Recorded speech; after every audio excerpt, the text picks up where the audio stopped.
And they say I have a grim sense of humor.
last time we played at TIP was in playoffs. That series meant a lot for us because it meant that we don't have to use settle for fourth. Team Liquid breaks the curse. 그래도 저번 풀리그 때는 1대1이었기 때문에 이번에도 저희가 이길 가능성이 있다고 생각하고 We ended up winning that series. It was very close though. I expect a really close game. I'm looking forward to some really good duels against Impact. He knows most matchups really, really well. 제가 좀 더 잘할 수 있다는 생각 들고 We've gotten a lot better, and we're still progressing as a team. So I think our roster is really strong right now, and it's only going to get better. 또 리퀴드를 이기면 좋은 모습을 보여주지 않을까 생각해서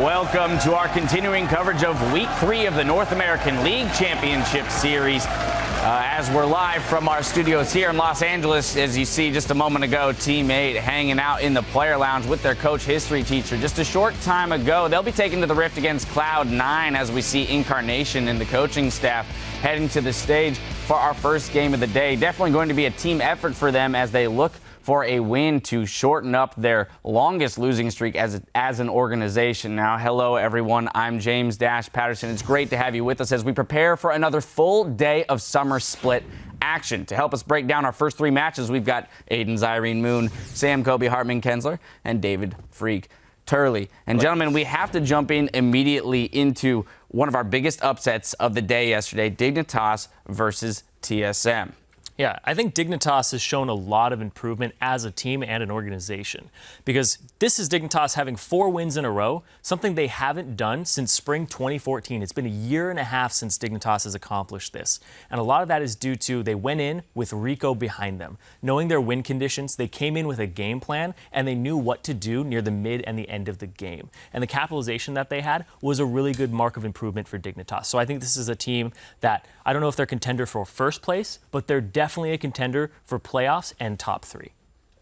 I think top 3 is lofty. I think they're definitely going to be a playoff team in this shape right now. And the rate of their growth definitely has them going upwards. So it'll be good to see the rest of Dignitas this split. Yeah, as far as the improvements, I think the decisiveness was one of the biggest things. They were able to make plays on Baron, and they were able to make the play to win the game after they got their one pick. I don't know if that's an effect of Helios or what, but they are, the shot calling got a lot more decisive. All right, well, fans looking to read more on Team Dignitas should check out the Shifter interview on LOLesports.com titled, I Feel We Can Win Every Game. But now I want to talk about Team Impulse. Now, they had a commanding win yesterday and are just one game behind Team Liquid, setting the two teams on a collision course for our game of the week today. And I'm actually very interested in Team Impulse's growth over this split so far. Right now, I think they actually deserve to be in that contenders box that we talked about yesterday. I think they're definitely top 6, probably significantly better than that. And the thing is, even though they're only 3-2 right now, well, that's tied with TSM. They're pretty good, obviously. And the schedule's been really difficult for TIP in the first place. Their losses are to TSM and CLG, which most people consider the top 2 teams in the league in the first place. So, oh no, they lost to the top 2 teams. They're only the 3rd best team in North America, whatever. Honestly, we saw them play yesterday. They had the most dominant win we have seen in, it was 2013, the last time we had a perfect game in North America, and they only gave up 1 dragon. So this is one of the most dominant performances we've ever seen from these guys. And that's one of the reasons why I really enjoy watching Team Impulse. It's good to have them in the league because they demonstrate the advantages that you can gain from a quicker paced game. And that's something that a lot of other North American teams, they've kind of lost sight of. And, no North American LCS team right now is above reproach. They all have things to improve on. But I'm glad that Team Impulse are here and they're keeping the rest of the teams honest. Yeah, I absolutely love that because other teams are going up against them saying, these are our glaring weaknesses against this type of composition and this type of play style. So it improves the league as a whole when you have that type of diversity. Mm-hmm. And they're up against Team Liquid today. And Team Liquid needs to get a read on Impulse. Dom talked about the guy named Warlock, who they added. The Warlock. So ominous. Warlock. The Warlock. He cast some magic on their champion select. Because this guy, apparently he's writing down what they play and player tendencies, which apparently helps Dom with his jungle routes. But how do you get a read on something that's so random? Because when we look at Team Impulse, we're always like, what are they doing? we don't even know if they know what they're doing. So is the tendency just to be random? Like, how do you get a read on this team? thing is, that's going to be huge today. The individual plays of Team Impulse seem like they come at sporadic times and are a little bit random, but the team itself is really predictable in the way that they're going to play the game. Yeah, absolutely agreed there. And while we're on the topic of top teams, you mentioned CLG. There were a lot of fans who were hoping to see if CLG could shake off the TSM hangover. And yesterday, the answer was a resounding yes. CLG turned in a decisive win against Gravity. Once again, great start to the season for CLG. I have to say, though, their solo lanes look better than ever. Yeah. And as far as the whole thing of starting off the season great and then falling off later, I think that this new coach that they brought in, Coach Chris Blurred Limes, the most important thing he's bringing to the table for the guys is the work ethic that he's been able to instill. Just from the videos that I've been seeing, the interviews that we've seen from them, should be a good improvement for them down the stretch. Yeah, definitely agree. I have nothing but really good things to say about Counter Logic Gaming, and every split looks like this where they start really strong and they fall off. And last split, it was attributed to the fact that other teams were improving faster than CLG. CLG wasn't strictly getting worse, but other teams got a whole lot better. This time around, it looks like CLG has that upward trajectory, and it's not gonna, they're not affected by gravity in this trajectory. Hopefully their trajectory is better than Smithy's Gragas Ultimates were yesterday. Well, but as we saw yesterday, they really weren't affected by gravity. Exactly. Yes. So we'll see if that trend can continue. Hopefully they avoid plateauing. But let's pull up the standings to see how things are shaping up. In first place, we do have CLG, Team Dignitas, and Liquid. One game back in fourth is Gravity, Impulse, and Team Solo Mid. Enemy Esports starts the day in seventh, followed by Cloud9 and Team 8 in eighth place. Then in last, it's TDK. Now, as we switch to today's schedule, we're starting our day with Cloud9 versus Team 8. Following that, TSM will face off against Team Dragon Knights. A little later, Team Dignitas will look to extend their winning streak when they go toe-to-toe with Gravity. Then closing out the day, it's CLG versus Enemy Esports. Now, smack dab in the middle of the day is our game of the week, Team Impulse and Team Liquid. A lot to watch out for in that match as Team Liquid will try to fend off Xiaowei Zhao and company to keep a hold of their first place position. And the clash of the top lane Titans with Quas versus Impact should be worth the price of admission alone. Well, there comes a moment in every professional's career when one bad decision can rock them to their core. For top laners in North America, there's one common mistake that many are guilty of, and it keeps them up at night. Dear God, why? Why did I think it'd be a good idea to give Balls Rumble again? He's ready to roll it out across the whole team. They're forced to flash, but they are still getting melted. I just question every decision I've ever made in life. He just lands so many good equalizers. Throws down the equalizer on a Dyrus, and he's right there. That is how you rumble. I imagine they think like, oh, it's okay. He's got Rumble. He hasn't played in a while, but like after the game, we're like, oh, maybe we shouldn't have given him Rumble. That's the start of the fight. Zion Spartan's gonna get burned up, but so is Meteos. That is probably the worst decision I've ever made in my life twice. So I definitely am not going to make that decision a third time. Balls is one scary Rumble. He can outplay you massively 2v1 situations. Now Impaler takes the hit. That's gonna be double bust over to top lane. Every time I win on Rumble, I'm just satisfied that I'm able to get another win on my favorite champion. It's just a good feeling. Balls' Rumble is the pinnacle of all Rumbles. Giving Rumble to him was definitely a mistake. They're gonna wipe down Team Solo Mid here. Bjergsen very low, can only do a few things from the outside. When you've mastered a champion that well, it's just scary. Every time I pick Rumble, I don't even think about my win streak. It just happens that I just win every time. I think it's like an extra advantage for the teams against Cloud9 because the top laner themselves are the ones banning to be like, no, I've played against this before. I'm clicking the champion anyway. It's like, I made the mistake once, not gonna, 2 times, okay, not gonna get I'm in sure. control now, coach or not. I'm the one clicking the mouse, so. Third ban Callista. It's like, why'd you ban Rumble? Oh, whoops, misclick. Well, something in. We'll have to see in our first game of the day whether or not Rumble makes it through that ban phase. Let's throw it over to our casters to get us onto the Rift. Thank you very much, gentlemen. Hello, everyone. I am Rivington Bizen III, and with me is my co-caster and part-time life coach, Joshua Jatleesman. Yeah, make sure to not just grab meat for lunch today, Riv. There you go. See, part-time. We're loading up for our first game, a battle for 8th place, or battle for 8th and 9th place between Cloud9 and Teammate, if you get it relative. For Cloud9, they are on a 4-game losing streak, which is a record for the new team, one they really don't want. Yeah, and it's hard really for any team to get used to losing, but especially Cloud9, who's been on top for so long. Because like last split, High could be a focus of a lot of the frustration when Cloud9 was losing, but now with High gone, the remaining members, they have to be introspective and figure out what's not working. And it's not like they haven't started the split poorly before. Last split they were 1-3, but of course this split they're 1-4, and that's worse. Math.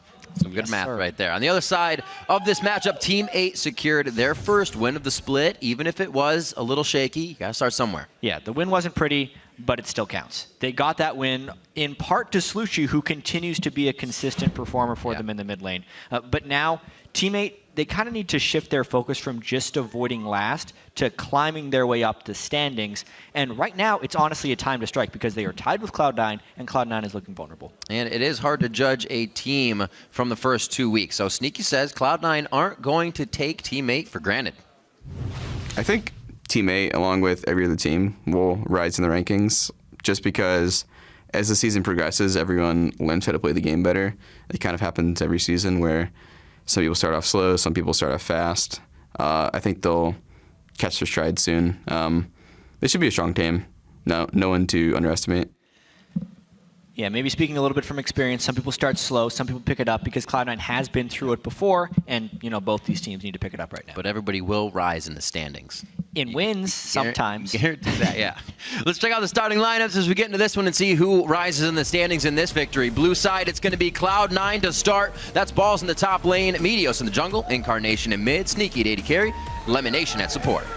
And their opponents today on the red side, of course, is Team 8 with Cali Trolls in that top lane, Porpoise in the jungle, Slushi mid lane, Nien his second LCS week with the team on AD carry, and Dodo on support.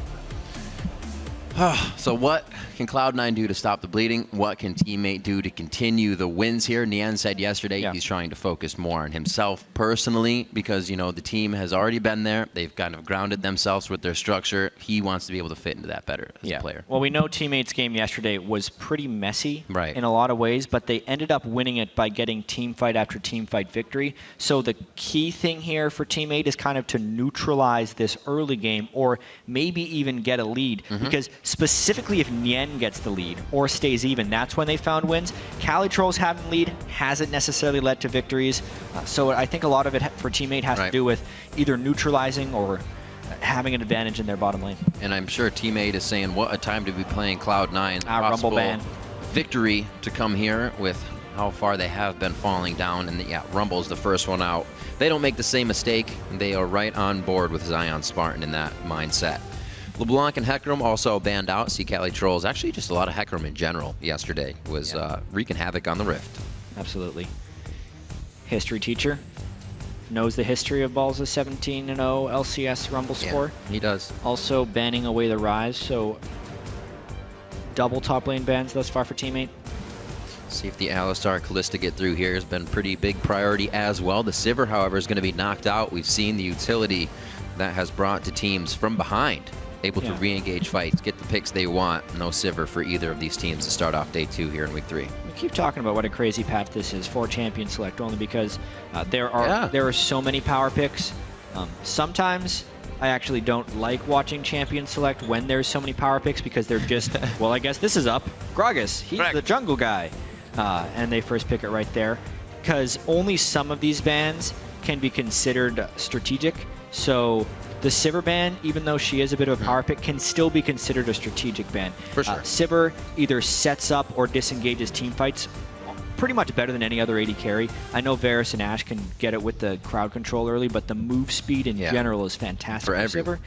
And considering Cloud9 actually had some very poor team fights yesterday against Team Liquid, they don't want to allow Team 8 with Sivir to kind of just run into them and force team fights that Cloud9's not ready for. So that's the one nice ban I see out of this. Really select. Kind of highlighting that organization Cloud9's trying to fight within Incarnation in the mid lane, within the 5 members of their team now.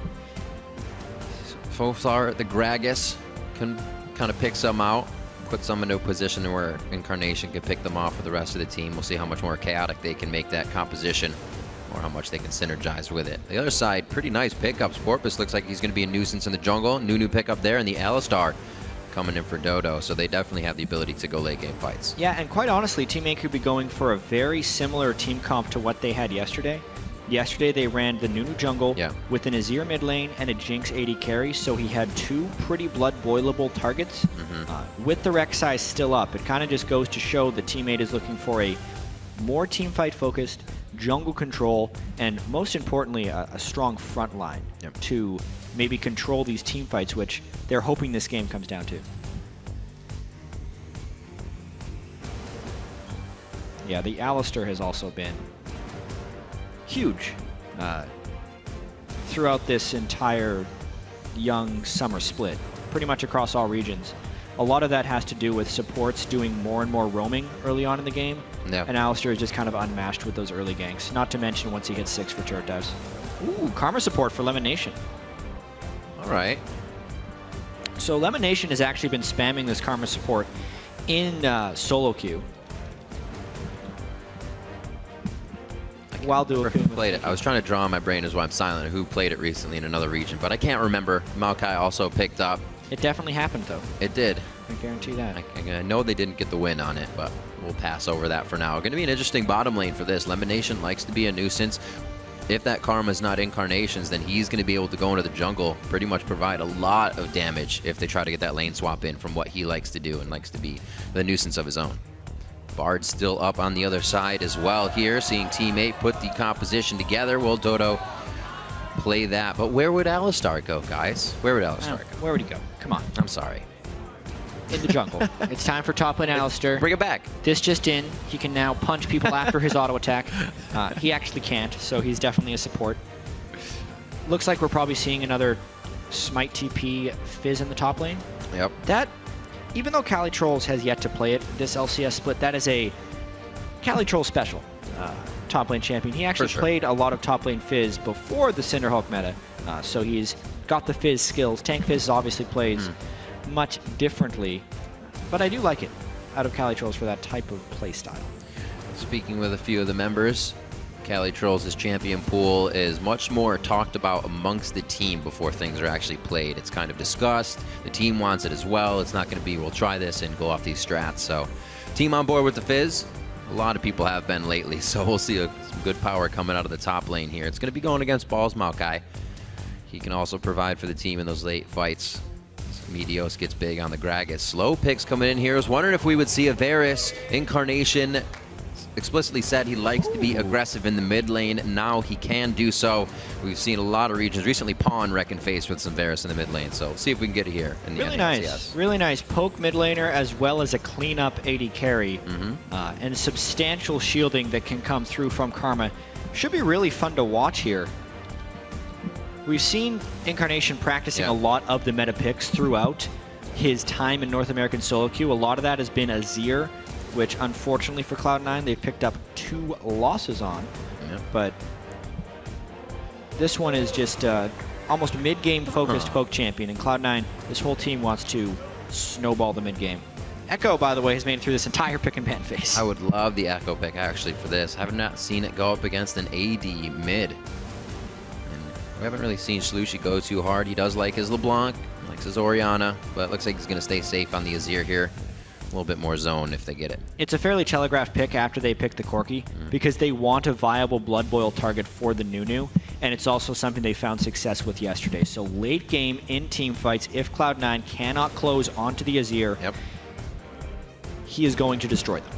And that's basically what happens with Blood Boiled Azir, who gets the attack speed bonus for his Sand Soldiers, which hit with very impressive AP ratios. Pretty perfect Blood Boil target. Well, these guys like to team fight, and that's how they were winning yesterday. We'll see if they can keep the map control under control as well, if you will. Something they were letting go to the wayside when focusing on too many kills on the side of teammate.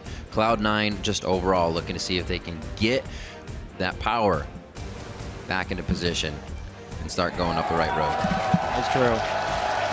I really like the Cloud9 team composition as well right here. It just seems like a nice balance of tank line with some successful support for them, especially if it's a tank Fizz diving into that back line. The Karma shields will be pretty immense to try and keep them alive. Just keep it in the mind, let some Varus Qs go out, get some pokes, lower health, kill the enemy team. Hopefully they don't get dived on too hard with teammates engaged in this one.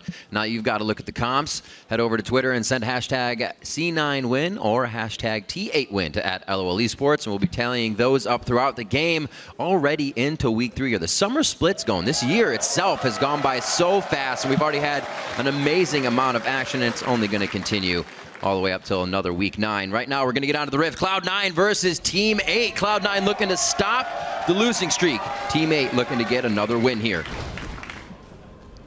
Yeah, trying to end the week 2-0, which would be quite a turnaround from the 0-4 start that Team 8 so disappointingly had for themselves. Neither of these teams have had much joy in this split, though. It's going to be difficult. Both found a struggling win, if you will. Cloud9's came after TSM was pretty much mashing them into the ground, and then they were able to pick themselves back up. Teammates, they had to really fight, and even had a few mistakes where Nien would get caught out in the middle of the game, and they'd have to fight back to get their lead. So something that keeps happening for Cloud9 is they are actually falling fairly far behind in the first 15 minutes or so of the game. I mean, even against Team Liquid, by the time 17 minutes rolled around, they were down 3,500 gold. From there, they were actually able to claw their way back to about a 500 gold deficit, and then they lost in the team fights. But that's not very characteristic to when Cloud9 was dominant, where just by sheer mechanical skill and laning, they'd usually have an advantage on opponents, and that's what snowballed into team fights. But when you have the disadvantages, snowballing into team fights just takes you out of the game. You just saw Meteos going wherever he wanted, doing this and that. Like you said, because the lanes were winning, everything seemed so much easier. Boom! Third shot. Just being a bit of a bully. Calitroll should be able to come back to the lane just fine. Yeah, trying to delay his recall as long as possible because they're expecting some type of double jungle start from Calitrolls, and they want to make it so he cannot make it there. However, this is really interesting, actually, because Teammate's been able to make it into this side of the jungle, not necessarily spotted. It is a suspected invade. Yeah. But at the moment, Teammate's going to be able to get this red fairly cleanly. Do it right quick. No ward to see Dodo or Nien on the way out here.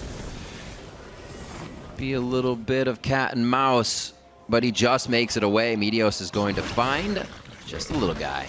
Yep. Interesting start. Yeah. See how far Porpoise can actually get with this. Porpoise is going to regret not taking that little guy because there's about a quarter of the experience of the entire camp in just one of those small camps. So he ended up handing out over that experience to Meteos at not much cost. And Meteos will still be able to get his blue buff, which is the main buff that matters early game for Gragas. So buff-wise, technically, Teammate can come out ahead. But experience and gold-wise, it actually doesn't help them very much. Balls did make it to the top lane first, so he starts to clear a bit here. Should have a lead with Wolves under his belt in that experience as well. As Incarnation starts to take a bit of aggression here from the mid lane. We'll see how he fares in this one. Like I said, he himself said he wants to be able to be aggressive, but that hasn't really helped the team in the early game. He actually shies away from the aggression every so often. Doesn't want to be the guy to fail. That's a big stress to have on your shoulders. Yeah. There's a lot of stress on a lot of these guys, especially with the early struggles that they're having. Your Meteos talk about being behind when High was on the team. It didn't feel like they were behind. They always knew what to do. Now it's kind of a moment where they're stuck, and the decisions they make may not be the right ones.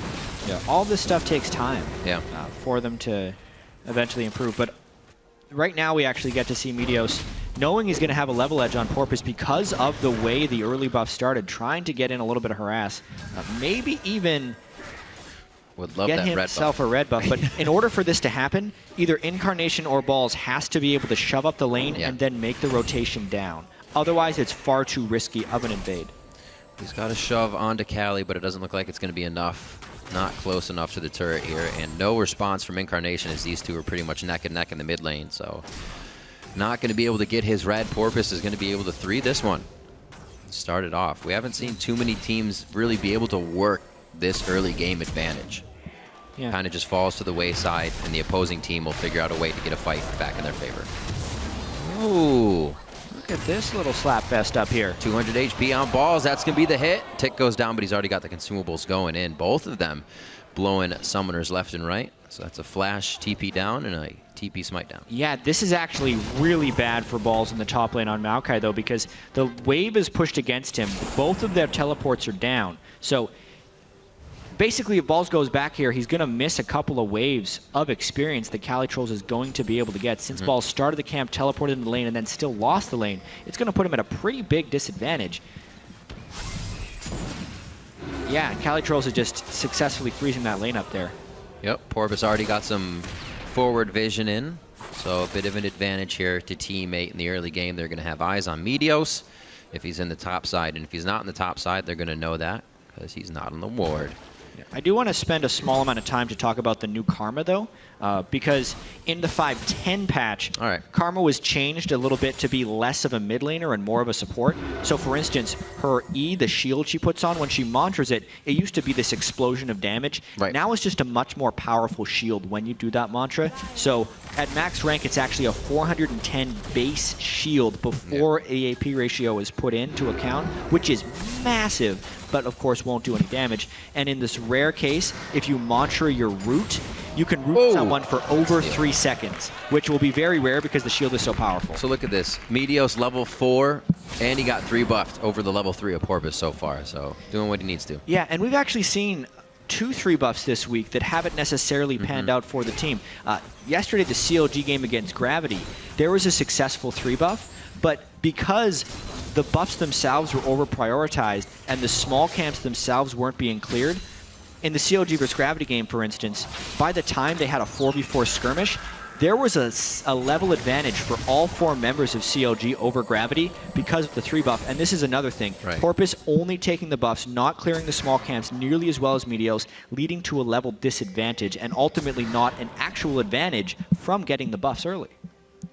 Trying to get the wards in. He obviously won't find anything on the top side of this, or I should say the bottom side of this map. You would figure that as he just saw Meteos on his side of the jungle, but bot lane gets a little love as there's a 1v1 in the mid lane, down to 200 HP. Hail of Arrows goes out, doesn't have enough for a piercing arrow, and it probably would have needed 2 autos on the end of that one. He puts himself a little too deep. Incarnation goes for that aggression, but it's not going to be enough for Porpoise either. Oh, the slap fights. Yeah, there was a lot of patience being displayed by both of those mid laners. Notice how they both have both of their defensive summoners up. Flash heal and flash barrier. They just knew there wasn't legitimate kill threat from either the Nunu or the Varus themselves. Smart of them to hold on to their summoners. Just a big game of chicken, basically, trying to burn a summoner that both those guys were playing. They held it. They pretty much ran face-to-face into each other on that one. We'll see who wins on the next one. A great game of chicken indeed. Meteos to clear Raptors. We'll see here where he heads with this. Get some clearing on the map as well. Already used the sweeper once, so Sneaky gets bounced off his rocket. That's too bad for Sneaky, actually. Mainly in the Jinx versus Corki matchup, you have different item timings. The Corki wants to start rushing his Trinity Force components, whereas the Jinx wants to rush a BF Sword. Sneaky had the BF Sword, and that recall is going to delay it. But now we have a dive onto balls. Missed the fish. Whether he's on Rumble or not, definitely very hard to dive this guy in the top lane. He's able to get out. Good twisted advance at the right time, saving some HP. Getting his rear out safe. Yeah, even if the fish landed, level 4 Nunu with a Sightstone coming in to assist that gank really isn't much. But nonetheless, it goes to show Calitrolls did have the edge in that lane. Maybe forfeit a little bit of it early on. What's interesting is he has the TP Smite, but he is foregoing an early Cinderhulk completely. Going straight into Trinity Force Fizz. That's a good point. That's fun. Shifting Sands, Emperor's Divide does not get the range on Incarnation. It would have put him right in the turret range, and that is an error from Slushy and a first blood for Incarnation. Yeah, that Emperor's Divide's a tricky skill right there. Slushy thought he was in range to knock him back. It looked like he was going to be in range to knock him back. But ultimately, when he all-in like that, did not land the ultimate. It just kind of set up an easy kill for Incarnation. There it is. Incarnation smiling with the Faker and the pawns of the world, playing Varus in the mid lane. Get it! A smiteless invade for the blue buff steal. Meteos actually punishing Porpoise pretty heavily. Gragas versus Nunu this game. He got angry. Usually it's the other way around. Usually Nunu's having his way with your jungle. You took my red buff. Coming at you. Took my red buff. I'm taking everything you ever owned. Scuttles as well, owned by Meteos in the mid lane. Meteos Industries taking over. 9 minutes on the clock, and it looks like a good lead. You were talking about Sneaky wanting to back. It's because he has a 20 CS lead. At that point, he was already 1,800 gold, and he even put it up to a few more CS. And instead of boots, he went for the pickaxe too. So they're going to win just about any trade in that bot lane. Yeah, very nice. Nian's sitting on 2,200 gold. Ultimately, I imagine he's waiting for a Sheen and a Phage, which, no, he's going back right now. Wanted to go back. So close. The timing itself, as far as Miss Minions, won't be bad, but yeah, he just, Nian's considering. He had the Phage, and he's like, nope, I want the Sheen. Sheen and the Health Crystal? Yeah, that makes the most sense. Yeah. For immediate damage in the lane. But don't you just want to buy the Mana Crystal and He the ability wanted tome? both of them. Why not? But he didn't have enough money. Oh, that buy hurts. That's good, though. His works out. He definitely went for the damage and the Phage. I like it. 85 to 15% here.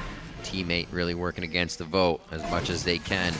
More forward pushing here by Teammate. They want to slow down Meteos just a little bit. He's been making things way too easy for the rest of the lanes. Hey. This may be the point they get it here. He's going to body slam out, chum the waters. Slushy can't get into range for any more than just sand soldier damage. Easy to say.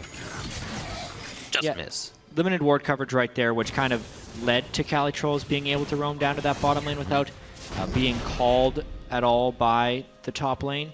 Ends up costing Meteos both his flash and his body slam. Will curb the aggression early on in this match.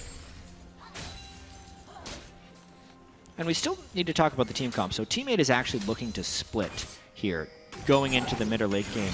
Slushy obviously giving up the solo kill kind of really hurts that, because if Varus can get the mid-game snowball going before people have a lot of armor, the poke and siege potential of that is massive, especially when they have Karma's giant Montrad shield for disengage in the mid-game.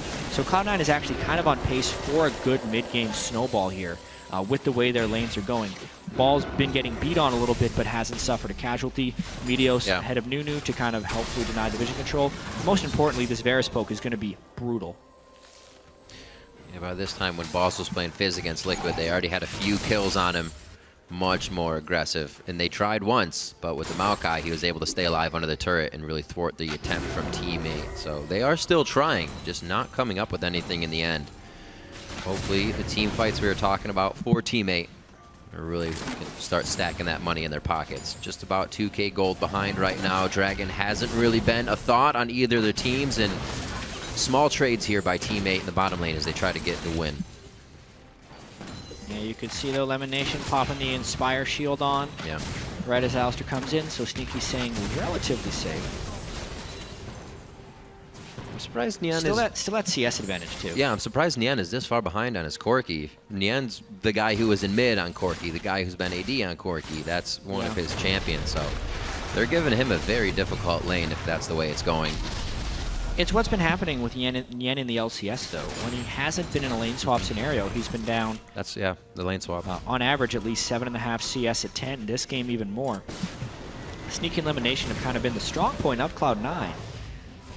Yet teams that have beaten Cloud9 have put a lot of pressure onto that bottom lane. Porpoise, because he's been so shut out this game on Nunu, hasn't really applied any ganks. Nunu himself doesn't really apply many ganks. He's more about shutting down the other jungler. So thus far, like the Nunu purpose from Porpoise has been not that impressive. Yeah. But Dragon, that was very close. Oh. Everyone is ready for the steal. I thought it actually took it at first. Yeah, somehow Porpoise did Nian got it. Smite at the right time. So something happened there. Oh man, that too. Right down to about 75% HP. Here comes another one just to the backside of Slushy, and this turret should be going down regardless soon. We see Meteos starting to push a little bit towards the river, and they may start to get good pressure. Pink ward from Slushy should keep him safe from the overall dive, but you can see how much more C9 wants to push this. There's the pings on Meteos. Yeah, they're really applying pressure to this mid and bottom lane, which is another thing that's allowing Meteos to create these advantages on a Porpoise in the jungle. Yep. Of course, Cloud9 going for this mid-game snowball. If they don't get it, they're going to still be at danger of Slushy's blood-boiled Vizier later into the game. I mean, that's kind of how Teammate picked up their win against Enemy yesterday. even though Porpoise was really far behind on Nunu, since when they double jungled, he actually gave a lot of early farm to Calitrolls, his Smite top laner, and Hecarim, who then was able to snowball the game from that as well. So Porpoise can play from a deficit on Nunu. He's done that before and can do it quite well. Man, it's going to be hard. This game, it's going to be hard. Walking around a security system of wards right now. Meteos was just able to put in, along with clearing that pink ward that Slushy put up. This could be the kill. Oh, right into the turret. That's what he wanted. The flash out from Incarnation. It's going to be Meteos to help him pick up the kill as they 2v1 dance around the mid lane. Woo. So this time Slushy does get the Emperor's Divide back into the turret, but it's not enough because Meteos was there to help him out on the other side. Turret under immense pressure, but Incarnation obviously too low to withstand. Picking up that Brutalizer and pickaxe though. Yeah. Ooh, that's gonna hurt. They had their eyes on the mid lane and pretty much stuck with it until they found Slushy to go down again. He's 0-2-0. Like you said, those summoners are blowing on him, so it's gonna be harder for anything to happen for teammate.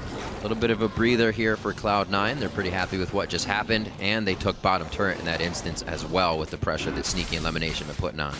142 to 118, just cause. He wanted to steal it. He's close. Couldn't steal it. They need to go back to base as well because Corki just hit his Trinity Force item timing, and Sneaky needs to match that with an Infinity Edge. Being able to kill that turret, though, just kind of goes to show the superiority that Sneaky and Lemon had in that lane. Jinx Karma versus Corki Alistar. Every time they kind of, I wouldn't say bring something new to the lane. We've seen things before, but the way they play it on the LCS stage, now the Karma Jinx for this split, it just kind of takes people by surprise. Nien and Dodo not having the greatest time in that bot lane. Have finished the Trinity Force, as we were saying. But Lucidity Boots here for Lemon Nation to keep that harass on as they were in the lane. There's a lot going on in this game as far as Cloud9 being able to dominate the mid and bottom lane. But I'm really curious as why Calitrolls has a Smite top laner and no Smite item going Trinity Force first. Because if he wanted a combat summoner, he could have won the lane with Smite Teleport. He would have killed balls in 1v1s if he... Sorry, not Smite Teleport, with Ignite Teleport. Right, okay. Like a Hecarim would do if he's going to go almost had me. with the Smite or the Ignite. Yeah, sorry about that. Very good. But because if he's going this Smite Teleport thing, the reason that's good is when you get challenging Smite, it's like a slightly weaker Ignite on a shorter cooldown, and you can use it to duel people consistently. Yeah. At this point, he's only going to have that Smite item really late into the game. Maybe he's not even going to go Cinderhulk. I just think it's a weaker early game strat where he could have had an early game advantage. Dive number 2. They try once again. They are going to have a third member here. This is where Calitrolls can start to get himself a little bit back into the game if they hadn't got enough already. That one goes over to Nien. They do get the assists in, but a lot of resources to the bot lane for what's happening top. Yeah, the question is how much is that going to cost them? Yes, they picked up their first kill of the game onto balls, but what does Cloud9 get after it? Teammates not even getting their first turret, whereas Cloud9 is picking up their fourth thanks to that roam. If you're running an analysis after that one, definitely not worth. No, hashtag not worth. It happens, even if you say it in chat. Minute and 30 onto Dragon. This preps nicely for Cloud9 to have time to set up more wards and play this one methodically. They haven't gotten themselves into any trouble just yet. That kill coming only from the bot lane because Balls was kind of left out to dry there. Not much anybody could do about that. Teammate knew that. Right onto Slushy, looking for the big one as well. Right back into the turret. Didn't actually get as much distance as they wanted. It may save his life. Oh! He's got just about 10 HP. And the absolute zero zones out the fight just enough, but he stays in range for the piercing arrow. One more coming from Incarnation before he hits the ground. And now they're on to Lemonation. He puts himself back in the fight, so hopefully Sneaky can get away. But somehow Teammate has found the fight. They call me wrong. Cloud9 did go too far, and they overstayed their welcome to get aced on this fight. It's only going to take a bit more. The big one hits, and he's going to get chomped down by the Wolves. Far too far on the chase to get a Slushy kill. They did so much right that they felt cheated that they didn't get that Azir kill. First off, Meteos knocking him back to a flash as Azir, then he blocks his QE combo to keep him in range, but the Emperor's Divide rules all. It stops them from finishing the kill. Porpoise comes in, gets a full channel absolute zero in, and then the collapse actually arrives from Teammate to get cleanup afterwards. This game was so well controlled by Cloud9, and they just lost the majority of their advantage. It just opened up. for Team 8. First off, they speed him up with Karma, which is really nice. They knock him backwards. Meteos blocks the move. They're thinking, great, he's dead. But they're pulverized at the beginning of an absolute zero, so they're too slow to get out of it. It blows them up as they're going through. The missile from Sneaky gets absorbed by the tank Alistair. Pretty much after the initiation, everything went wrong for Cloud9. Calitrolls arrives for the collapse on his Trinity Force Fizz, which gives him the gold, by the way, for the Cinderhulk, so he's now turned on as far as power is concerned. And it's right as the Dragon is respawning as well. That was so amazing for Cloud9, or for Team 8 in their quest to win this game. And you could see Incarnation was thinking what everybody else was. Slushy's going to go behind the turret. He completely whiffed that Chain of Corruption, firing it where Slushy actually would have landed, but he stopped on the structure. So that was very big as well for that to happen in favor of Team 8. Dragon goes over now, not going to be stopped by Porpoise on that one. Nothing coming in the super rocket area. Oh, Nian very low. There's the rocket. Meteos gets to chum the waters. He's perfectly fine with that. He loves seafood. 6-5 now, 20.5 in, and you can see the gold leads closed up quite a bit here. The deficit is only about 2K now for Team 8. That Dragon helps them in their pursuit to 5, but they still have quite a long way to go. Yeah, I didn't actually quite see how Nian got so low there. I was paying attention to Calitroll's flank around the side. That significantly hurts this turret game, again for Team 8, who's going to be playing pretty heavily from their back feet. Calitroll's trying to get that split push going as well, though. It's good to see C9 not afraid to just get back out on the Rift and start going hard. They knew they had pretty much the bigger lead in the game, and they once again use it. Take a turret, pressure Dragon. Unfortunately, they couldn't get it. It's a strange thing. Cloud9 had such a huge lead coming into earlier fights. Yeah. Now we're going to get to see how people were actually low here. Nian gets popped by one Varus arrow coming through. Then he gets hit by more Varus stuff. Then another Varus thing. Literally, that was Incarnation hitting him with 3 poke spells, and then the finisher from Sneaky. Kind of goes to show the threat of the Varus poke once he's got that CDR coming through. Also the focus of Incarnation in that instance. Yeah, for sure. Just getting crushed down. He's like, still got to hit backline. Ooh, a little scary there. This game really accelerating in pace. Sneaky heads back to the turret.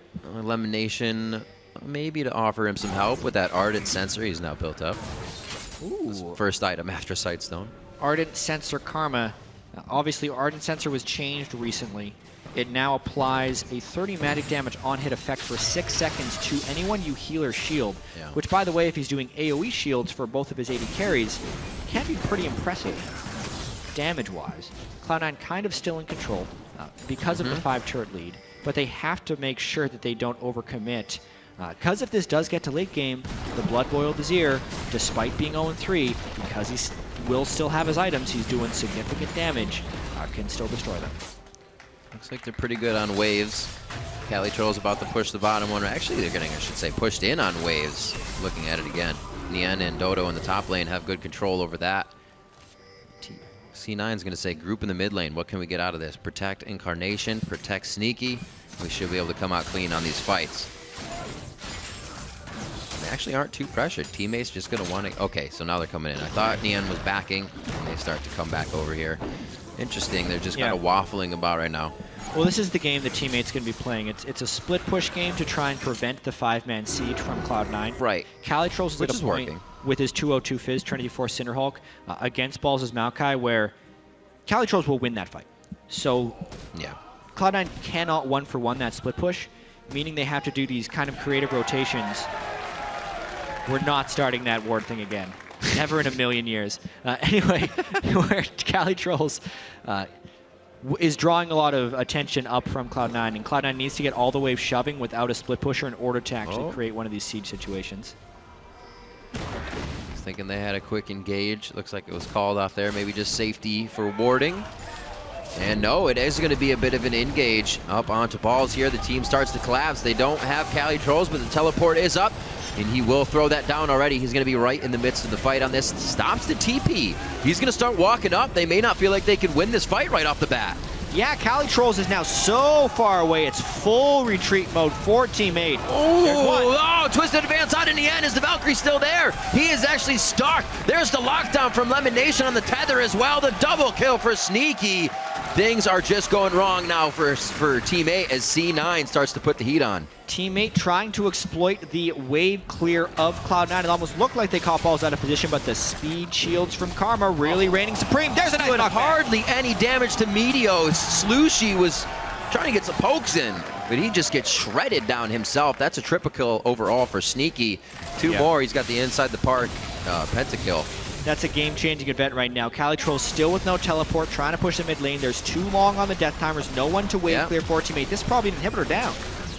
Wow, that teleport not coming through, completely affecting the fight. Now costing an inhibitor. Cali trying to make up for it. He is going for broke on these inhibitors in the mid lane and might actually be able to get that turret down for his team here. He does have the Sheen proc to go with it. Yeah, Trinity Force Fizz, an okay turret killer. Trying to proc the Trinity Force, but unfortunately when he Qs through a minion, that consumes the Trinity Force proc, so unless he's burning his Playful Trickster for another Triforce proc, he's not hitting the turret any harder. The attack speed, though, doing a little bit of work, unable to finish the whole turret. If he would have burned his Playful Trickster, he might have gotten it. Took a little bit of damage, burned it over the wall. I'm perplexed. Perplexed as to what just happened. I feel like he knows something we don't. Well, he wanted it to escape. He is a tricky one. Oh, Incarnation. Love it. So he has got himself now Youmuu's on top of the Last Whisper. A little bit of the old Legolas build for him. Those Lucidity Boots to continuously throw out the piercing arrows. 20 seconds on to Dragon before we get a little bit of that fight. Oh! Got him. Chain of Corruption does hit. Nien got the cast for Valkyrie off. It only gave him a little bit of distance, but he still goes down. That's two members for Team 8 now lying on the ground. Incarnation trying to kite out of this one, but he gets trampled down by Dodo eventually, and they are going to be able to close in on this. We see that Sneaky got a kill on the top side there. They don't even want Dodo. Great focus, great call to go for the turrets. And I love the confidence from Incarnation there to instantly flash ult onto them right there, because that will grant them the second inhibitor, maybe full control of the game, and that's not a play Incarnation would have thought to make earlier on in the season because he didn't want to be the one to mess up. Nope. This time, he's the one to make the play, and it grants Cloud9 a good edge. They all follow through on that one. Communication Porpoise better hurry. At least on point for the time being. We do know the late game to be where Cloud9 can make some mistakes. Here it looks like they're going to actually pick up one more advantage. The twisted advance. He's not going to be close enough. Oh, he steals the dragon. Porpoise gets out, though. I don't know if anybody's going to be able to chase, but Meteos. The tree versus a big man. Oh, here comes Incarnation from the other side. He's just going to pick himself up a freebie. Here's a gimme. Bloop. Gets him down. Bullseye. Bullseye. Right in the hole. Yeah. Nice. Porpoise was up the Sinks creek that without a one down. paddle right there, trying to get the Dragon Steel. Anyway, let's watch this fight. So they already land some poke onto Nien. Instant chain from Incarnation after the flash, and then comboing him. And also putting themselves in a position where the Emperor's Divide was used in a very strange way. Yes, the Emperor's Divide did kill Incarnation, but it also got rid of Team 8's secondary carry, and they needed Azir to clear the waves afterwards. Basically, Cloud9 doing a great job of focusing down the Azir and Nien's Corki fight after fight. But mainly it's Cloud9's aggression this game, specifically Incarnation's willingness to be an initiator on the mid laner, which is, it's a factor that Cloud9 has been so used to playing with, having a mid laner who's willing to initiate, and it kind of needs to be there for Cloud9 to succeed, I feel like. And it looks really good with them 5K. Oh, ball. Nope, Meteos, look out. Balls does go in onto Porpoise. It's a very kind of tempered fight here. No, Dodo, however, in from the backside, really heats things up. Lemonation goes down immediately. No more shields from him. Slushy gets taken out, so he cannot help control the zone now. Calitroll still has a good amount of damage, but Sneaky has the peel. He has the kite. He has the quadra kill. 17-9. Cloud9 going for the last of the base. Great positioning, that fight by Sneaky in particular. The rest of the fight was a whole bit of chaos. It looked like Meteos was trying to body slam to finish off the Raptors, but he killed them all, so his body slam took him right through the camp. Or it was all a brilliant plan for Cloud9 to get an ace and try and push in and end the game. Sneaky, the ruse of ruses. Kills it quick. Porpoise doing what he can, get a nice blast onto Sneaky, try and slow down that attack speed, but it's not going to help too much. You can still see he has an ample amount of damage. One Nexus turret goes down. Minions pouring in the base of Team 8 here as Cloud9 get a huge win on that fight. Yeah, I want to see the start of that fight again. That was That was an interesting one right there. If anything, it was an opportunity for Teammate to try and come back into the game because Slushi wasn't immediately focused. They had good initial hits, but the long fight just went to Cloud9. Yeah. The double threat. Let's see it again. Yeah, so watch this. Meteos, he like smite barrels. Like he didn't even body slam into a person. If anything, he was going to go into a Nunu. Anyway, the Absolute Zero zones out for a little bit, and Dodo comes around with a pretty nice flank. Slushi then goes over the wall. He got off a tremendous spike there, but because Sneaky was positioned up top with his miniguns, not only can he solo out in the end, he can then turn his attention to the rest of the team. Heals to get the extra move speed after getting excited. Some crit rockets come in at some pretty opportune moments, and he just crushed them all. Because Incarnation got wiped out right at the start of that fight. Been a few times where they can take or lose him and then keep going in the fight. Chain of Corruptions hit Callies. There's the zap as well, so they have full vision.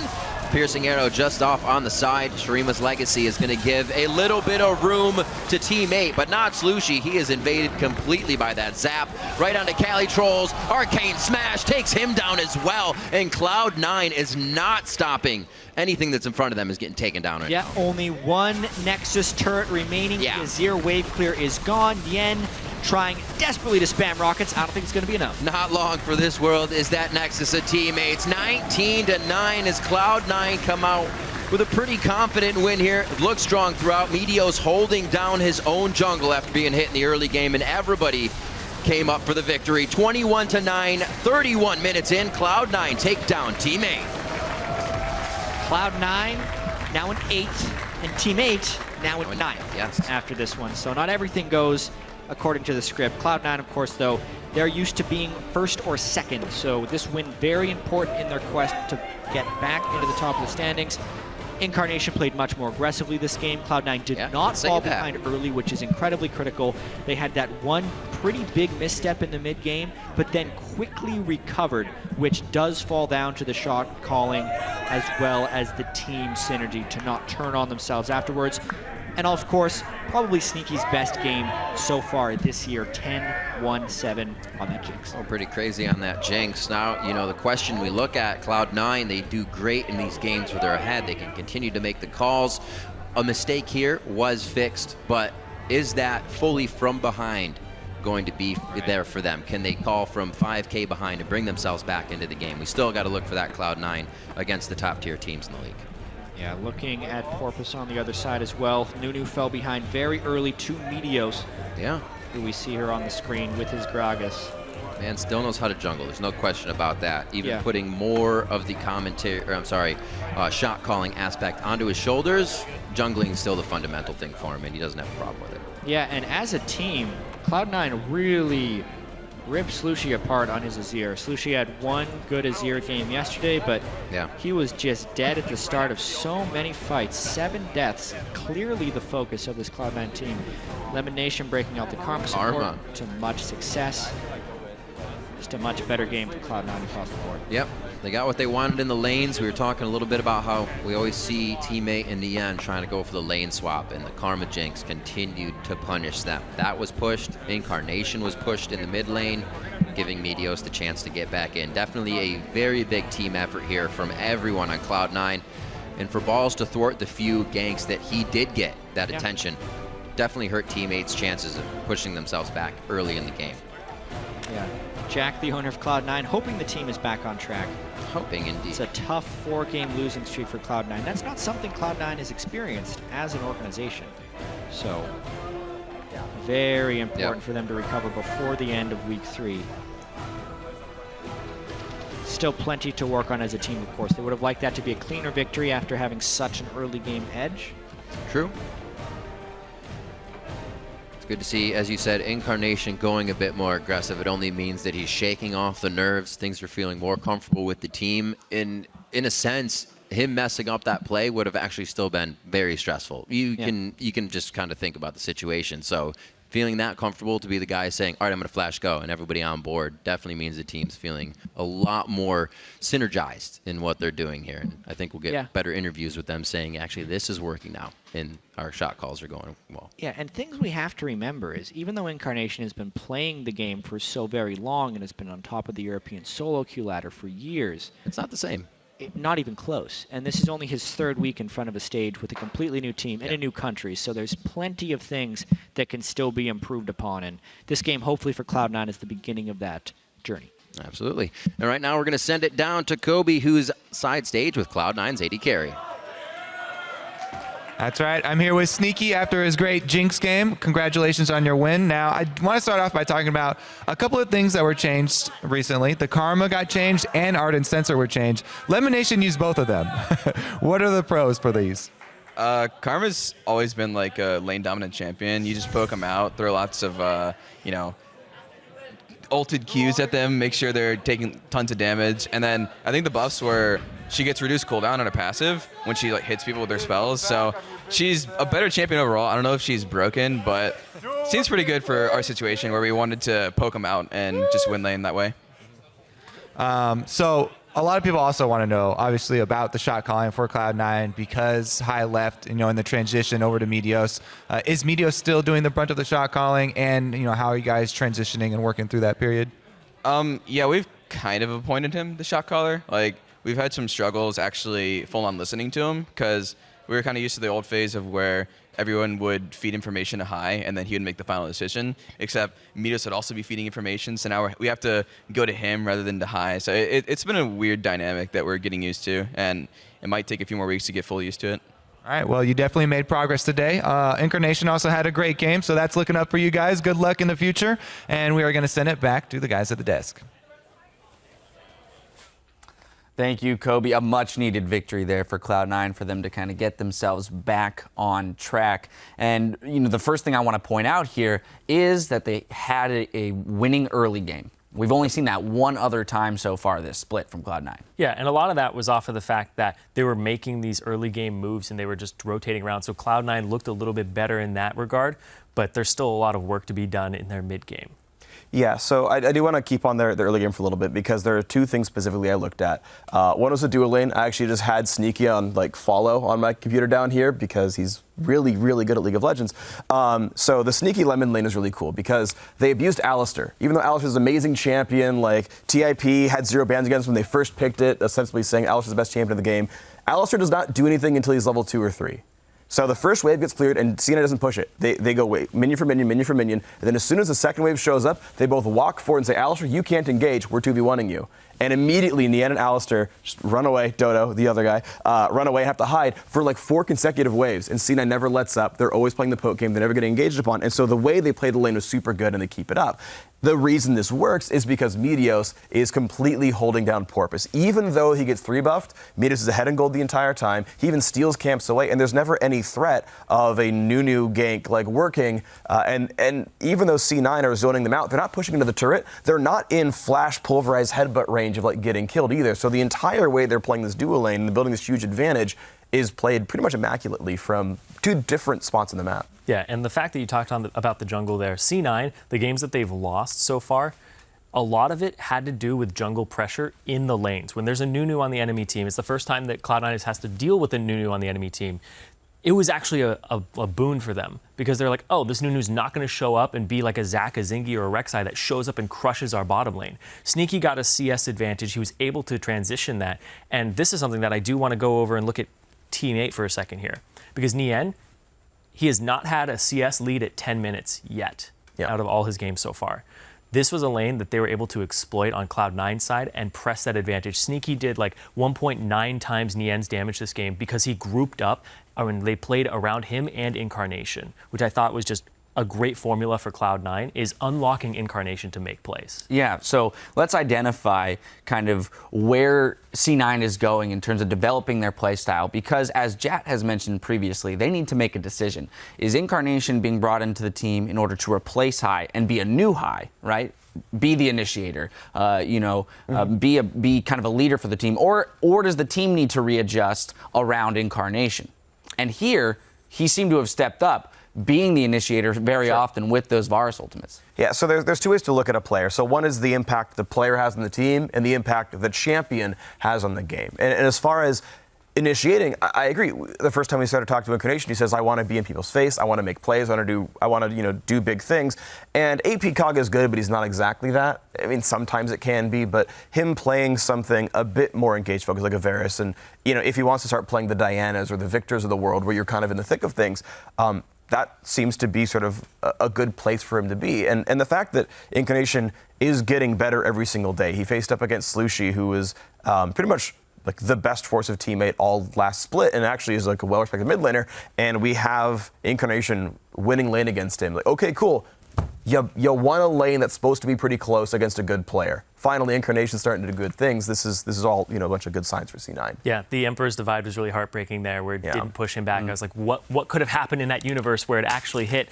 Screw my pen. Anyway, what would have happened where that would have hit? What would Incarnation have done? He probably would have flashed away. He wouldn't have had that later. So Slushi's misplay there really opened up the game for Incarnation, and that they didn't leave up the pressure there. They were just like, let's keep going, let's keep fighting. And then Meteos shows up mid, and they played around mid lane. And I think this is going to become a winning formula for C9, is unlock the bottom lane, have Meteos camp around those sides. Because it used to be go top, camp for balls, unlock balls for TP plays. Yeah. Now I feel like playing around mid and bottom is something you're going to have to get used to, because it seems to work. Yep, it'll be very interesting to watch how they develop the champion pools in terms of unlocking that bot lane as just a straight up 2v2, so that Meteos can pay more attention to the mid lane and helping Incarnation out. Don't go anywhere though. After the break, we'll see if TSM can tame Team Dragon Knights. North American LCS returns after this.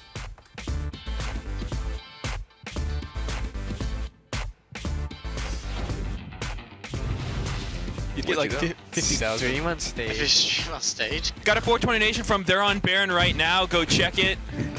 Hey, yo, Sneaky, look to rotate. Thank you for the donation. May save his life. Oh! He's got just about 10 HP. And the absolute zero zones out the fight just enough, but he stays in range for the piercing arrow. Yo, Azir jumped in. Kills here. I'm helping Sneaky. Fizz in the back. I'm helping. We got Fizz. Push mid. Cali Troll still has a good amount of damage, but Sneaky has the peel. He has the kite. He has the quadra kill. Cloud9 take down teammate.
Level up your league knowledge with LOLesports.com. Study up on your favorite players and teams from all around the major regions. Stats, box scores, in-depth analysis, and more VODs than you can shake a stick at. But now we're going to turn our attention to Game 2 with Team Solo Mid taking on Team Dragon Knights. After climbing their way into first place, TSM lost their hold after losing to Team Dignitas and are now looking to climb again. Yeah, and in that game, TSM, they were able to dictate the pace of the game, growing a gold lead and maintaining some good pressure on the map.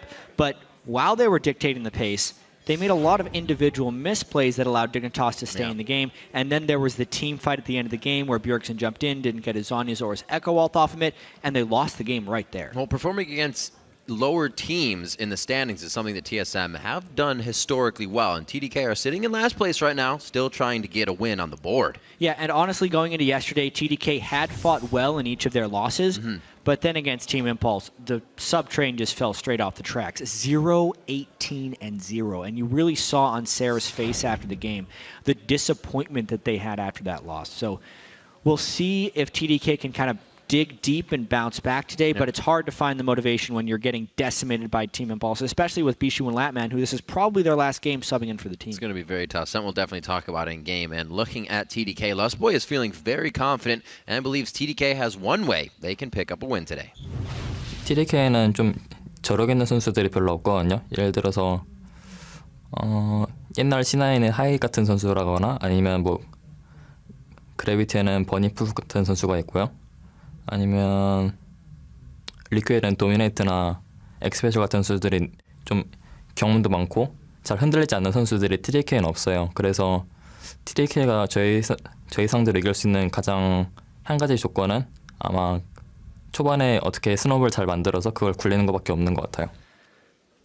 So at least you said at the end if they created an early play and snowball they can win. But basically, that felt like Lustboy was just listing all the players in the league that he thinks are good shot callers and then saying TDK does not have one. Yeah, it's going to be difficult. Also demoralizing if they lose this game with that mentality. Let's check out the starting lineups and see if that actually happens. On the blue side, it's going to be Team Solo Mid. In the top lane is Dyrus, Santorin in the jungle, Bjergsen in the mid lane, Wild Turtle at AD carry, and Lustboy at support.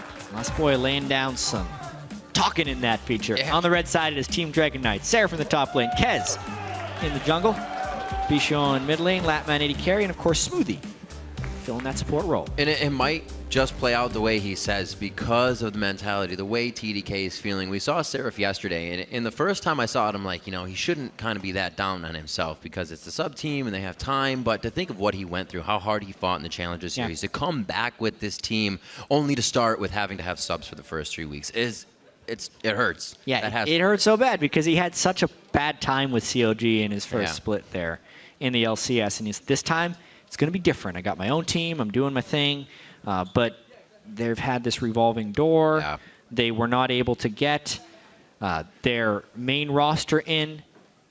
Then they also get penalized for submitting a false roster, and they lose bans in all of their games. It's been a rough road for TDK to start the LCS, and after this game, that's a third of their regular season is gone with the sub squad. So they have a huge uphill battle, and they know that they have this. They're trying to make it less of an uphill battle, but in order to do that, they have to beat TSM. Well, we'll see if they kind of go for comfort picks once again. I believe that's kind of what everybody has as the great opinion is. Pick what you have been playing usually. Like we mentioned before, Team Dragon Knights, Bishu, Latman, and Smoothie did not expect to be playing against Bjergsen, Wild Turtle, and Lustboy and the rest of the team this week. So there's a bit of confusion right here. On the broadcast, it shows loss of ban, but in the champion select, they have actually banned 3 champions. So I'll get a clarification about whether they actually lost bans in both of their games this week, or if it was not this game and there was just a miscommunication with broadcast, because the bans that I am seeing are Alistair, Rise, and LeBlanc at the moment. It did pop up on the first pick champion select. It's first pick Callista. We will update in just a second with TDK's bans. And if this was an erroneous error of them to be allowed to ban, and they'd have to remake champion select, or if this is the intended champ select.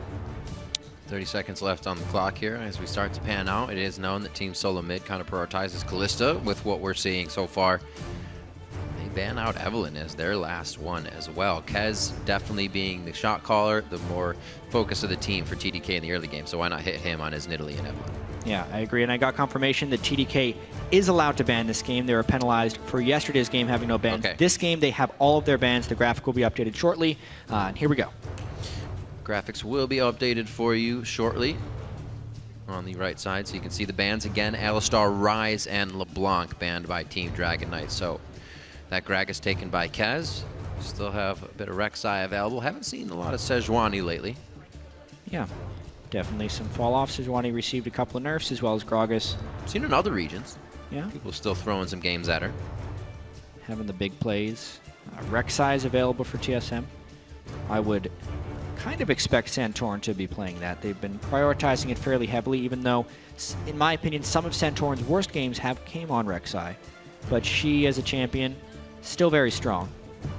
I got the gender right today. Thank you very much, Internet. Of course, Rek'Sai's not in this game. Of course. The Rumble is, however, possibly for Dyrus. And the Annie. Looks like they're actually trying to light things up here. Lustboy on Annie. Be pretty aggressive. So the ban's now on your screen as we get those filtered back out so we can see the whole deal and what Team Dragon Knights wanted to stop TSM from getting. Lustboy's Bard is actually still up, but the Annie gets picked even so. Most likely going to be Annie support. Yep. Annie Callista, tremendous lane. Something that TSM yet to run so far this split, but incredible 2v2 power. Maybe even forcing a lane swap away from Latman and Smoothie if they don't want to suffer the consequences of that lane. And I really wonder what TDK is going to be going here to try and pick up a win.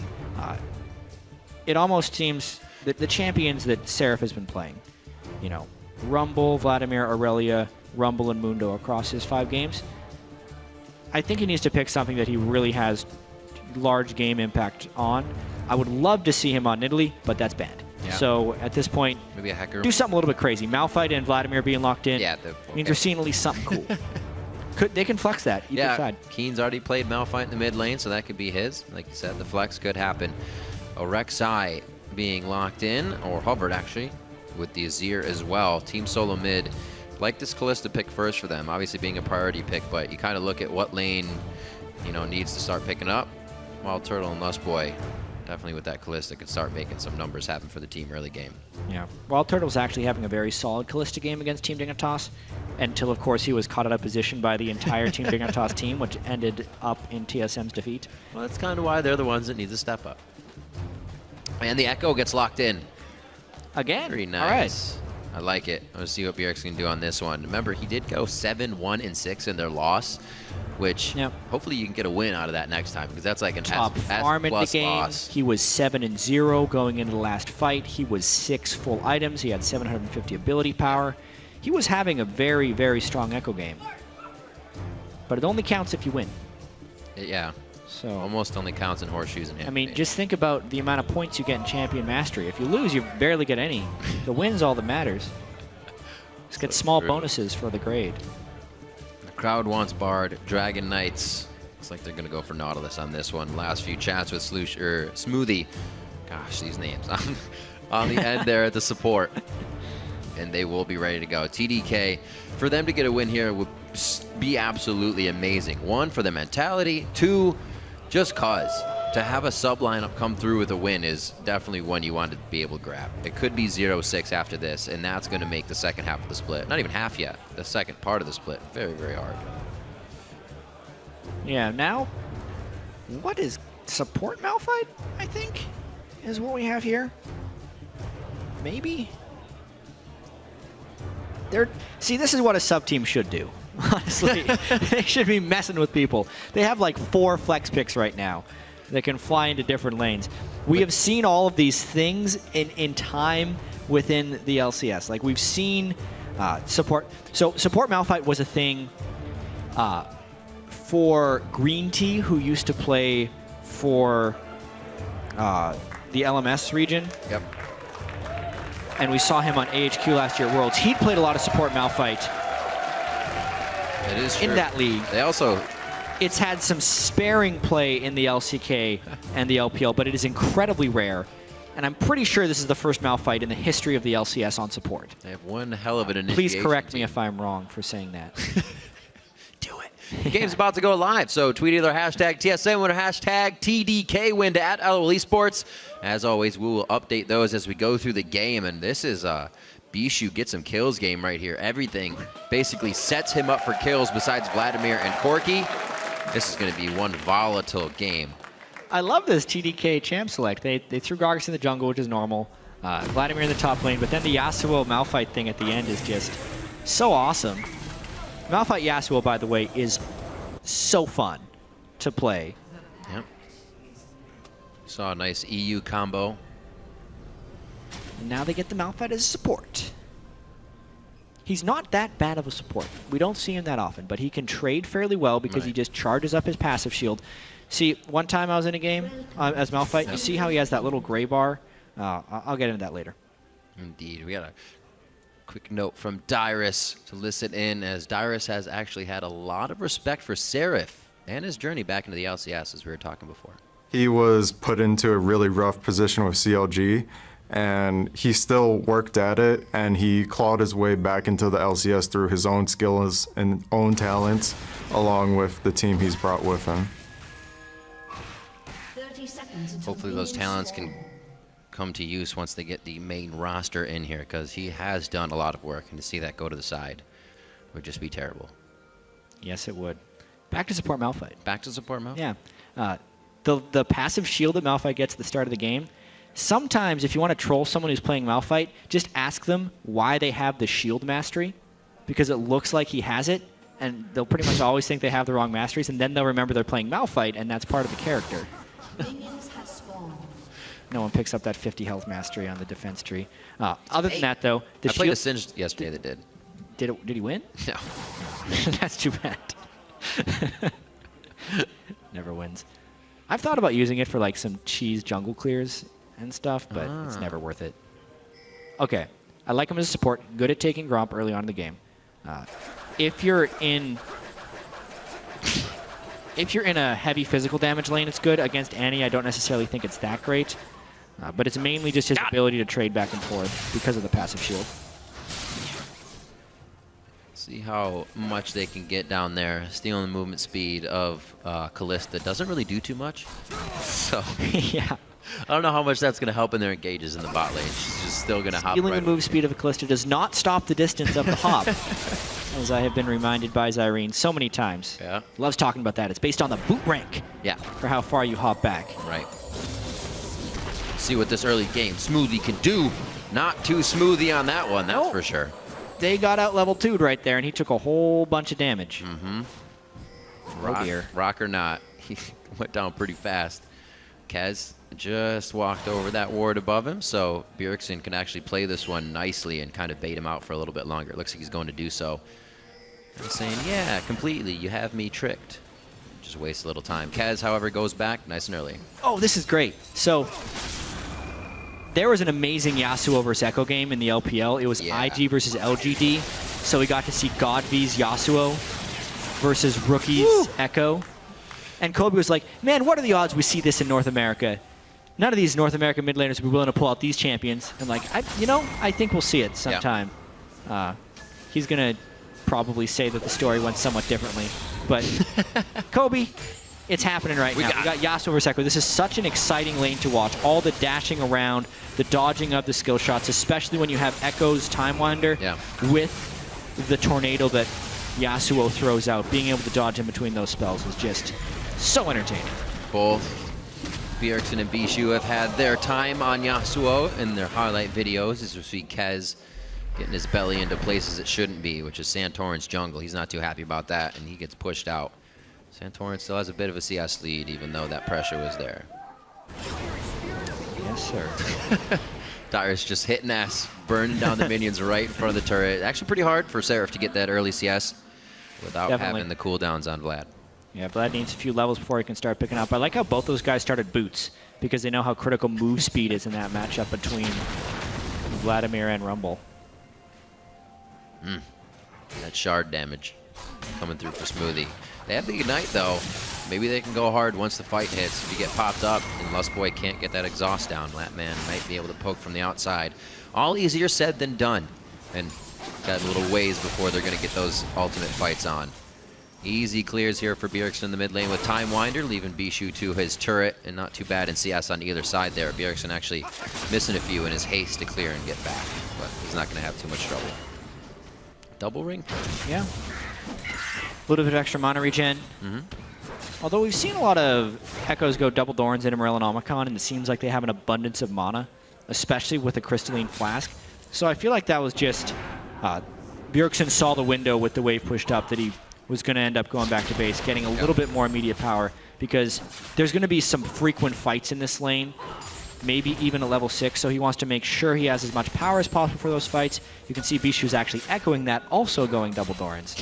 Both these guys have the no pun intended idea to fight. No pressure on the Latman there. They were just playing the minion wave, playing it safe. Actually hits that without too much vision. And it looks like Lustboy is definitely ready to get an attack on here. Slowly backing, or slowly moving back and forth, I should say, but not really giving away that they want to get that engage on. Just a few light pings out. Santorin clearing the pink. I don't think Kez is going to be able to do too much off this. So Santorin's Rek'Sai early game, haven't seen too much of it just yet. He was able to pretty much stop Kez on getting in early. Yeah, Kez had that nice invade. Yeah. But wasn't able to draw any blood. And a nice ward there by Santorin at the Raptors of Kez. Keep vision on the guy that's calling shots as well as making some of the plays in the early game. That's the guy you want to keep an eye on. Kez also having a big hand in the first bloods that TDK can get. Oh dear. And there it is, the stun they've been holding. It was just when they hit level 5, Latman with no mana as well. So pretty much zero chance that TSM would lose that engage. Yeah, it's a very troubling lane now for Latman and Smoothie. Down 15 CS before the recall. And you still not even have the impact of Malphite ult, because they can just Malphite ult you back. Yeah. Oh boy. Oh dear. Wind wall's down, they both flash over it. He tries to clear the side. Bishu keeps himself alive. Nicely done there. Had to blow both and the exhaust, and that's pretty much what saved his life. Yeah, Windwall blocked the coming back of the Chrono Break, and then when Bjergsen popped of the Time Winder. These Echo skills, I'm going to get him eventually. Fight in the top lane. Chemo Plague down onto Dyrone. He just shields himself up. He's fine. Nice try by Seraph. He is starting to get that lane back in his favor, though, as he starts to get a few levels. I'll get this one right. In the Echo versus Yasuo duel, Yasuo was able to win wall the second half of Time Winder and then get out of range before Bjergsen could Chrono Break him, therefore making the nice escape on the gank. Bingo. Wind wall timing in this matchup is so important. This is one of the ways Echo accesses the end of his burst combo. Very trickily played. Bishu keeping those tense moments under the turret in his favor. Maybe they might be back, though, to rinse and repeat. That was the second time quickly we had seen Santorin mid to shut down Bishu. And that time they were actually able to get a few summoners. No real lead in any lane but the 80 carries, as we saw Wild Turtle and Lustboy pushing out Latman and Smoothie. But you can't expect that to work as the best lane against a top-tier North American team in the first place. So you either pressure it a ton with Kez, or you try to just keep things safe. Yeah, and we saw Lustboy talking before. They don't really think there's any way TDK can win unless they get some type of early game snowball going. Yeah, that's so falling away. Very conservative macro game early on from TSM, having faith that as long as they just don't fall behind, they'll be able to do fine. Love watching these Echo games. As soon as a champion comes out, you kind of compare what pros are doing and whatnot. Still have yet to see the big plays. But you definitely see a lot of Echoes farming with that phase dive for the last bit of CS. Not too much mana cost, it's super easy to use. Pawn had a really interesting Echo over in the LPL. He was one of the people that probably used the Echo ultimate most successfully. He invested a lot into it, but sometimes he kind of be in an aggressive place, flash away, which then was better access to baiting people into his ultimate afterwards, and he got off some pretty nice ults, but at a high cost. Comes back.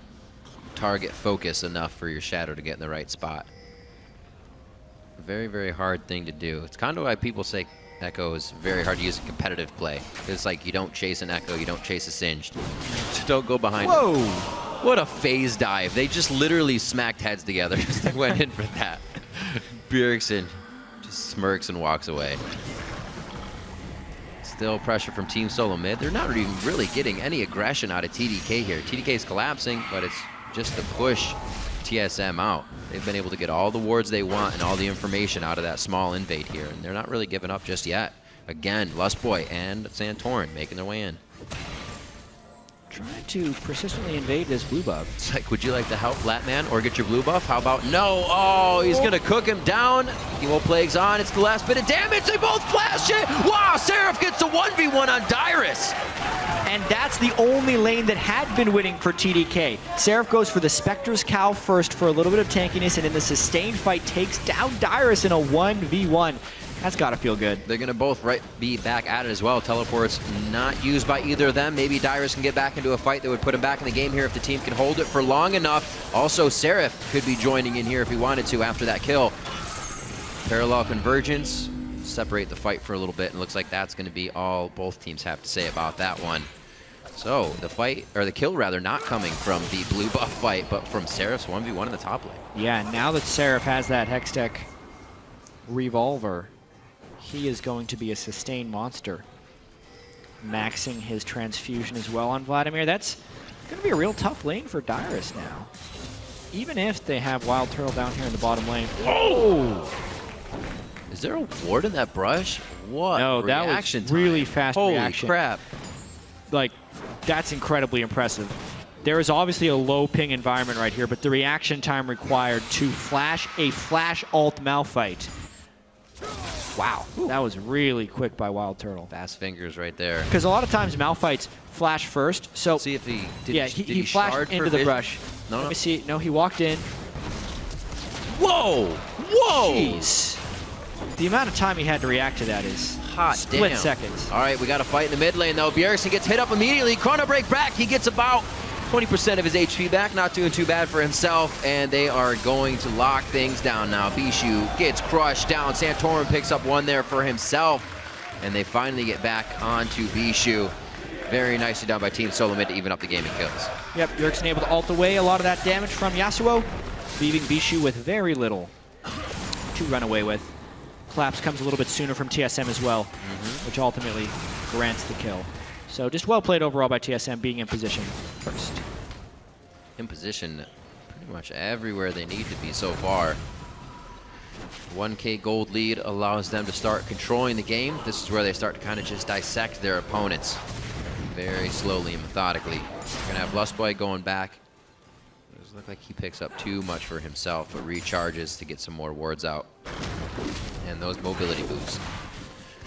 Seraph here, still the saving grace to see if he can do anything in these team fights. You have the Hemo Plague amping the damage of Bishu on top of a unstoppable forest. There's a lot of lockdown here that could take TSM off guard in these team fights. Yeah, TDK one good Malphite ultimate that isn't instantly flashed away from. Yeah, I don't think we'll see too many of those again this game. Sweeping Blade, Bishu just getting his flow up and safely in lane. We got the rotation now for Team Solo Mid down to the bottom side of the map. The majority means a little bit of dragon time. Or dive and then dragon time. It looks like somebody's gonna die in this one.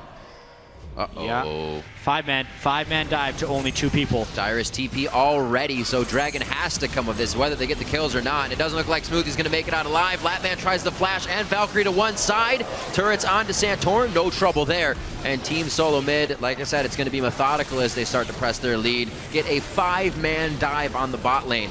Should be coming up with Dragon after this. Or not, they're backing. There's Something too many TSM's members. been able to do in a couple of games. They did it against CLG as well, just a 5-man party in the bottom lane.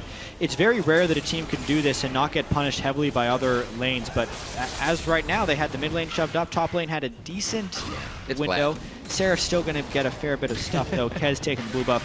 Every time you do a 5-man dive, there is a cost, so it's on a TSM to make those 2 kills worth it. So they have eyes on Kez. This might push out Seraph a little bit here. Interesting, TSM just wanting the dive, getting the kills for themselves. Santorin says no, actually pulls off the engage in the top lane here. TDK do a nice job at kind of staving off more damage than it could have been. They don't even lose the bottom turret on that. Just the lane that's already been getting hurt.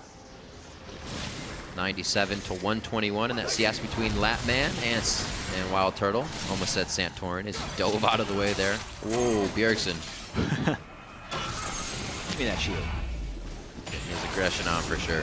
So he did go the Morello Namicon as well. It feels good. You just need that cooldown. Yeah. TDK probably needing to make a bit of a move, but honestly, this early game's been very slow. Very, very slow. It seems like TSM is playing very safe against this unconventional team composition from TDK, but that puts them at risk, honestly. TSM made a 40-minute mistake in a team fight against Team Dignitas. Would not want to make one here. Oh. Look at that. I like what Bjergsen did there, but he actually put himself closer to Kez on accident. He gets the hit over onto Bishu. Bjergsen gets out alive with the skin of his teeth on that. Wow. Really impressive play right there by Bjergsen. That was incredibly impressive because he made an error showing himself to Kez at first. He tried to fog avoid parallel convergence, dive in with Santorin, but was spotted out and was still able to right the wrong. It's so hard to estimate the amount of damage you're actually doing to Echo, because if you don't kill him cleanly, he will use that ultimate to heal up so much. And that's how he keeps turning around these kills. Bishu with the exhaust on Yasuo just always seems to be ineffective. Then again, he'd just heal up the I feel like the Ignite would help negate some of the healing. TSM now gets enough power to go for Dragon. Easy peasy for them. The Bloodthirster for Wild Turtle as well, as their core items are already starting to be finished. The only one we're really looking at was Bishu's Static Shiv recently, and that Woda keeping Seraph nice and healthy in the top lane here. So more focus has been on Bishu this game, making sure he's not the guy that can wipe out these team fights when it comes to it. Like we said, you have that Malphite, that Gragas, and Seraph that's going to be able to go in all the time. Bishu can finalize those kills. TSM's going to have a hard time in this game. Yeah, still not a very impressive game thus far by TSM. I mean, they're up 1,000 gold on a team that's 0-5 playing with subs and got nearly perfect game by Team Impulse yesterday. TSM will definitely have wanted to play this game much more cleanly. Win is still not yet secured against TDK. They're doing their best, though, to do some rotational play that TDK has been weak at keeping up with throughout their stay in the LCS. So just try and get this turret advantage. Yeah.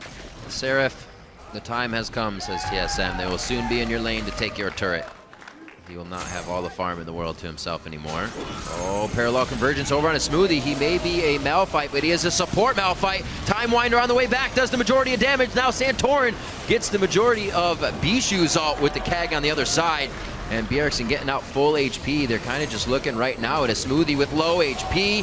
He gets out. A very nice equalizer actually on the team coming through. TSM still wants this. It seems like it was a bit hesitated though. Seraph making a transfuse kill here. Chrono break by Bjergsen, but he puts himself in a bad spot while being able to get a kill. And it's Seraph now starting to pick up kills. Dyrus a few more for himself. Keds can't figure out if he does want to or not go back in. He chooses to head out, as Wild Turtle still could have been the bigger factor there along with Dyrus. What a back and forth fight. We definitely have to get another look at that. Yeah, very crazy fight right there. The main skill I noticed though was Dyrus' equalizer, getting a lot of work done in there. Seraph came in late, got good damage down, but ultimately was the equalizer that put the 4-for-3 in the favor of TSM. So TDK trying to desperately push TSM out of their jungle right here. So good start to the fight here. Chain stunning Smoothie, but he still gets his ultimate off onto Santorin, who is what the Yasuo ult jumps down onto. Then they knock him back with the Gragas ultimate while Dyrus isn't there. So temporarily it's a 5v3 because they kill him so quickly, but Lustboy goes in for Flash Tibbers, really trying to chain the stuns with the parallel convergence. Doesn't quite get it there. Bishu probably shouldn't have gone back in, but you could tell the call was to fight because Seraph was going in anyway, so he did any damage he could. Bjergsen is able to Time Winder some of that damage back, then end up trading kills, but Dyrus strong at the end of the day. Chrono Break. Why is the ultimate Time Winder when he's... if he's winding time, that's what he's doing with his ultimate. Chronologically, it's like time, you're breaking Chrono. Yeah. I need That's the way it is. to read up on my So time what I do source. like about what happened in that, actually, in the interaction-wise, is that Bjergsen had Hemoplague on, and that time actually was longer than what Bjergsen had to get back. So he ulted, and Hemoplague still did its majority amount of damage as soon as he got back to the fight. So he took a huge burst and went down instantly. Just a little treat there. Hemoplague kind of working against the Echo ultimate, and definitely working in favor of TDK for a bit of that fight. 32,000 gold to 28 now. TDK staying within range to really make this a very good game against Team Solo Mid. And now they really push to the wayside. Parallel conversions, such a great spell for being able to just distribute people in an area and get them out of there. TSM's got a couple of Disperse squishy people, I targets should right say. here. If Bishu is able to farm to a point where he can actually get an Infinity Edge, because Bjergsen's not going to be building too many resistances, the threat of a one-shot onto the Echo becomes more and more real. Malphite ulting on top of an Infinity Edge Yasuo comboing and just bursting him down during the duration of CC. One of the things why I love Bjergsen's second item, Zanya's pretty much guarantees you can get that ultimate off. Nobody else is mashing R harder than you are coming out of that. Moving up here, TSM finally, again, putting their foot down. They say, this is where we need to go. We can pretty much avoid most of TDK, sorry, as we do this. Also a good bit of move by TDK. One after the other. TSM will rinse and repeat, finally take down these turrets. But will they make the mistakes that have plagued them in the later parts of the game now? They have to avoid doing that. It's only 20 minutes in. Maybe we get 10 minutes before that starts to happen, but hopefully they can keep it from happening. Yeah, TSM has not played the cleanest games this year, starting at 3-2, but they had pretty big gold leads in both of the games they've lost. So there's work that TSM needs to do to clean up all of these things. And we mentioned at the start of the game, TSM typically does win against the bottom tier teams, and TDK at 0-5 is definitely that type of team. One more time. Needs to be clean. Dragon coming up in 30 seconds with great ward control from TSM. Prepping the bottom turret, be taken down. They will be able to get back here in time as well. Home guards up onto Dyrus. Don't see too many more, but it looks like they should be able to make the long haul out here. He's getting mid lane push, so TDK has something else to think about here as they set things up nice and easy for this Dragon fight. Like you said, got to watch for those ultimates. Smoothie on the Malphite. Kaz coming in, trying to disperse the team as well with that explosive cast.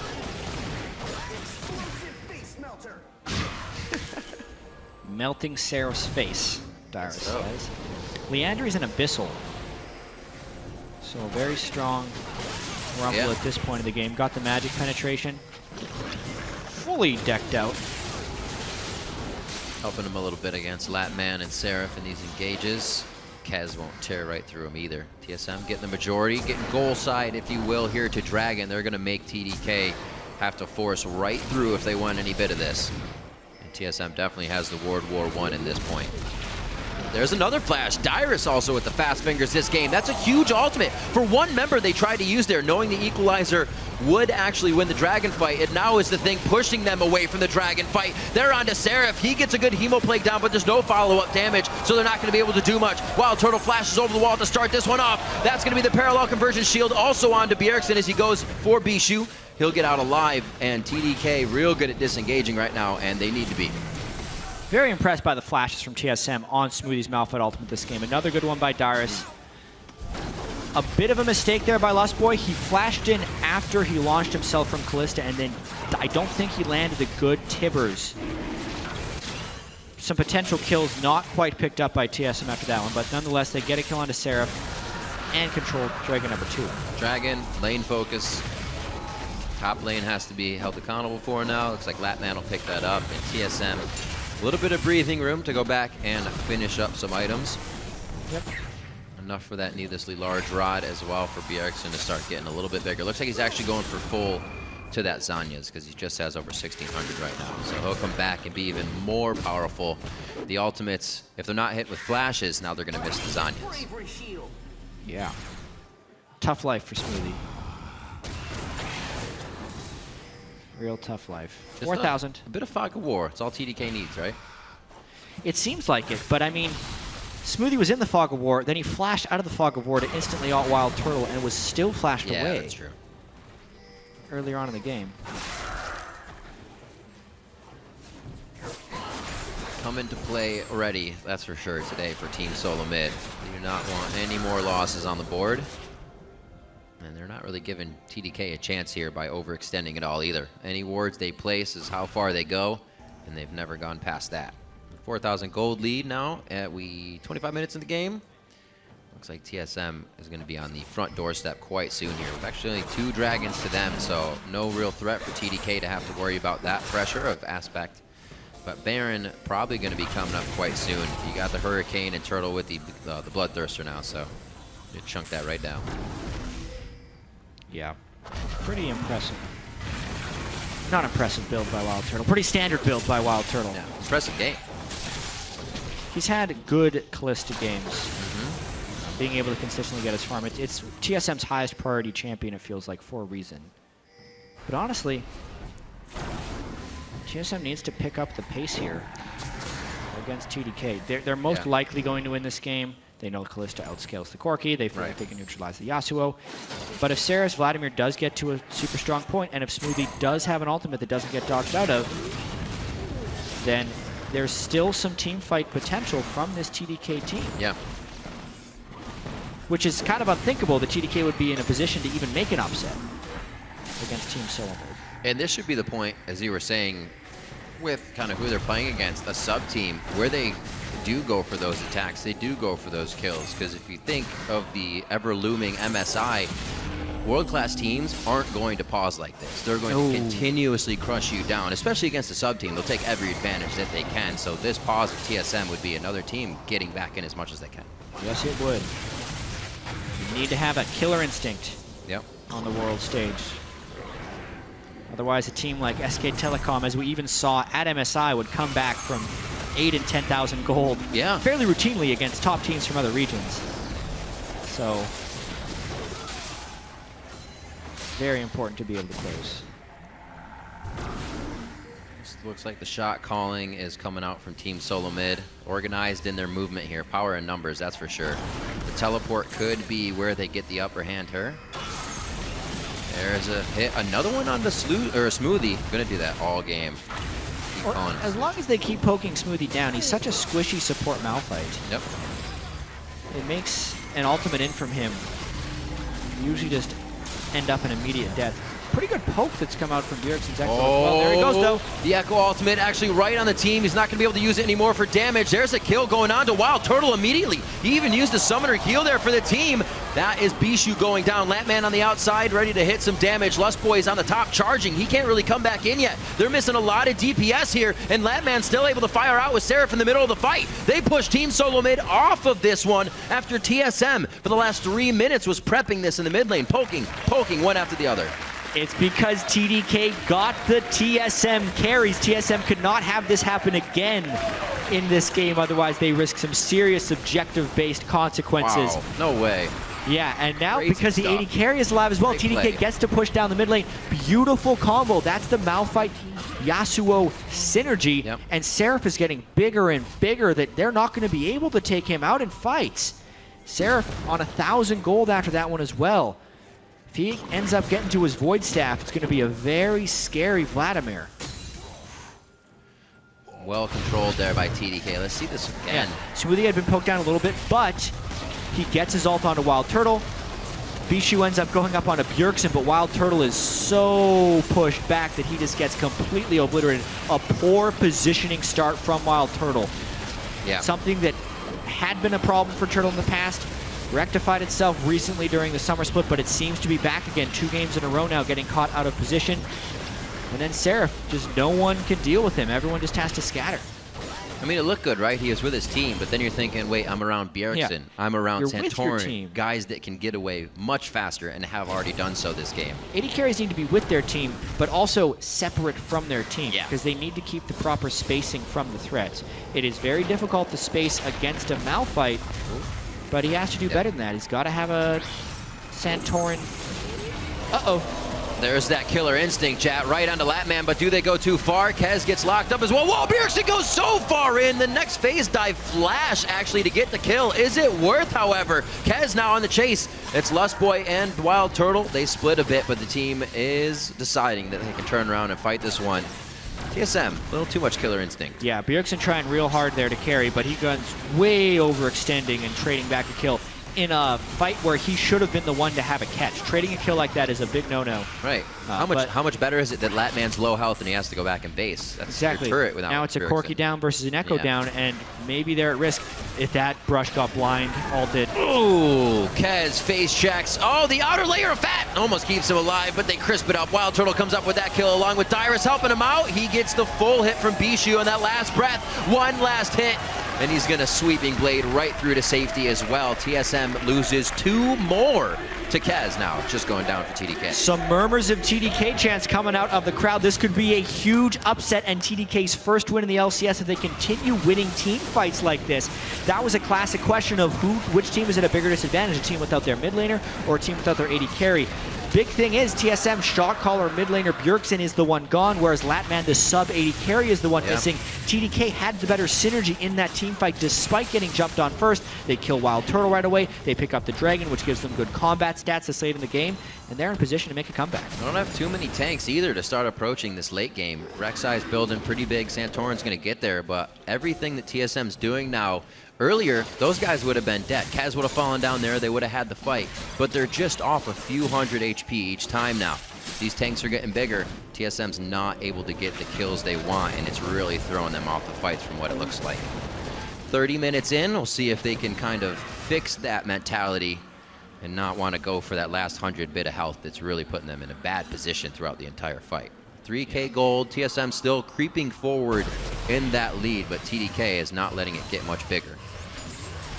And boy, have they picked up kills recently. 12-9 now as we get into this matchup. TSM's going to start hesitating on what they want to do, possibly. Yeah. That's going to get even worse. Maybe they already are hesitating right now. Some questionable plays there. Wild Turtle needs to watch himself in these fights. It's so difficult, though, against Malphite Yasuo. Yasuo is 0-4-6, but the pressure that he outputs when comboed with the Malphite, knowing whoever gets Malphite ulted is losing at least half of their health.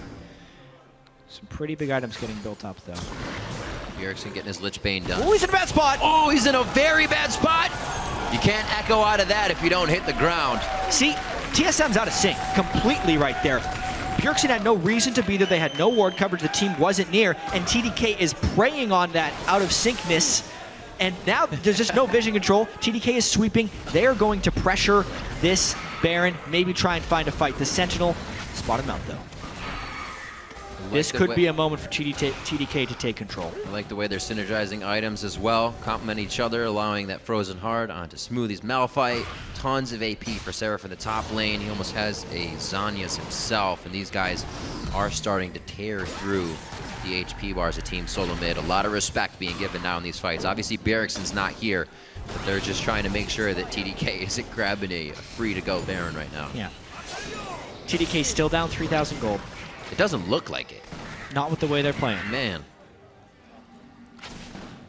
Seraph going to clear that big wave in the bottom lane. What a game this is turning out to be. Completely unexpected to have such a close game 33 minutes in here. Seraph would have to teleport in afterwards. Missed initiation. It hit. The channel got off. Latman actually took the initial damage from that. Bjergsen goes hard. Lich Bane's able to crush down onto Latman there. This is the out. Now they don't engage on the fight. They take the advantage. They keep rolling with it. Double kill going over onto Seraph. Very nicely done as he teleported in for the fight. And it is going to be big now for TSM. That was the mistake they needed TDK to make. Looked like Lustboy actually got the stun when he went in there, even though it was flashed away afterwards. So they were temporarily disabled for the Rek'Sai to come in, and that led to a big play from Bjergsen, who's now trying to make an even bigger one. Oh, dog, you're not that powerful. Zhonya's goes off. Can they get over the wall? Here comes the equalizer. They lay out the red carpet for Kaz, and Bishu's going to be in the fight as well. The Zhonya's goes down. So does Bishu. That's the ace as Latman comes back up just now. Clever play there by Bjergsen. He Zhonya's And then as he's coming out of the Zhonyas, his clone is right next to him, so he actually gets the full damage from his ultimate. Ace plus Baron, TSM back in control. Back in control. Breathe a sigh of relief here as they make their way in. Still probably unhappy with the middle part of that game. Somewhere they continuously fall behind a little bit. This time they have been able to find their way back in. The choose your own adventure is in their favor. And Lustboy hits that ultimate. It was actually quite close to missing as well. We've seen quite a few of those, but they get one that they wanted. Let's see one more time. That's the Baron, actually. Yeah, this is after the catch from Lustboy and Santorin. So he catches them in the stun, waits a second for the stun, then Zonies, and watch that little guy in the shadows. Boom, props right on top of the equalizer as well to just blow two people up. A 1.3 AP ratio on his chrono break. Able to access the full damage. It's going to sting. It's going to sting a lot. Also being very big on assassinating people. Bishu now has 2 Zhonyas to look at. He's probably not happy. Parallel convergence far ahead, a very long cast range. And you can see how Bjergsen's actually trying to play that into his favor for getting the gigantic shield that you get. The item differential on the 80 carries is pretty massive as well. Latman with the Infinity Edge build after Triforce, so the 2 most expensive 80 carry items right there. Wild Turtle has 4 completed items, albeit some cheaper ones.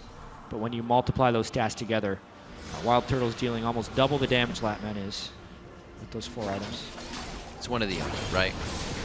Latman's trying to get the nice car, have a small house, big house, not a small car. It's one or the other. But if you just don't have as much money overall, yeah, you're never going to be happy. Probably going to be behind. That guy always losing the Christmas light war. 30 seconds on the Dragon here. This game now going to 36 minutes with Team Solo Mid having quite a demanding lead in the beginning. Still faltering in their ways of figuring out what they want to do in that mid to late game.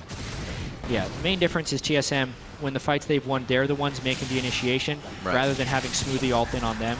So the fight where Lustboy and Santorin made the initiation, huge victory for them. It's what's given them control of the game, but when they've struggled, it's been Wild Turtle or Bjergsen walking in a strange place for some farm and getting caught up. I think the jungle fights nicely favor both teams. You get a few Vlad ults with a nice Yasuo ult, but then you don't want to be in the Rumble Annie. It's going to be a different fight without vision here, and TSM is starting to cut that vision down quite a bit in the jungle of TDK. Almost impossible for them to even contest their resources now as they lose blue after blue and red after red. Looks like the split push as well is going to start bringing all the lanes up to the base of TDK here, so pressure is going to start spreading them thin. See how they react to this. Yeah, been able to grow the gold lead to 10,000. That went quick, actually. Yeah, it was pretty much all from the Ace plus Baron. Yeah. Because at the time of the Ace, there was actually some bounties that are built up on TDK since TDK was in the midst of a comeback. Good point. Making the swing back even more pronounced. Lustboy, Lonely Wanderer. What's he doing? Just says hi to the Scuttle Crab, I guess. Just makes his way out. How are you? 17 to 11 here as we enter 38 minutes, coming up on 40. TSM slowly working their way back to the side of TDK's map here. Interesting how Lustboy's actually built a Banshee's Film.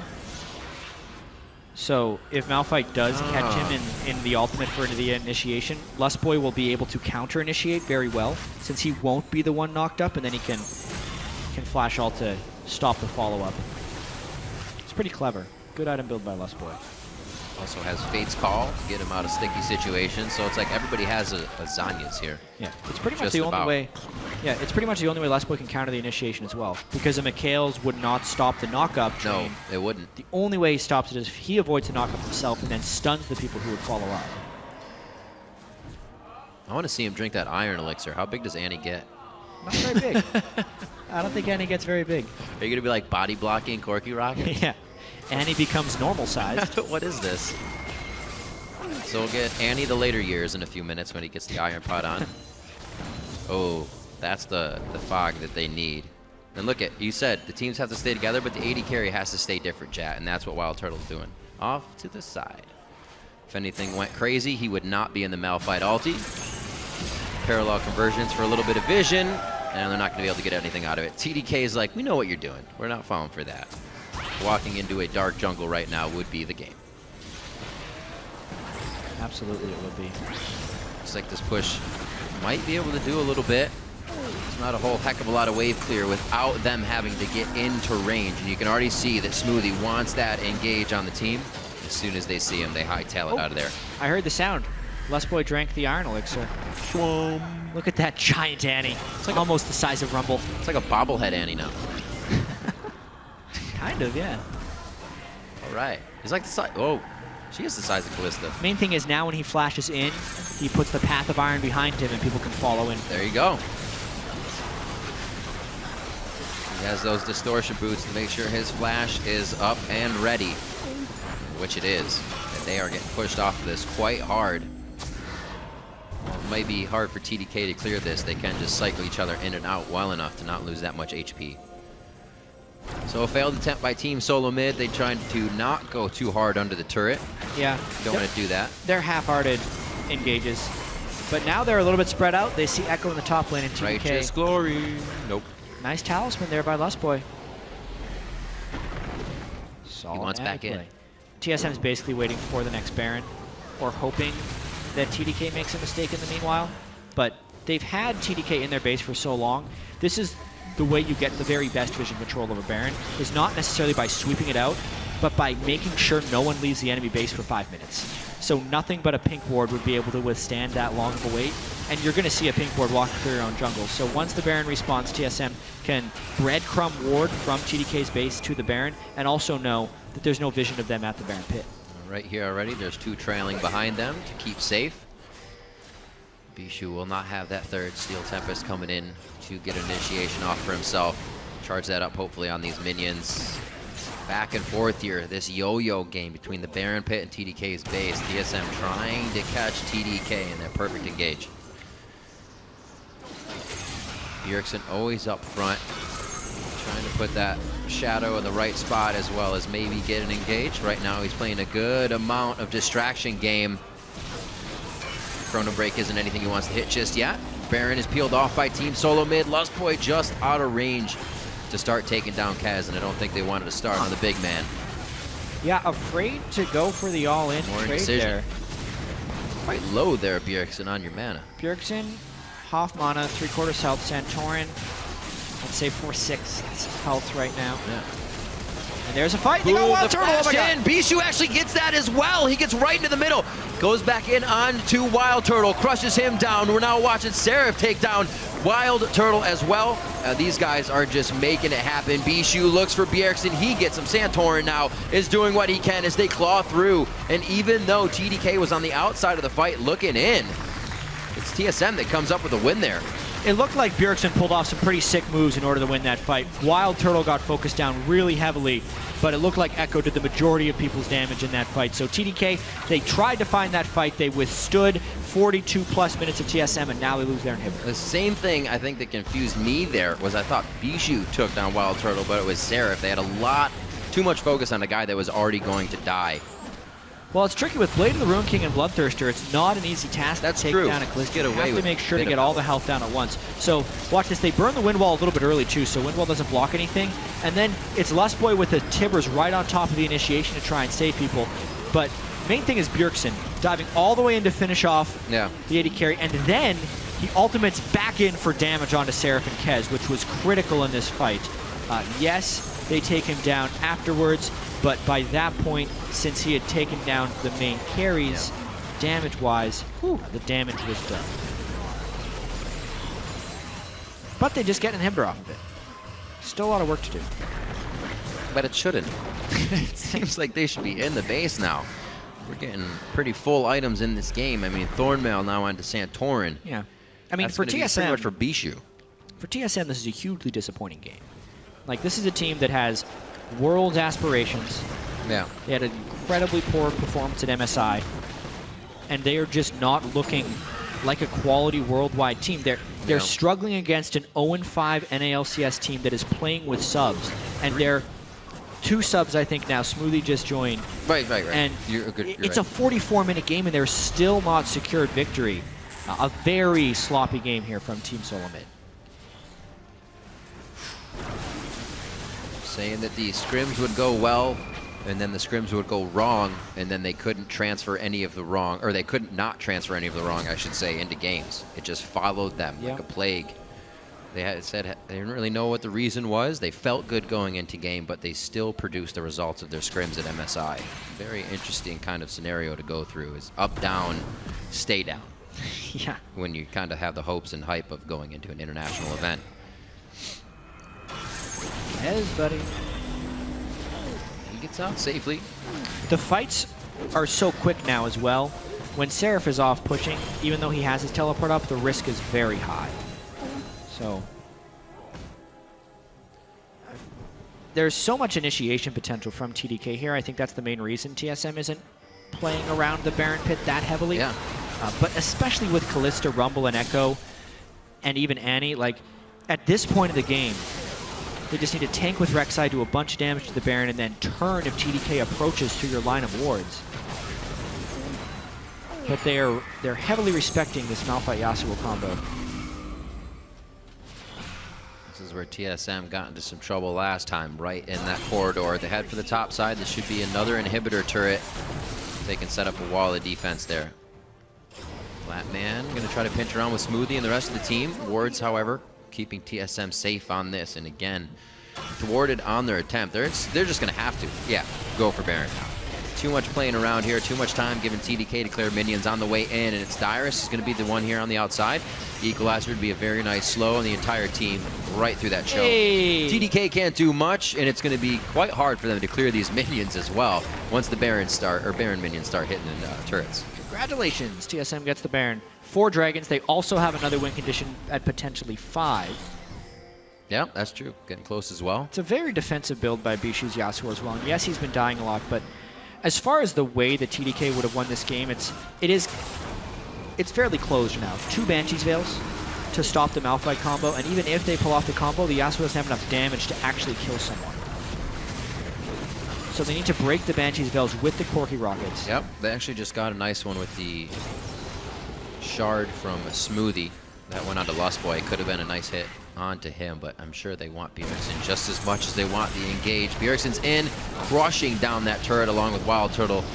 And Lichbane damage, doing some nice hits. TDK could try to go for broke here. Lustboy just putting himself right up front, says, here you go, here's Tibbers. Bjergsen takes down Smoothie, and TDK is going to have to fight this one to the Nexus turrets. They let the inhibitor go down smartly, but they do not want to have that happen. Flies right in. Bjergsen instantly hits the Zanya. Is going to be able to chrono break back, and he kills that man with the chrono break right onto Seraph. Now Bjergsen could go down. Seraph actually can't get any more transfusions out to hit him. Actually, he gets him with the Hemo Plague as well. We talked about that earlier. And Seraph finally hits the deck. They're going to start hitting the Nexus turrets on the side of Team Solomid. TDK's base now in shambles. It took quite a while, 47 minutes for TSM to finally get to the Nexus, but they are able to pick up a win, now going 4-2. 47 minutes in, Team Solomid takes down TDK. And you said it there in the wrap-up, Riv, but it took them quite a while, which I guess is all you can think of coming into this game. Yes, TSM is 3-2 against an 0-5 TDK, but championship aspirations and 2 consecutive split championships in North America is this TSM team coming into the split with exactly the same roster that won in the spring split. And you can kind of see it on their faces. They want to do better than that. Yeah. Unfortunately for TDK, the sub squad again had a fairly valiant game, much better than their game yesterday against Team Impulse. But at the end of the day, still staring at the defeat screen. Very unfortunate. What to come is the question for those gentlemen on Team Dragon Knights. What will the new members of the team do? They're still putting up plays here and there, even in their games where they're down. So will the full composition of that main roster be able to pull them in wins starting in week 4 if they do have, I think, Ninja and Emperor back on the team? Yeah, it's true. The season, hopefully for TDK, starts next week, assuming they can finally get Ninja and Emperor into the team. So many complications. Again, chatting with Seraph, who worked so hard to get back to the spot. His solo kill on Dyrus with Vladimir in the top lane for naught in the end with the fight the Team Solomid put up.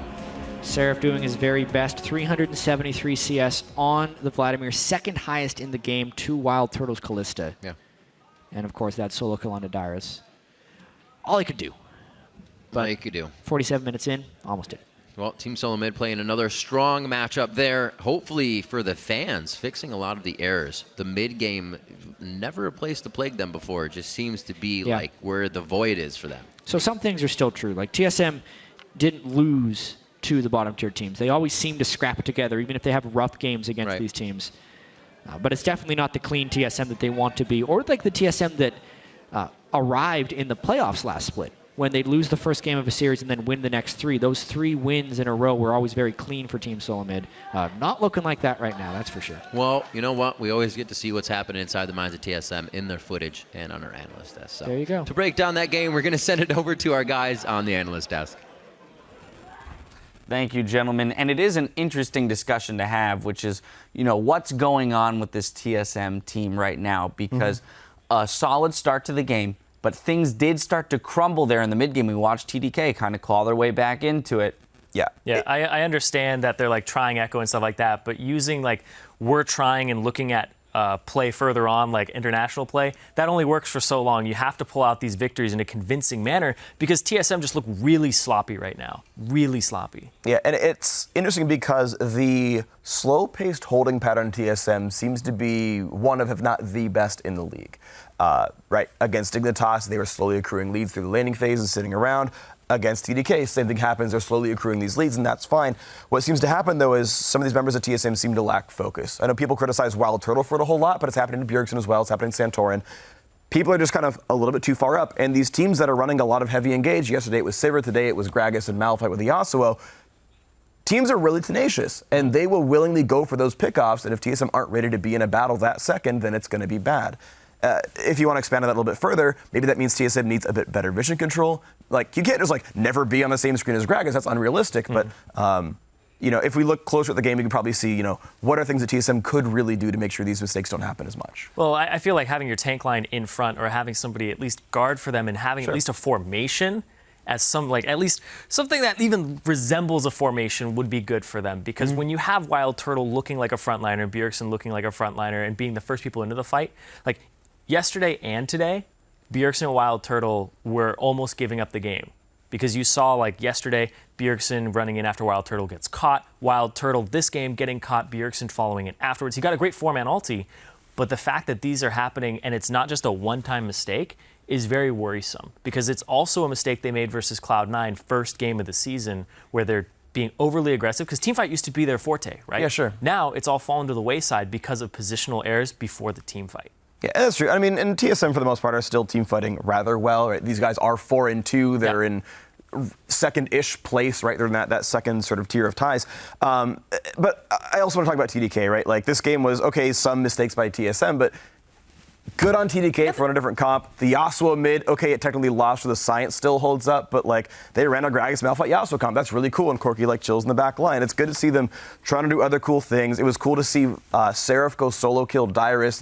He's obviously an LCS class top laner, being allowed to play his own style of champions, and it's working. You even heard Dyrus talk about Seraph at the beginning of the game, saying that this guy made it back into the LCS on his own talent and ability. He does deserve to compete with the best. I do want to continue to hit on your point about TDK bringing out this composition, because it's an interesting point of attack against this TSM team that is developing a pattern of losing focus, of leaving themselves open to catch. So as we watch teams pick up Sivir against them, which was banned out this time around, the Malphite, these solid engaged teams, it's a weakness that I think TSM really needs to shore up. Yeah, and I really like the Sivir ban here because it's sorry, Sivir was banned this game? I'm going to look. Hold on. Never mind. I take that back. You're feeding me false information. I am feeding you false info. It just wasn't picked. I'm like, that sounds like a great idea. They should ban Sivir. They should have done that. Nobody picked Sivir, so that's completely aside. But the fact that they have this weakness now that they're trying to work on, I don't know if it's going to get better by trying to cover it up with bans, if they were throwing bans like that out, but being able to at least dive into it a couple times and fail is a good way to kind of shore that up, because now they're going to have a bunch of replays to look at and now a lot of experience with it. We'll see what TSM can do to shore up those weaknesses. Before we head to break, we do want to make a quick clarification on the Azir and Varus interaction that happened in Game 1. So, Zyrene, I know you have some insight into that. Yeah, so the way that the physics work in League of Legends is Alistar Headbutt is possible because it's a knockback into a knock up. So the momentum of the knockback is stopped by the knock up. What happened was Bishu on Azir dives in, not Bishu, sorry, Slushy. Yeah, Slushy on Azir dives in. His E, the knockup, actually doesn't make contact before his Emperor's Divide does. So Emperor's Divide hits, and then that knockback is canceled by the knock up of the E. So Bishu, he's honestly too good. Slushy was honestly too good, and he was able to pull it off too quickly. So too good for League of Legends. Yeah, he's too good. I don't even remember his name half the time. I'm sorry, Slushy. Well, if that's the way the interaction plays out, at least I want to know that I'm too good for the physics of the game, I guess. Well, coming up, we've got our game of the week with Team Impulse and Team Liquid loading onto the stage for that one soon enough. Stay with us. The action continues after this.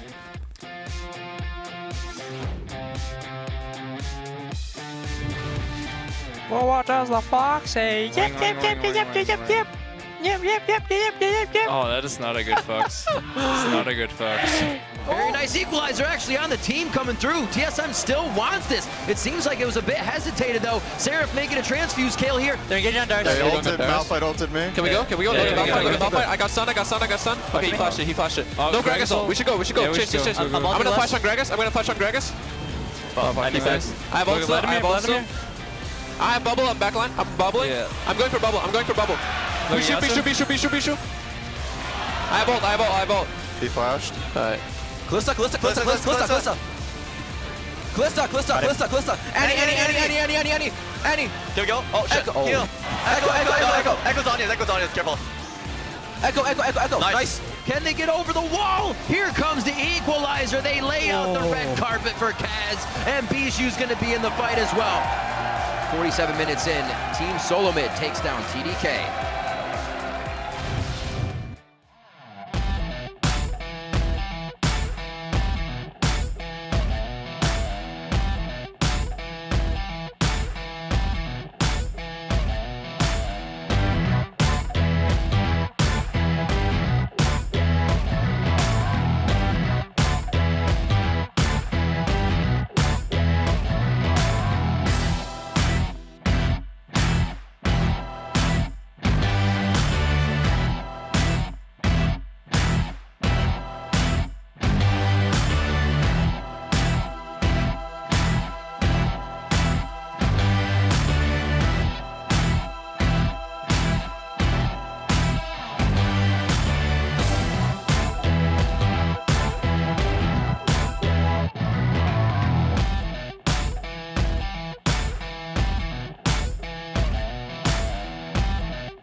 against most top laners, I end up getting a CS lead or even pressuring a little bit extra.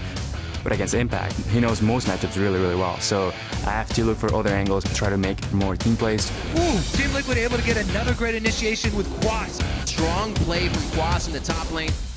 탑 솔로로서 해줄 건 다 해주는 탑. 딱 라인전 이기는 캐릭이면 이기고 버티는 캐릭이면 버티고. 근데 단점은 약간 아이템 트리가 좀 생각 없이 갈 때 많아요. It will be a close game, but we'll come out on top. 제가 좀 더 잘할 수 있다는 생각이 들고 오늘 꼭 이길 생각이에요. Welcome back to Week 3 of the North American Summer Split. We're setting the stage for our game of the week, Team Impulse versus Team Liquid. After starting the split 2-0, then 3-0, Team Liquid kept cautioning fans not to buy into the hype. But in our interview yesterday, you're starting to hear some of the players sounding a little bit more confident. Yeah, Team Liquid, they're definitely looking more coordinated. This is the kind of squad they wanted at the start of last split, and now it's definitely come to fruition. Piglet is showing up to team fights ahead of time and playing in lock and step with the rest of the team, and that's what they wanted from the get-go. And Dom says that the team, he says that they need to ramp up a little bit, but they haven't missed many steps from having that third place finish and being the team that went to 5 games in the semifinals. And these guys are absolutely, I think, very, very strong. The fact that they're doing even more prep before the games. Dom talked about their new sort of assistant coach, Warlock, coming in. I know it's such a great name, but the fact that he tells them how all the enemy players play and is going to help them gank and stuff. The fact that they're still taking chances with their picks and bans and whatnot. Quas playing 5 unique champions in 5 games. Dominate had played less than 10 total games of Yasuo, including literally 2 Yasuo Echo. Including, literally 2 scrims in the champion before playing them. This is cool that this team is willing to experiment, and the experiments so far are working. I love teams that innovate. I want to see them do it a lot more. All right, well, then on the other side of this matchup, we have Team Impulse, who play a lot more fast and loose. And Impulse is a whole bunch of fun watching them play. I mean, they're incredibly fearless. They will love making risky plays, and it will sometimes backfire, and sometimes it'll look just absolutely incredible.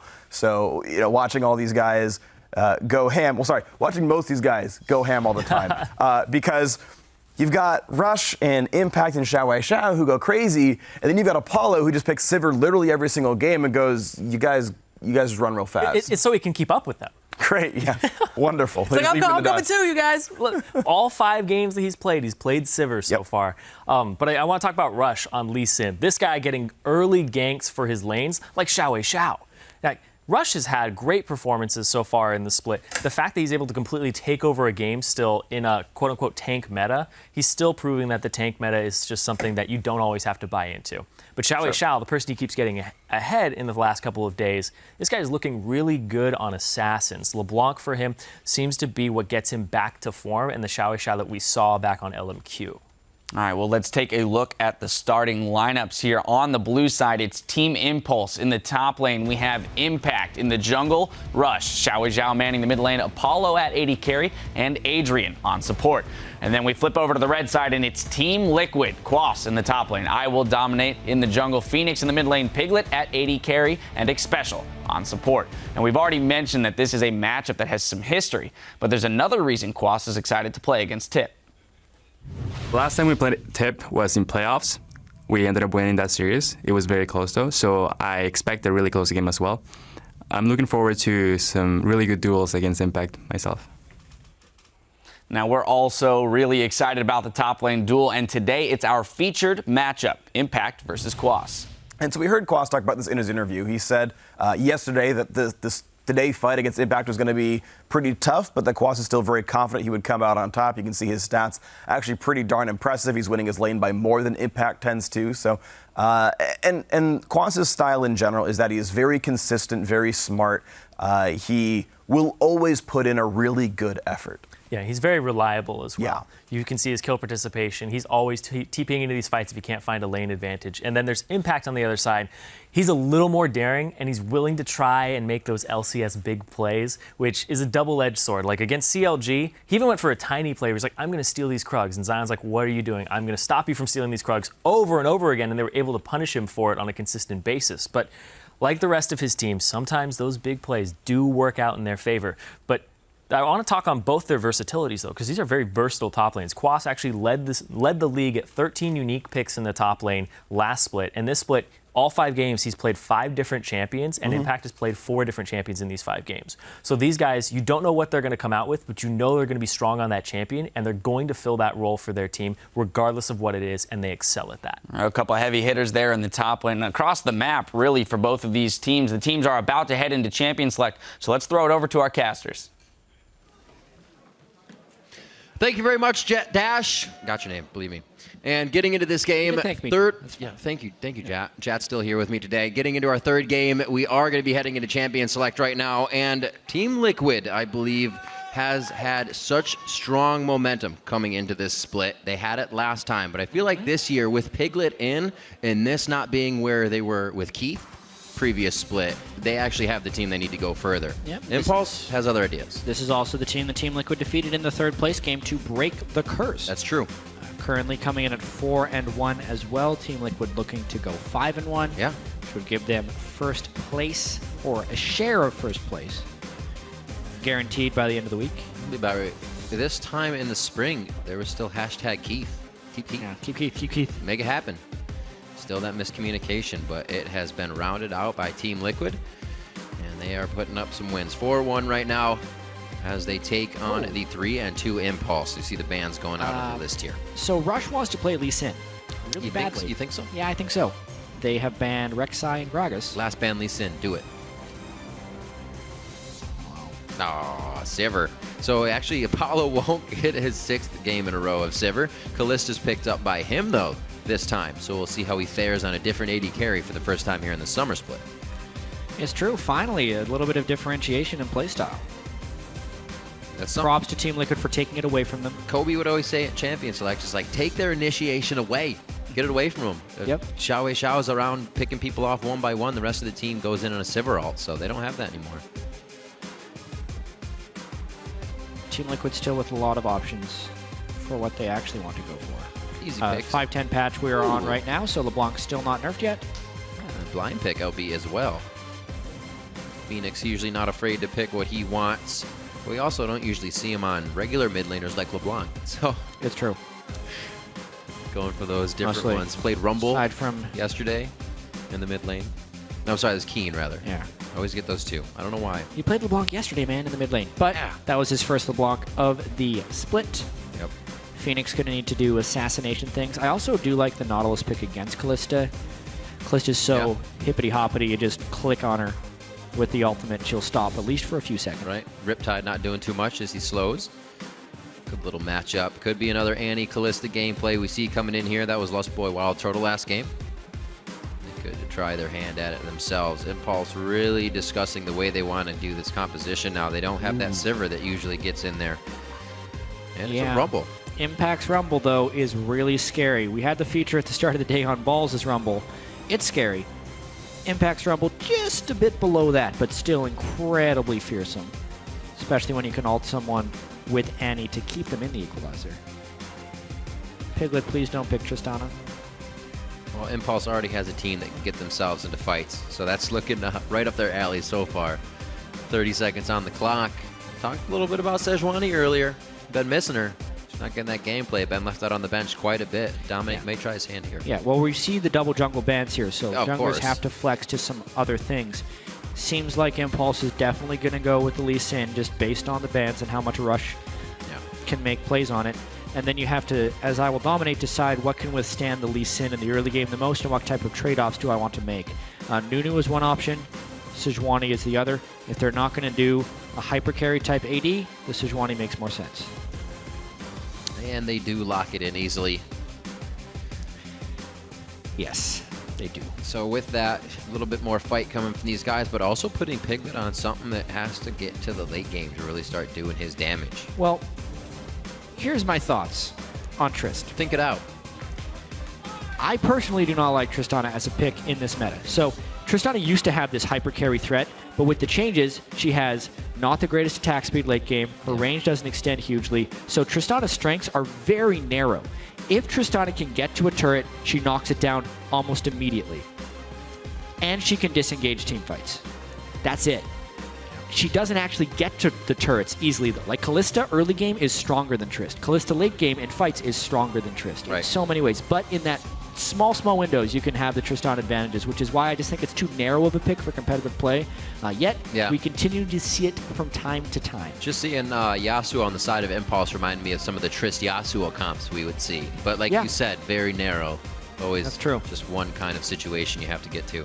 Kassadin being picked up, haven't really seen that other than getting banned against Inox are really in his hands. So see what Xiao can put up here as Lee Sin does indeed go to Rush. Yeah, and I like Kassadin Xiao picks specifically for the lane frequently. And I actually like the Kassadin into the LeBlanc. It's a fairly safe matchup because you can avoid a lot of the poke with your shield on Kassadin. And then Kassadin can actually outscale LeBlanc later in the game if you don't fall behind as well. So as far as safe matchups go against LeBlanc, there's very few. Kassadin is on the safer side. As long as you have the mana pool, you can Rift Walk more than she can. It's true. It's a good thing. Even once, there's more Rift Walks than LeBlanc. There you go. You can jump farther away, that's for sure. Get them distortions in. Hecarim maybe for Quas in the top lane. He can still put down some fight. He gets himself on the horse here, so. Yeah. Will be the first duplicate champion for Quas all split, but it is a good one to duplicate. He had some tremendous flanks in their game against Cloud9 yesterday. Mainly the difference maker in most of Team Liquid's fights. Interesting to hear how he kind of pointed out how he has to play against Impact being a more mechanically and just overall fundamentally smart player. He needs to look for different angles to make that work in the team fights because he knows it's not just going to be a straight out teleport in the lane. Impact's going to be able to make it work. Yeah, and if we're looking at these team comps right now, if I'm looking at what Team Liquid wants to do, they almost need to lane swap. I don't want them to put Hecarim early against Rumble, and also they need to get access to turrets quickly so Trist can actually access her strengths as a champion. So I'd expect Team Liquid to invade for some early wards, probably swap up to the top side of the map, and try and 4-man down that turret early on into the game. Very interesting. We will have to see if that comes to be as we head into the game. Coach Fly and Coach Peter leaving their teams now. Final hug before the teams punch each other right in the mouth. That's how it goes down. We're just about to get into this one. Third game of the day here already. Like I said, 3 weeks in and day 2. It's all going too fast, but we're getting great matches out of it. And for this one, you can vote again for the team who you think will come out on top. Tweet at LOL Esports with the hashtag TIPwin or hashtag TLWin. And we'll tally those up throughout the game. You saw the comms on your screen. You get one last chance to vote. No changing throughout the game. We'll find you.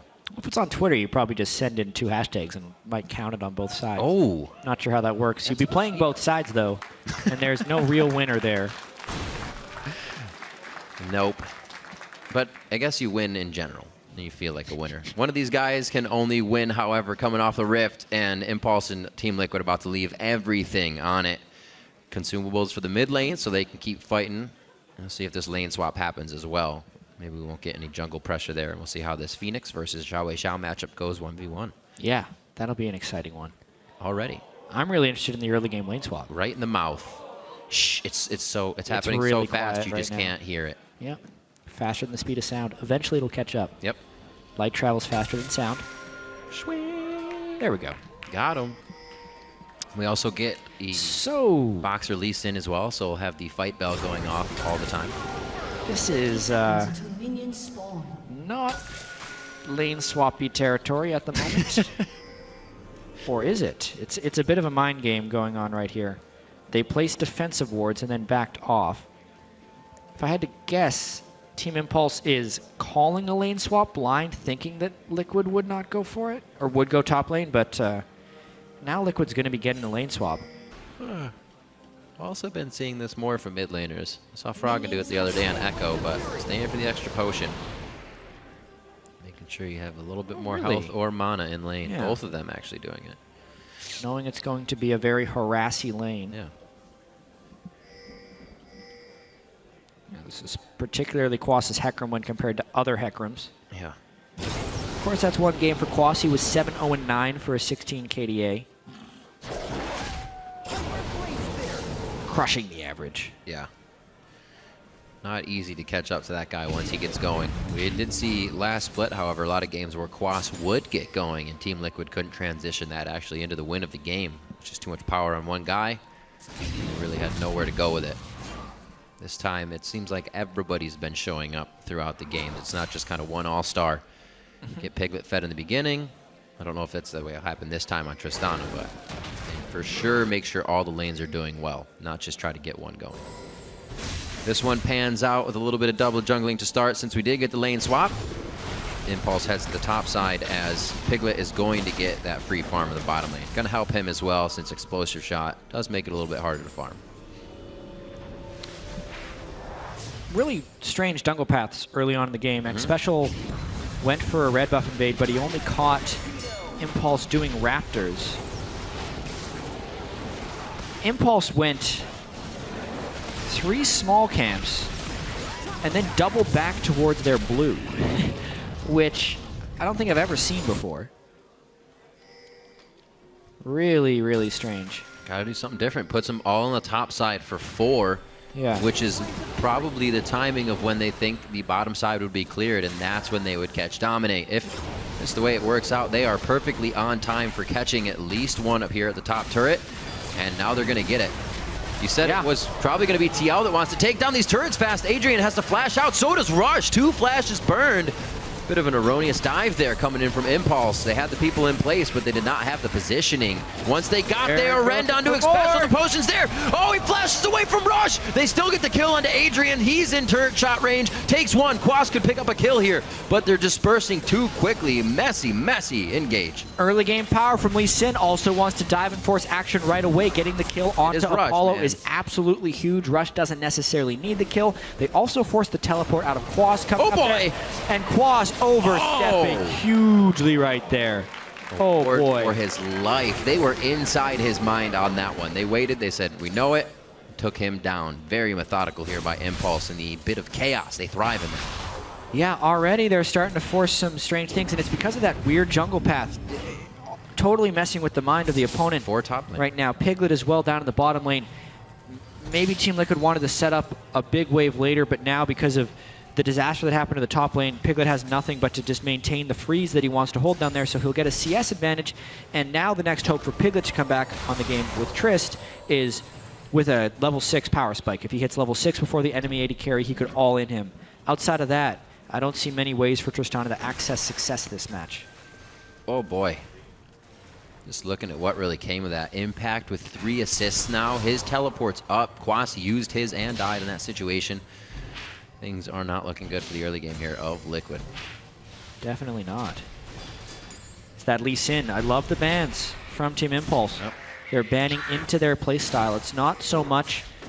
You know, I was talking earlier about how this particular patch has so many power picks that a lot of times you're just having a real struggle to ban away your opponent. So what Impulse did is they just banned into their favor for their particular picks. They didn't ban out I Will Dominate's champion, they just banned out the jungle power picks so that Rush can play his specialty without getting oppressed by the power of Gragas and Rek'Sai. And man, does he ever make a difference in the early part of games. Again, going Warrior Enchant, so he still wants to do damage on that Lee Sin throughout the game. Piglet, rocket jump in, gets an explosive shot onto Apollo. Looks like it's going to do a good bit of damage, and it's enough from the front end burst to follow up with the CC, give that kill over to Piglet, and they still focus the Trist lane to get him going. Really good gank. I mean, that's the one advantage the Team Liquid can have after the dive in the top lane is their AD carry is stronger than the enemy. Temporarily, just because of experience. Says, oh yeah? I can hit level 6. Do you want to watch your mid laner die? That was nice by Phoenix. Played that very, very well. Xiao Xiao just under level 6 on that. Yeah. Did he hit level 6 right before the all-in? I think he did. Yeah, Phoenix was level 5. As soon as Rush joins the lane, Phoenix gets a minion to die, hits level 6, and all-ins right away. That's how he picked up the kill right there. So Xiao Xiao not judging the experience just right. Phoenix timing it perfectly. Oh, good dodge by Quas. Oh! Dominate was also following up as well. They don't really have the wards to see this. Dominate was just on the trail of Rush. They're going to make this happen. The Ignite goes in. It should be able to tick down. Rush, one more hit. He stays alive. Didn't even have a potion. It was the safeguard to Impact to save his life. Good counter gank by I Will Dominate, but it comes up empty-handed from the kill's perspective. Even so, Team Liquid has completely bounced back from the early game. Double kill plus teleport burn, mainly thanks to the play of Phoenix and a nice gank in the bottom lane. 6 HP left there for Rush as he made his way out. This also makes it harder on Quas. That 3 assist Rumble now doesn't have any kill pressure on him, so he can start to have a little bit more fun in that lane. Definitely. Of course, he did burn his Ignite, so the kill pressure from the Hecarim will be a little lower. Right. There's that Brutalizer already under Rush. Going for more damage, as we said, he's building up. Yeah. Rush, while he is farming the jungle, that is definitely not his primary role right now. He farms Brutalizer champions. means he wants to fight early and often. Maybe even just going right back to the top lane, knowing Quas doesn't have an Ignite. They'd have to do it before Quas hits level 6, though. It's going to be a very tight timer if he goes up there. You can see Adrian and Here's Apollo. that turret damage from Trist. Because of the experience advantage, Trist is actually able to get short bursts of turret taking too. That's the other strength of Trist, is not only turret taking overall, but being able to burst it down very quickly. And E in a couple hits does more turret damage from Trist than any other champion in the game. Now has that Buster Shot, can shoot back anyone that gets into range. Transfer over to blue means that Dominate's on that bottom side. We'll see where his pressure continues to go. It looks like he's going to get a small invade here onto Rush as he figures the same thing is happening over in Xiao. And they do ping him out nicely, so no pressure. Too much pressure should come of that. So Chalice, Fiendish Codex for Phoenix in the mid lane. Xiao doing the stacking that he can once he can get to that Rod of Ages. A little bit of a lack of vision down in the bottom lane, which is why you saw the pings of question from Impulse. See him on that pink ward coming out. Those good forward wards, however, placed by Dominate. They're going to be able to keep good track onto Rush throughout this now, but he looks like he's actually heading all the way down to go for a lane.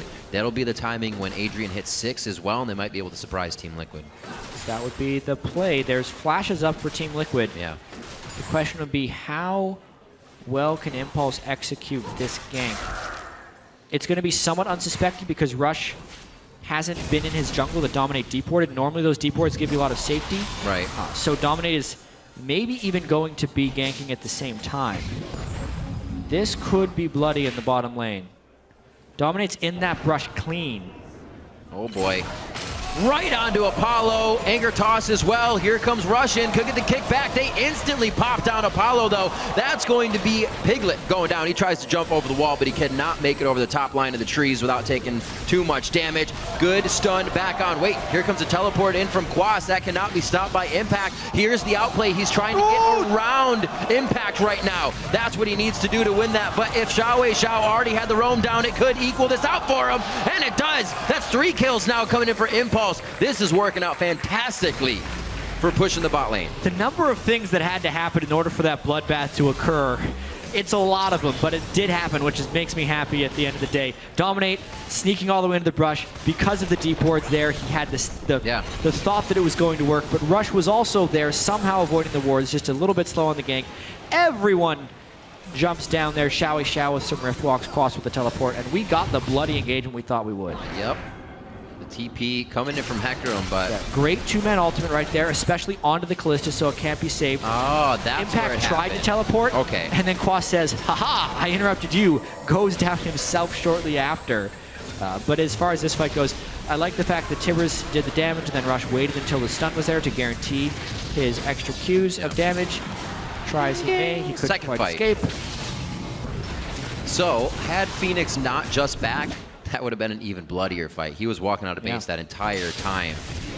So it's almost counteracted that Impact's teleport was stopped, but Xiao was the one able to make it down from mid lane there. Interesting set of actions, or rather interactions between the teams.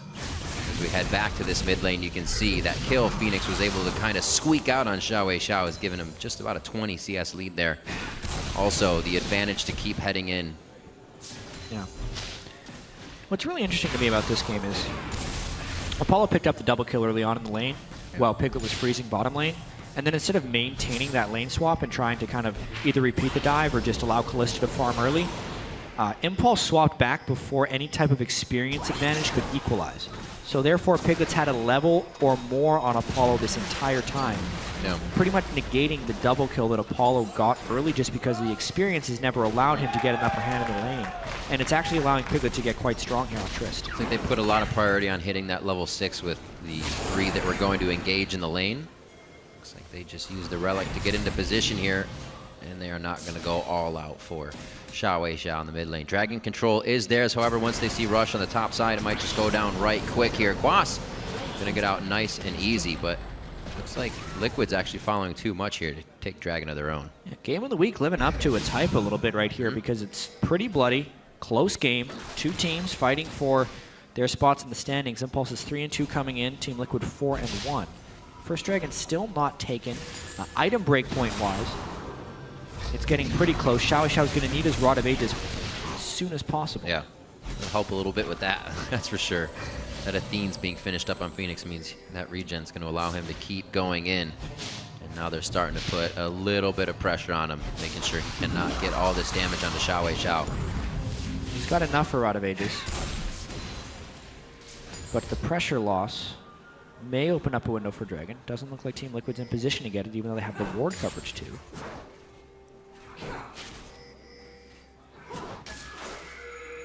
Liquid definitely putting a priority on pink wards and the control over the Dragon right now. Impulse, however, is a team that will fight over pink wards, so I'm sure they're not too worried that they haven't warded that area up yet. Just means they have more chances to get a fight in. 6-5, 13.5 minutes in.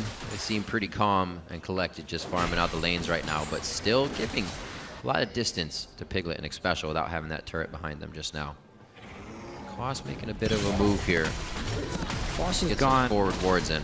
Yeah, and he's also gone for very early home guards into a Spectre's count, which is very respectful towards the Rumble, but it will delay the power spike from Quas pretty substantially.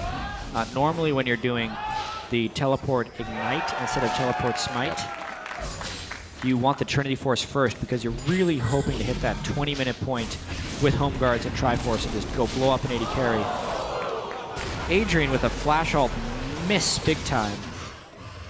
And see, this is another thing. Quas doesn't really want to be in this lane against Rumble. It's forced him into strange itemizations. But it's a survival tactic Quas is willing to withstand because Piglet is gaining such an edge in the duo. Well, you did hear that Impact said a few times Quas has that thoughtless itemization. Goes through it, builds what he wants to build, and Impact would take control of that. Quas said he would get around Impact through the angle of his plays. So maybe he doesn't worry about the itemization. Yeah. In this game in particular, it's unconventional, but there's thought into it. His thought is, I need to survive Impact's Rumble. Because if Quas comes back to lane with the Phage, he dies. Which is the unfortunate thing. But yeah, it's an itemization path that will give him trouble later, for sure. Because it has the immediate impact right now. You're going to see Rumble being able to still throw down equalizers at a Dragon. Very effective. Xiao trying to get a little bit of his own fight on in the mid lane. The majority of the team has backed for now, so just picking up resources, a bit of breathing room. Team Liquid has the lead, but only by about 1,600 gold right now.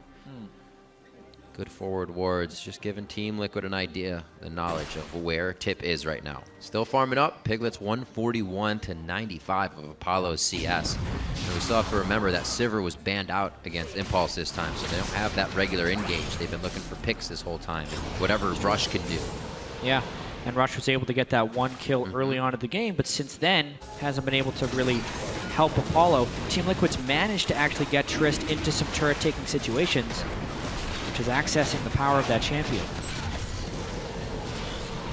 Maybe think of drawing back. Whoa. Pretty long. Oh, it's for Rush to come in. They kick him right up against the wall, try to make a plaque out of the horse. The onslaught of shadows out of the way, thinking Impact might have had harpoon distance. A little bit of miscommunication there as they both turn away, or just saying, we couldn't get the kill out of it.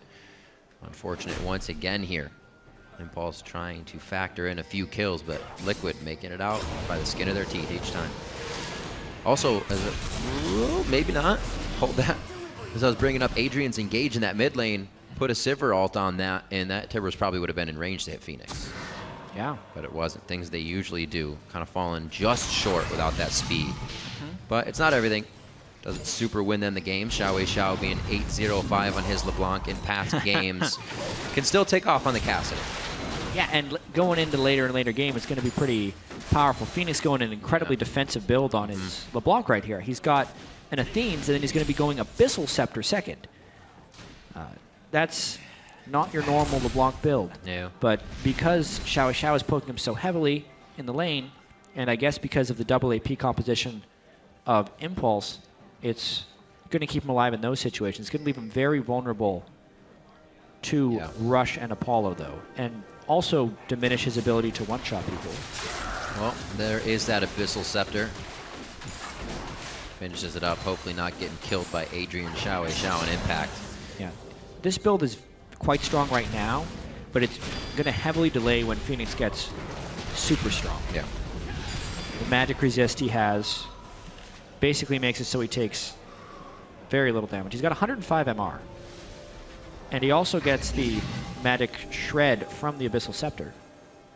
But even that doesn't have that much synergy because they have a physical damage top laner. It's a very selfish that's true. Abyssal Scepter purchase as far as they go. It's the setup, Jat. Xiao should be a little scared. He can call on the Void to get himself out, though. The rest of the team filtering up here. They may be able to catch Adrian on somewhat of a rotation. Team Liquid keeps being able to rotate to these turrets and get Tristana having free shots on him. It's really helping him in the overall gold game.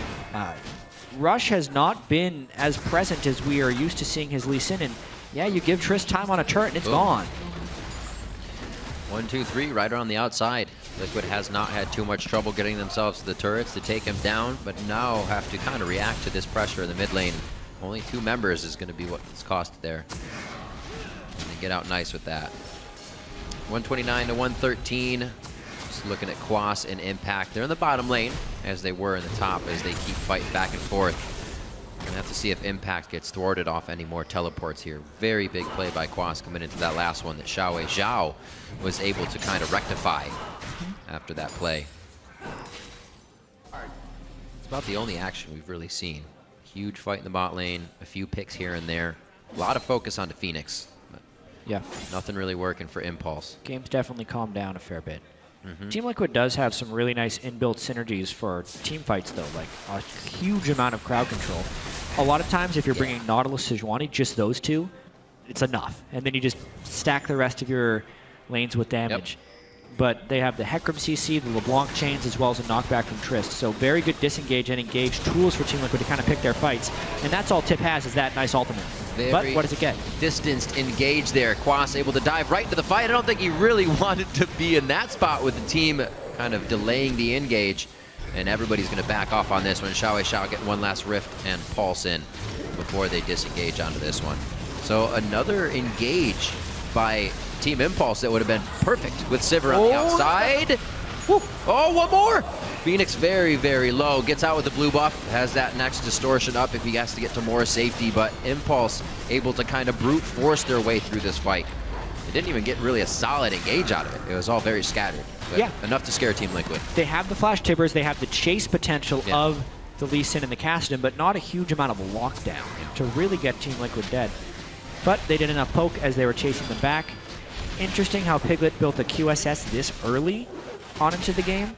Really going to hurt his DPS overall, but maybe Team Liquid's just going to be playing hit and run.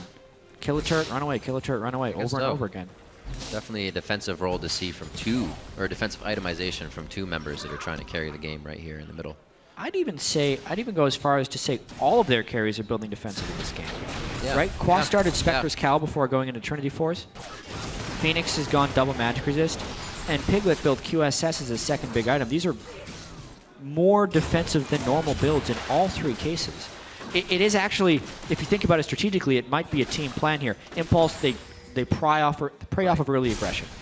All right, let's build defensive early and then get into our offensive items. I mean, they're getting turrets right now. They are able to disengage a full flash Tibbers along with an equalizer without really losing anybody. So things are looking pretty good. The teleport did come from Quas, so that's something they do not have over Impact right now. It could come into play, and you can see the gold difference. About 700 gold that Phoenix is ahead of Xiao right now. Yep. So the other lane pretty much just even, except for those AD carries, of course. So Liquid to set up a bit more here. This dragon should be theirs. See Rush just under the dragon pit here. Could give a little bit of hell to Team Liquid. The rest of them grouping, but we have the back from Adrian, so I don't know.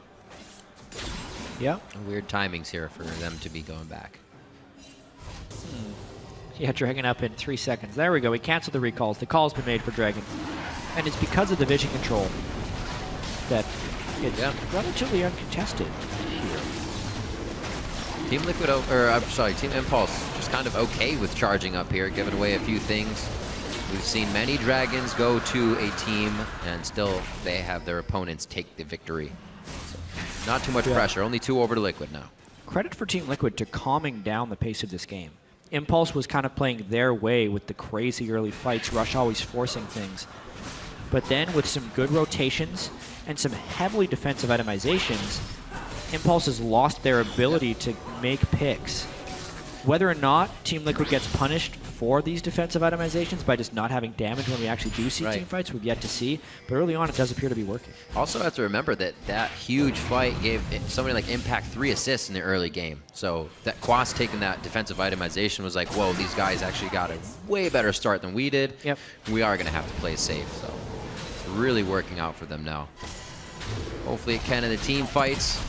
It's been a lot of disengaging for Team Liquid right now after the turrets. Walking up to them for Piglet and the team isn't the easiest thing without taking just one member down of Team Impulse first. 3K gold lead. And Liquid is pretty much happy with that. They're not pressuring too hard unless it's power in numbers right now. And with the forward wards going up, they're only placing as much as they can defend here. They're going to start walking around that area. Got it. Yeah, Baron becomes the next area of control right now. They've knocked out the outer turrets. It's very difficult to get the inner turrets, especially until they can move their wards up. So they're slowly trying to move these wards up. Great little poke there. A lot of bells going off. Just means a whole lot of damage. So the Luden's Echo now finished up onto Xiao. What an interesting game Liquid has kind of turned this one into. We're waiting for Impulse to go into aggressive mode and kind of use what they get for victories against them in that chaotic fight. Hopefully the Impulse makes a mistake as they keep trying to go for engages, but they're not getting it. Liquid is kind of left to their own here, and their plan is not working out. Quas about to complete the classic 27-minute Triforce. There you go. See it all the time. But definitely not. That's an incredibly late Triforce, and he's still not even there. They've managed to not take too much damage, though. The communication is completely on point for the team. They don't feel like they have to push themselves in any scary situations, and with full control right here, definitely a scary situation for Impulse to have to be in. Oh, that could actually be the kill. All right, Zanya's out. Say one more follow-up. It is going to be from Dominate. That's his call. The team follows through. Rush gets hit. He'll safeguard back, and the team will be out for now. 35 seconds are the death timers we're looking at here, so a little bit for Team Liquid to work with. Piglet wasn't even in this fight. It's all on Phoenix right there. There's another ult. Another Tibbers not going in the right spot.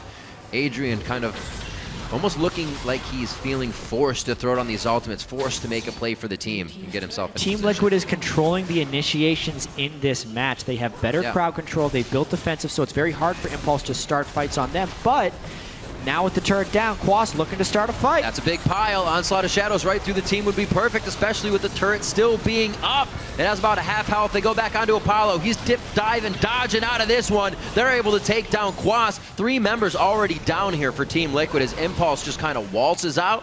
Back to the turret. Quas had gone behind looking for a flank fight, but they still didn't have Piglet, so there were basically only 3 members of Team Liquid at their turret, and then the damage dealer was the one who got picked off at the very start. So Impulse picks up a big fight win off of what could have been a big turret gain for Team Liquid.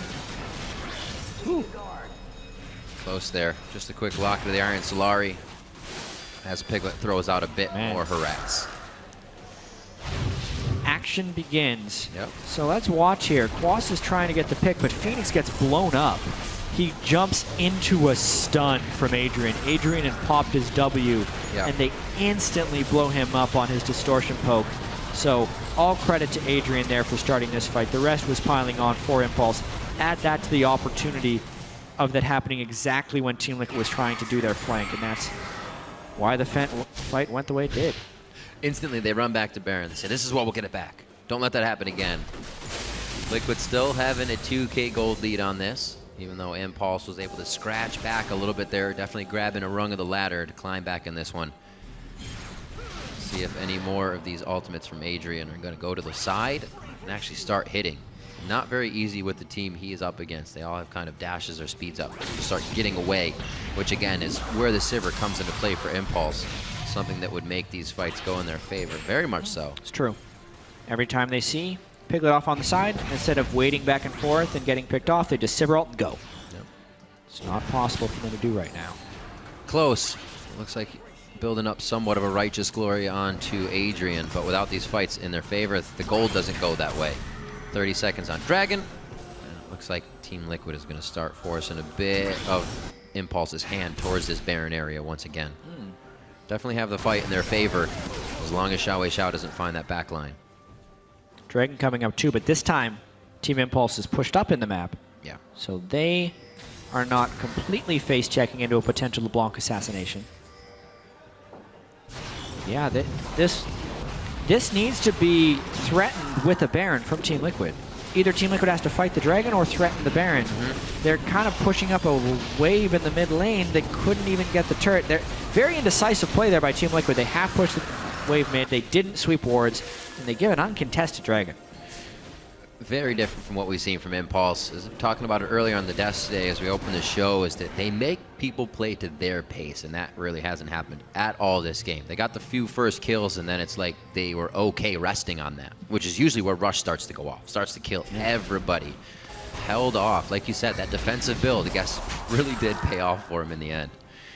Now, still throwing more defense on it as well. Yeah. They're reaching the points in their builds now where they're normalized. They started defensive, and now they're becoming the normal builds. Once a death cap is completed on Phoenix, relatively strong because he's got good magic penetration from the Abyssal Scepter, especially when Bloodthirster's done on Piglet.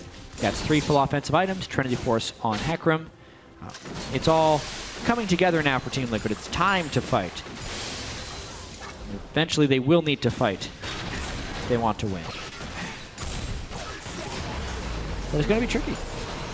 Win here would absolutely be very nice. The past few teams they faced, Gravity, Cloud9, now Impulse, then TSM. It's not going to get easier for Liquid here within these next few weeks. So wins here would definitely help over the top teams that are getting all the other ones crushed out. I'm sure it would help with the mentality as too. Knowing that Piglet working out 100 times better this split. The communication is there. I mean, the guy was literally benched for kind of not getting along with the team, not being organized, not playing enough, but still got the chance, had the chance, and used it to his fullest. And Piglet's farm is insane this game. He's got 320 CS at 30 minutes, more than 10 per minute. And he's been the guy roaming around and taking the big wave after big wave. He just ran up top, got another basically free 10 CS. Yep. Almost actually on that Bloodthirster as well to get into the fights, kind of relying on rapid fire to get him up there in attack speed along with his static shiv.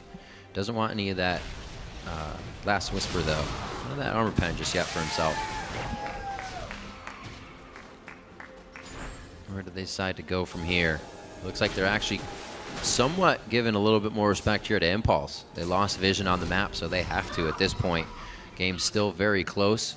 3,000 gold lead in favor of Liquid here, 30 minutes in. Both these last games have been very slow for either team to kind of want to take hold. Until they have like a 5,000 gold lead, it's very slow play. Yeah, and especially with Team Liquid's misplay on that Dragon, some of their win conditions would be either controlling the 5 Dragons or trading for a Baron, which are all game accelerators. Time to fight. Call it off. Call it off. Nope, round's over, actually. That's what that bell was for. So, even having that Crystalline Bracer goes for the Mikhail's Crucible for Adrian. Or on Adrian, I should say, for the team. Yeah. Interesting buy there. Well, there's just so much CC on the side of Team Liquid. The Mikhail's is still necessary. Not worried about engaging too much anymore. Rather than the engage or disengage first. That Righteous Glory is, however, finished up onto Xpecial. Just waiting for Team Liquid to pull the trigger here. Rabadon's Death Cap finished up onto Phoenix. He's finally gotten to his points as well after those defensive builds from all of Team Liquid in the mid game. Impulse able to pick up their resources now. Very slow after the outer ring of turrets was broken here. It doesn't seem like any team has an idea of how to get past each other's defensive walls. Really feels like it. Like, the wind has been taken out of Team Impulse's sails, but that doesn't mean they're out of the game. Nope. The Cassidy can scale incredibly well into the late game, especially now that he's hit level 16. The cooldown on his dashes is almost non-existent, 1.33 seconds per dash. Oh. Maybe we see a fight here. They decided to go. 5v5 in the mid lane. Adrian and Xiao Xiao very low. Fate's Call pulls him back and throws Adrian out of the fight, but he still goes down to Ignite. Quas is able to pick that one up. Now on to Impact, and Liquid found the exact fight that they wanted off of the dredge line from Xpecial. Team Liquid controls when to fight, and they decided to go right there. They have more of the initiation opportunities. Woo. They pick up 2 and not lose a single person, which means they can just turn on to Baron. Yeah, going to tear this down right away. Piglet's going to be getting some good damage on that. Quas still very... He took hardly any damage in the fight. Got to watch out for that Nautilus. He dies in his homeland of the water, though. He's fine. Smile on his face. Special needs to work on his spacing in raid boss fights. Okay, let's watch this. Champion spacing. It's real. Yeah. Oh! On to Callista, too. The jump auto. I think he was splitting the uprights on that one, but I'll give it to him. Yeah, and then the equalizer doesn't quite land in the right spot. Yeah, pretty much just the dredge line. Not even a reliable form of CC right there, but he just landed the skill shot. Great pressure by Team Liquid now. Impulse finally says, all right, we're taking the bottom turret. People are doing things. It's a bit scattered on the map. We'll use this chance to take bottom. But they already have Liquid dictating middle. LeBlanc and Tristana about to take down mid turret. They have the wave, and they have Baroned up minions as well. Oh, these turrets go down fast. It's going to be a quick watch this here. Trist. Impact has ultimate. I don't know if he's going to try to lay it across the minion wave, though. And he may actually go down himself with where he's been put. Very back and forth. Phoenix gets in. They try to actually get to the outside of the fight. Phoenix goes down. Impact's Flame Splitter was still on, and the Zanya's Rush was able to hit the Sonic Wave. Resonating Strike not in range. You know he wanted that. And it's going to be Xiao Xiao in the chase. Not enough mana bar to keep finishing on that one, though. Apollo in the eyes of the entire team of Team Liquid. Quas picks up a triple kill. The Penta in his eyes. Xiao Xiao very low on mana. Definitely can't get the Rift Walk there. Adrian is going to thwart the Penta kill. And they are going to be onto the inhibitor turrets 35 minutes into the game. Yeah, he may have thwarted the Penta kill, but did you just lose the game right there? Yep. That's Quas coming in with another great flank play on Hecarim. Tristana to take down these turrets. Team Liquid may have just won the game. Quas said it would be from the angles of how he approached the fights. If he could do it better than his top lane Impact here in the game of the week, then the Team Liquid would come up with the win, and they have done so. 35 minutes in, Team Liquid take down Team Impulse. And that's one of the most controlled victories I've seen a team have against Team Impulse. It got a little bit chaotic early, but Team Liquid built the defensive items they needed to, and then they just kind of waited and bided their time until they hit the item breakpoints that they wanted to. One fight, and it was basically over. They won the mid lane fight, took that into the Baron. That meant the Triss could push turrets. Team Impulse tried to desperately push them back out, and then it was over. Peter very, very happy with the results of his team. Now 5-1 on the split, sending Impulse to a 3-3 record.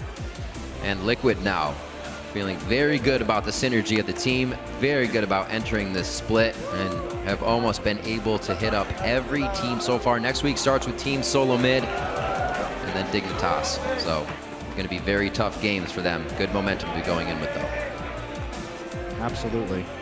Impulse tried as they might early game. They got a huge fight under the turret, so much chaos, and that's what they thrive in. 3 assists to Impact's Rumble in the top lane, and he still was not able to win that one over onto Quas's Hecarim. All the while, though, there was Piglet pushing the side waves, avoiding the fights, and getting free time onto turrets. He killed 5 turrets this game at least. Those are the ones he got credit for. And they never really let Team Impulse access their power spikes, which was just really controlled play. It seemed boring in the mid game, but the Team Liquid was just biding their time. You saw once they turned it on, they had the advantages and they had the ways of starting the team fight. So from the drafting phase to the item choices, which are unconventional, to the middle of the game, they were just able to outplay Team Impulse. I feel like when we saw it, you kind of questioned the rotation back of Impulse in the early part of the game. Right. Putting him back top lane, saying maybe the Rumble at 0-3 is just going to start trouncing on the Hecarim now. Maybe that's the way it works. That's It didn't pan out for him. It's not the way it ended up panning out because Callista Annie can beat Tristan and Nautilus in some situations, but when Piglet freezes the lane for that long at the start of the game, gets a level advantage, he was always strong enough to get that free time on the turrets. And Still dominate down there to help Piglet in getting first blood, or not first blood, but getting that next blood that Liquid would actually use to start catapulting themselves into the game. Yep.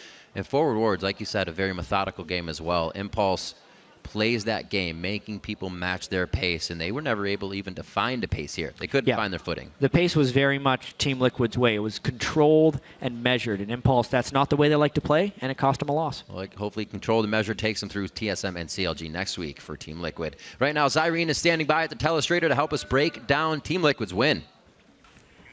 Thank you very much, Riv. I am standing by with the telestrator, and I have a replay from that game. It's actually a little TIP focused, but there's a part in this that I really want to focus on here, and it's a little different angle of the replay that we saw. This is going to end up in the bottom lane fight where the TP was interrupted top lane, but this is the setup for it.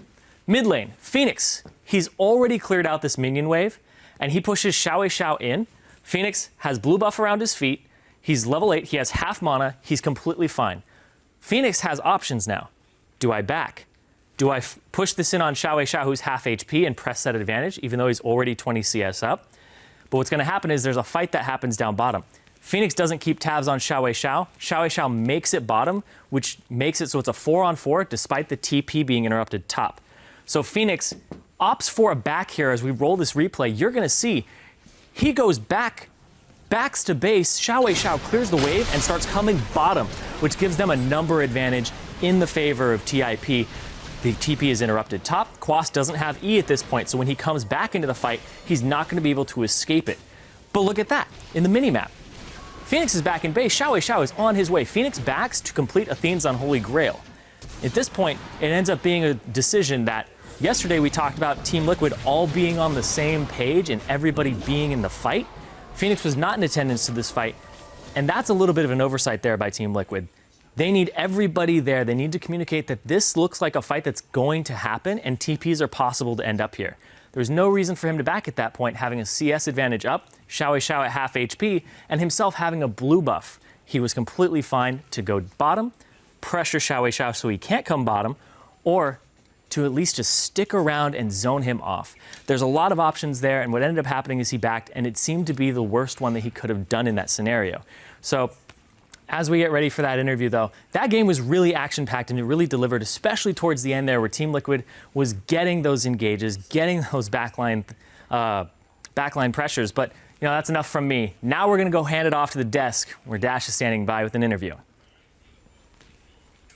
Thank you, Zyrene. I am joined by Liquid's coach, Peter, as well as Quas, who I got to speak to yesterday leading into this matchup. So I got to come to you first. You've come away with the win, but specifically in that top lane matchup, how do you feel it went? Because you went into it very confident when I spoke to you yesterday. Yeah, so we had a really rough start. I just had a 2-death start, which is pretty rough to come back from. It was not what I was expecting at all. But I'm really glad that my team was able to capitalize on their mistakes in bottom lane, and then we came up strong. You guys had some really interesting itemization. A lot of defensive items coming across the board. Spectre's Cowl on you. We had the Abyssal Scepter and the Chalice in the mid lane, as well as the QSS on Piglet. So was this mid-game adaptation, or was this all pre-planned? We're going to try and slow these guys down. Yeah, so our plan into it was we were having a stronger late-game teamfight comp, so I figured that we shouldn't take any risks early on, so that's why the itemization was so defensive. For example, in the top gank where Lee Sin almost killed me, if I didn't have that Cowl, I probably would have died. So those little things like that allow you to get through the early game and then solidify your late-game teamfights. Now this is where I come to you, Peter. As the coach, your players have been very vocal about all the preparation that you guys do. Can you speak to me a little bit about what the coaching staff has done to determine that this is the game plan for today? Okay, basically we know Xiao loves to play LeBlanc a lot because he played previous LeBlanc game and he actually played really well at the game. So we first rotation take out LeBlanc, and we do think he's probably going to pick Cassidy into it because they're counter pick, because we saw our meta very earlier, and we know Impact love to play Rumble because there's 2 games he always first rotation Rumble. So we can expect them to pick a very full AP team comp. that's where those defense items will really work for us. All right, so is this Warlock, the Warlock that we're hearing of, who's looking at these past tapes and finding this information for you guys? Well, Warlock does a very good job on a scouting report, but those stuff is for Mark, our assistant coach. He always do those band pick for us and telling me about the studies. Like, all right, so Peter, you see, Impact plays 3 Rumble in a row, and Xiaohui has a very good record under LeBron. So I just make this plan.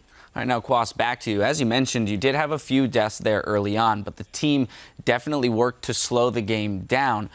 At what point do you as a team, have to recognize that things are getting chaotic, and how do you regroup there in that mid-game? So we knew the plan going into it was just slow things down, like farm it up, go to late game. So we pretty much just set up a lot of defensive wards and always very aware of where Lee Sin was in the map, just calling it loudly so no one would die. And I think we did a good job of staying alive as much as after the chaotic start that we had. Now, Peter, you've been very vocal in the past about how you think Dominate is one of the best, if not the best, jungler in North America. And when you look at Rush having an interesting champion pool, the fact that he goes for Lee Sin, how does that change Dominate's approach to controlling the game?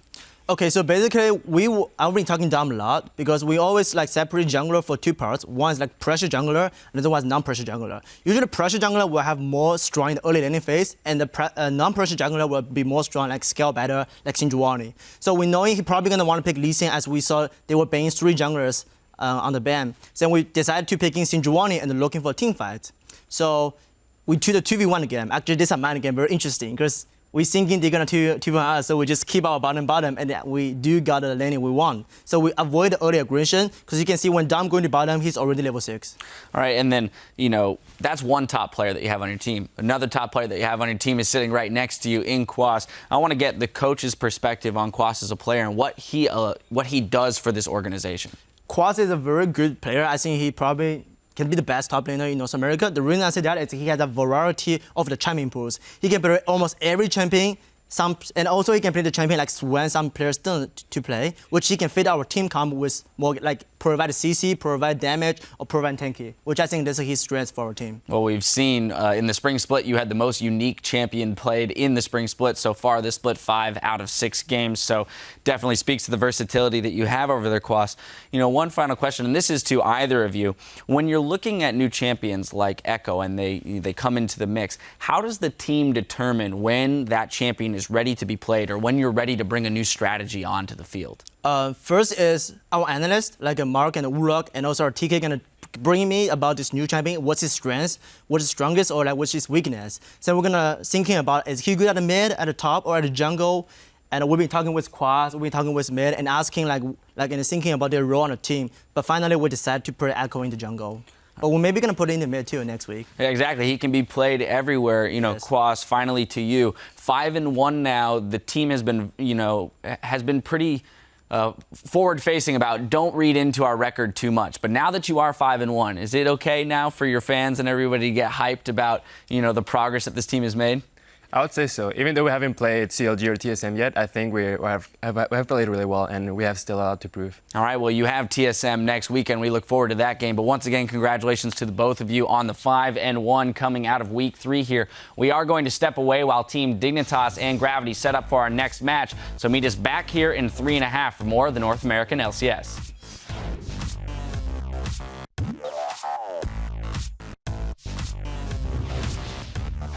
Yo, I'm gonna chug this Red Bull. I'm gonna be so ready for this game. Damn. I'm just gonna sip my Red Bull slowly throughout Champion Select. Alright, I'll do that too. Once they got there, Rend onto Express on the potions there. Oh, he flashes away from Rush. They still get the kill onto Adrian. He's in turret shot range. I stand on the block, stand on the block. Coming. Help me. Okay. Aggro. I'm taking. Nice. They decided to go 5v5 in the mid lane. Adrian and Xiao very low. Fate's Call pulls him back and throws Adrian out of the fight, but he still goes down to Ignite. Kwas picks up a triple kill. The Penta in his eyes. Xiao very low on mana. Definitely can't get the Rift Walk there. 35 minutes in. Team Liquid take down Team Impulse.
Hey everyone, welcome back to the North American LCS Summer Split. I am David FLICKR along with Sam, Kobe, Hartman, Kensler, Saurus, Rex.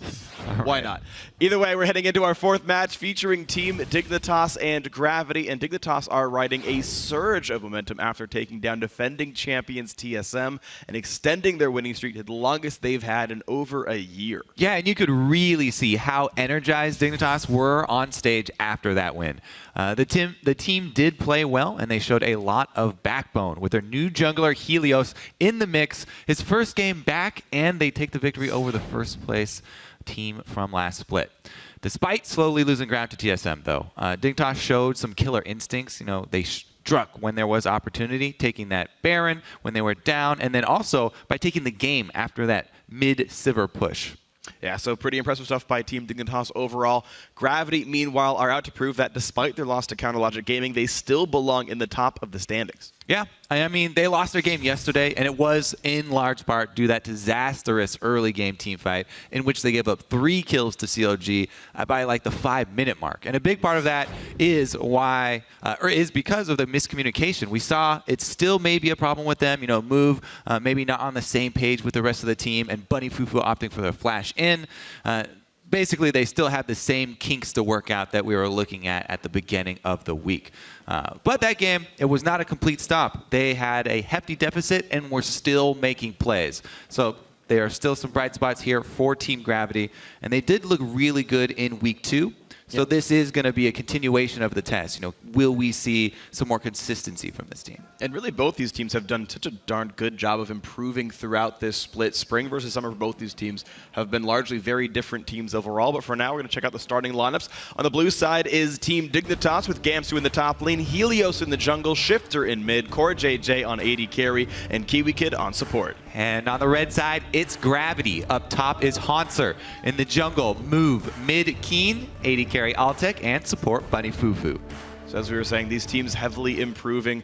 Gravity, it's actually, I think the most impressive to me is how quickly they learned a strong sense of macro level shot calling with their old shot caller gone. I think that was an incredible surge of skill from Bunny Fufu, specifically the man who actually dictates what goes on around the map. It's just the stuff you expect to take much longer, the more interpersonal, the micro level sort of shot calling where someone's maybe on the wrong page for 20 seconds. And if that gets shored up, Dignitas really does contend for the throne. And, you know, when we always give so much credit to shot callers, it's the rest of the team as well. It's all about feeding information and the efficiency which with the rest of the team can communicate as well. So definitely credit to both of these squads, actually, especially, you know, Team Dignitas as well, bringing in Helios. Yep. Definitely a strong voice.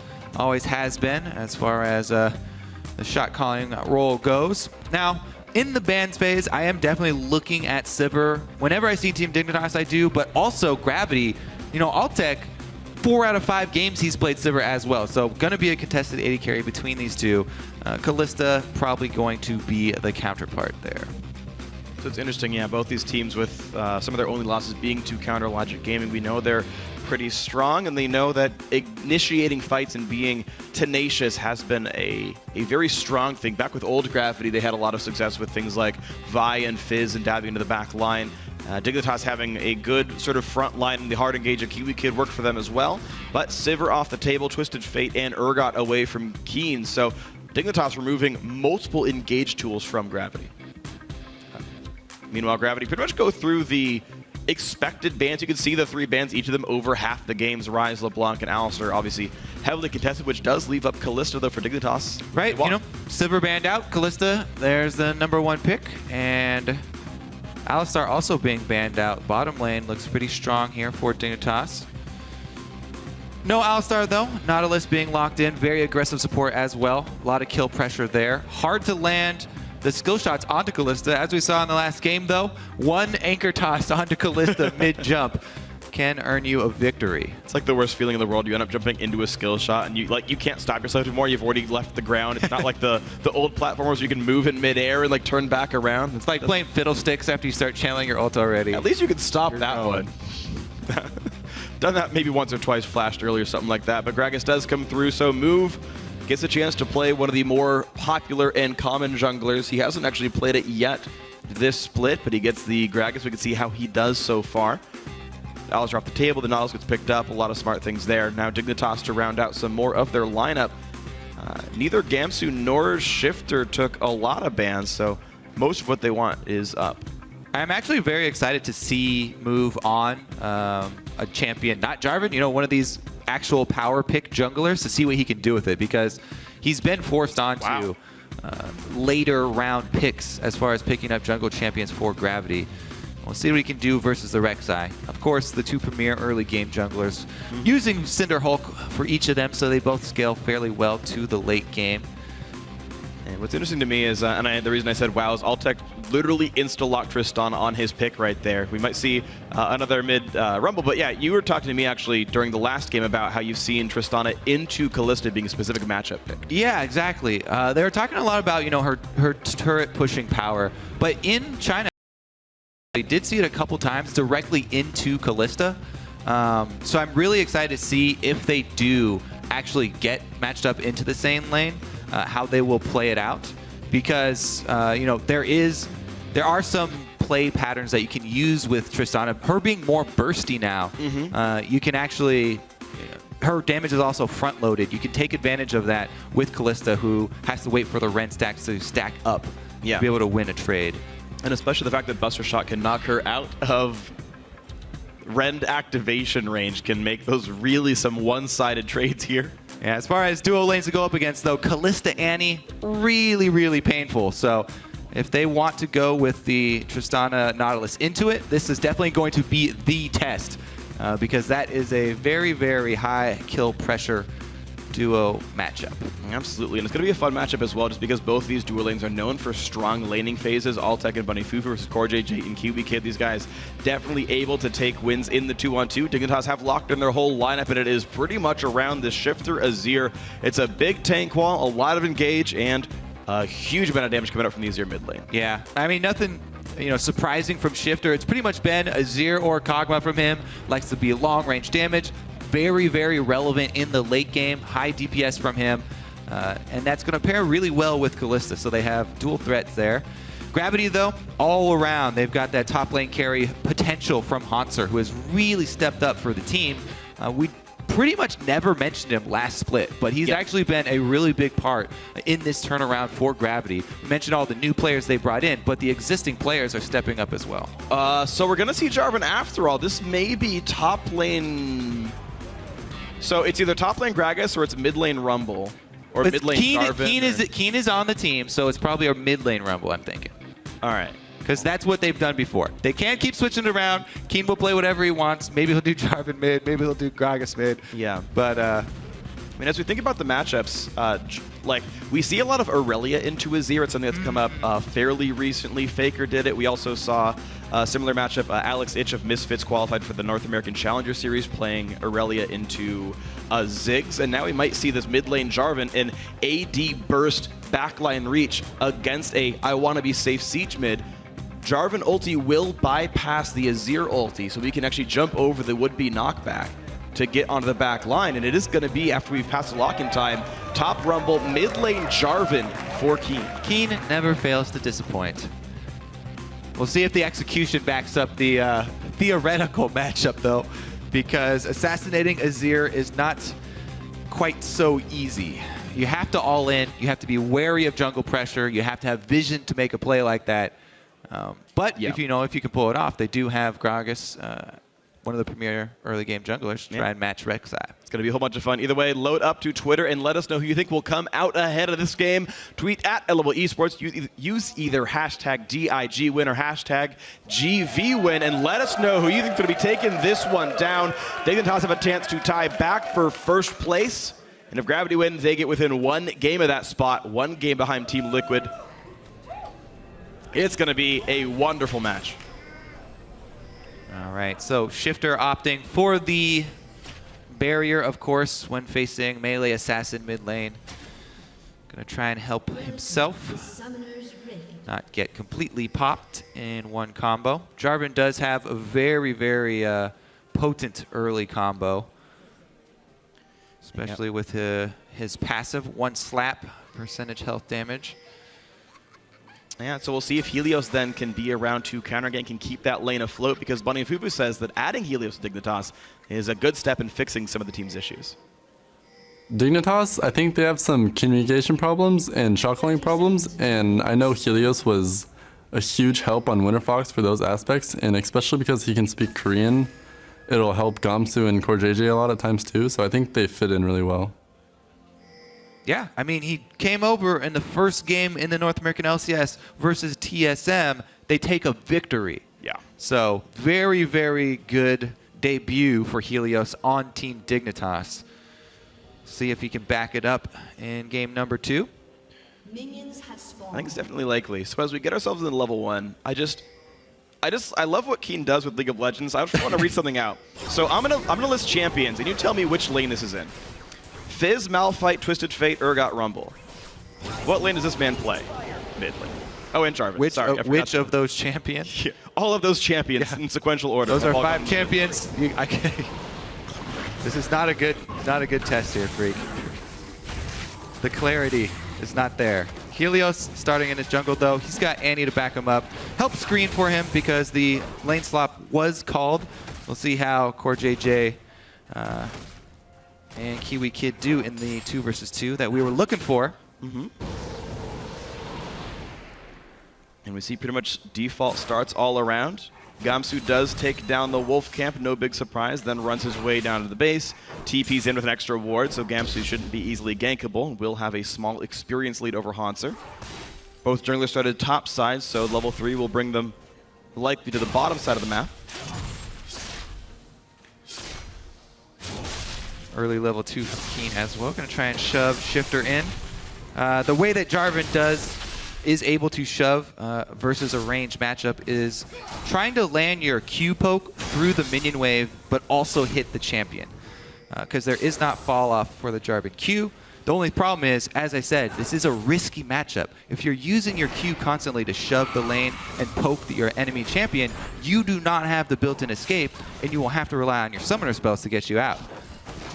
I'm actually surprised that Shifter went Doran's Ring in the matchup as well. It just feels like if you had the sustain to make sure you don't get chunked out by Jarvan, you're guaranteed to survive the matchup, as Keen did here in the melee versus ranged. But so far, he's just happy to chug flask charges and keep the push going. We'll see if he ends up pulling some more attention from Helios, as the Rek'Sai has just hit level 3, recalled back for a Trailblazer, and is heading back across the map. All right, focus on the Scuttle Crab here for move. No surprise there. This has been a hallmark of this guy ever since he came to the North American LCS. His #1 priority has been clearly vision control for his team.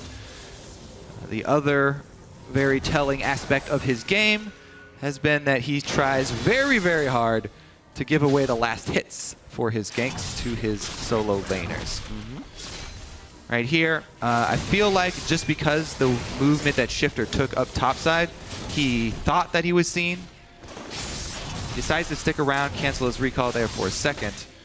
But anytime we mention all these junglers that like to go for early ganks, go for the level 3 move, we also have to mention the drawbacks of it, which are, of course, the hard farm route. If you're the opponent here, Helios does get a small lead and an extra level here as he's back out on the field quicker, didn't wait around in the brush for the gank.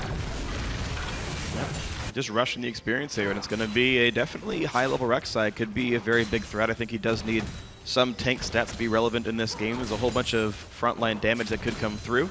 Sit and Rumble equalizers could make Rek'Sai's life pretty short here. But we are on just the smallest of gold leads for Dignitas overall. Now the top lane matchup has equaled out. The very first levels, it was CoreJJ and Kiwi Kid getting a really early push in. Now that the lane is equalized, we can see the matchup happen, but Helios is already here for a counter gank if something happens. Yeah, I actually really like the matchup because early on, the Kalista passive with Annie, if you both land auto attacks, gives you a huge amount of presence in the lane. The range advantage for these two, they should be able to bully early, use that percentage damage. But as Tristana gets to level up, she can go for the all-ins with Nautilus because her damage is so front-loaded. Just pop your E on them, rapid fire a couple attacks, and then back off before Kalista has stacked up enough Ren stacks to actually equalize the damage. And just like the Alistar matchup I talked about earlier, Nautilus needs his actual skills to do anything in the first place. Like, level 1 Annie is basically already Annie. She charged her pass with the fountain, presses W. Surprise, I stun people. I'm still the same champion. Nautilus needs the hook, might even need the shield, and always learns E in the first place. So Yeah. equalizes out. We'll see it play out from here. Yeah, both duo lanes playing fairly cautiously around jungle pressure, I feel like, right now. Because the early stages of the game, obviously, no ward coverage. Here we do have our first jungler interaction. As we can see, Move gets the barrel off, but Helios is slightly ahead as far as the camps are concerned because he spent a little bit less time waiting in the brush. We're seeing this bot lane fight instead there. Yeah, Helios half a level ahead right now, 5 versus 4.5. Gamsu misses the cannon, oh no! Teleport back up for him now, though. So teleports have been equalized for the solo side laners.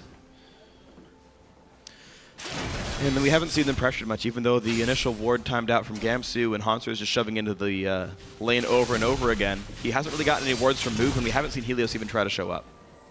I really feel like, yeah, the way that it's going is fairly good for Gravity. There's a little bit of harass, but CoreJJ does not commit with Kiwi Kid there. Just because Jarvan's been able to get to the early pickaxe here for extra damage for the burst combo to time with his level 6. Here's the collapse from Helios. Defensive ward from Gravity will see it, but they get zoned out from a bunch of minions. The Kalista Annie not level 6, so the tower dive much less potent. Yeah, I don't know if it's going to be strong at all. I mean, 555 is maybe not that much damage. Kiwi Kid taking a whole bunch of pain, and he's on the wrong side of the turret. That's first blood over to Altec, and now they go in, and Helios going to be the second to die. Over greedy dive by Dignitas. So usually you respect an Annie Kalista dive like no other duo lane, but they're not level 6. They don't have the ability to juggle aggro on the turret. They don't have the extra CC, and that was a really rushed decision. Whoever is making the calls, you know, maybe they felt forced into it because Helios had the timing to make it up there and they were trying to make the move with that minion wave, but that was a very reckless call. They did not have any information on Move's whereabouts. Teleports were both up, as we said. So interesting early blunder there from Dignitas, and Gravity get a very nice early lead for themselves. First blood and an extra kill. And Hanser buys an early home guard boots off of this. I guess he sees, well, my TP's down. Gamsu didn't teleport. He's got to kind of play around the fact that maybe a dragon fight happens sometime in the next 4 minutes that he can't react to. Home guards may help that, but just an interesting investment all the same. We'll still go towards haunting guys a bit later. We'll see if that manifests into much. Gamsu with the TP advantage. The lanes all swap to the bot lane, and maybe Dignitas tries for round 2 with a 4v3. I feel like this is the opportunity for Altec to go all in with that Triss combo we were looking for and try and chunk CoreJJ. Because this is the recall, he does not have lifesteal yet, so he'll have to chug through his potions. If Triss can get off that E, couple of rapid fire auto attacks into an ult, that's a huge amount of harass that will stick. Oof. But he's just going to shove the wave, use that AoE damage to get towards the turret, and as Jet said last game, utilize Tristana's turret pushing power. Maybe they will get some damage while the minion wave is shoved up. Yeah, it's likely to be very strong here. Pink ward goes down, and it's awkward though because Gravity, despite having this lead and the fact that they have the bottom lane push advantage, they actually can't reliably go for Dragon. Normally a team like this, you'd see them probably pressure that objective down, but again, that TP disadvantage slows them down for the next 3 minutes here. Also talking about Tristana, because we don't see her very much, I'm tracking skill orders there. Piglet had gone 4 points into explosive shot and then max rapid fire, so it was like 5-1, 4-2 was the ability numbers. Right here, Altec's only got 2 points in explosive shot and is already maxing rapid fire. So they're prioritizing the attack speed by like level 12 or so, and even earlier in this case. What's also interesting is Gravity's attempt. Oh, I don't know if he meant to do that on the minion, but he got the explosion damage. And this is going to be a much easier dive than we saw. Bunny Fufu has aggro, and he's getting exploded. The Annie stun, plus the turret damage will not quite take him down. 2 kills come through for Gravity off a quick dive. Drink your potions, kids. Bunny Fufu able to survive there. And they'll get the turret on top of it just because of how quickly Triss can blow them up. The other thing that you mentioned, about the dragon, yes, they they're not able to get it right now because of the teleport disadvantage, but it's not really that big of a deal for this squad. Their main way of winning the game isn't really Dragon control. They've got great siege. They've got Rumble, Gragas, and Tristana all great at turrets. Dragon control would be optimal. Yeah. But it doesn't hurt them too much not to grab it. It seemed to work really well. We didn't see Gamsu TP in to stop the bot lane dive. So the fight for the turret went totally okay. We didn't see Shifter really show up either, and it seems like Keen being able to bully out this mid lane matchup from level 1. I mean, Shifter missed 5 CS in the first 2 waves because of the turret push here, and then we still had Keen roam out of the lane first. Tiamat's done, going towards maybe Ravenous Hydra. Dive in the top lane is going to go in towards Hanser, but they're getting Dragon for it. And not the best equalizer. No, that was a very bad equalizer. Definitely a misclick. Probably was trying to flash that way and clicked his R on accident, I'm going to say. But regardless, definite misplay there. That wasn't, though. Taking Kiwi Kid out of harm's way, saving him from Keen. Yeah, we haven't seen Keen go all in on Shifter for the burst. He just has been straight up winning the Jarvan Azir matchup with the threat of the all in. It's beautiful to watch. So Dignitas do manage to equalize, though. They manage to capitalize the top lane turret after the kill as well, making that dive absolutely worth it in the first place. But we're sitting on an 1,801 Dragon lead right now for Gravity. I want to see now where they put the rest of their members. Dragon off the map, TPs don't matter as much. Where does the Tristana Siege go? Well, looks like mid lane so far. He's going to be able to take the Raptor camp fairly quickly due to his explosion. And they're just going to leave the Jarvan split pushing. Honestly, Keen is a very, very quick split pusher. Rushing the Tiamat for extra burst for his combo also means he can smash a wave. There's so much wave control with this Gravity squad. They've got, the solo lane Tiamat builder with a Tristana that they've been able to shift over towards mid lane.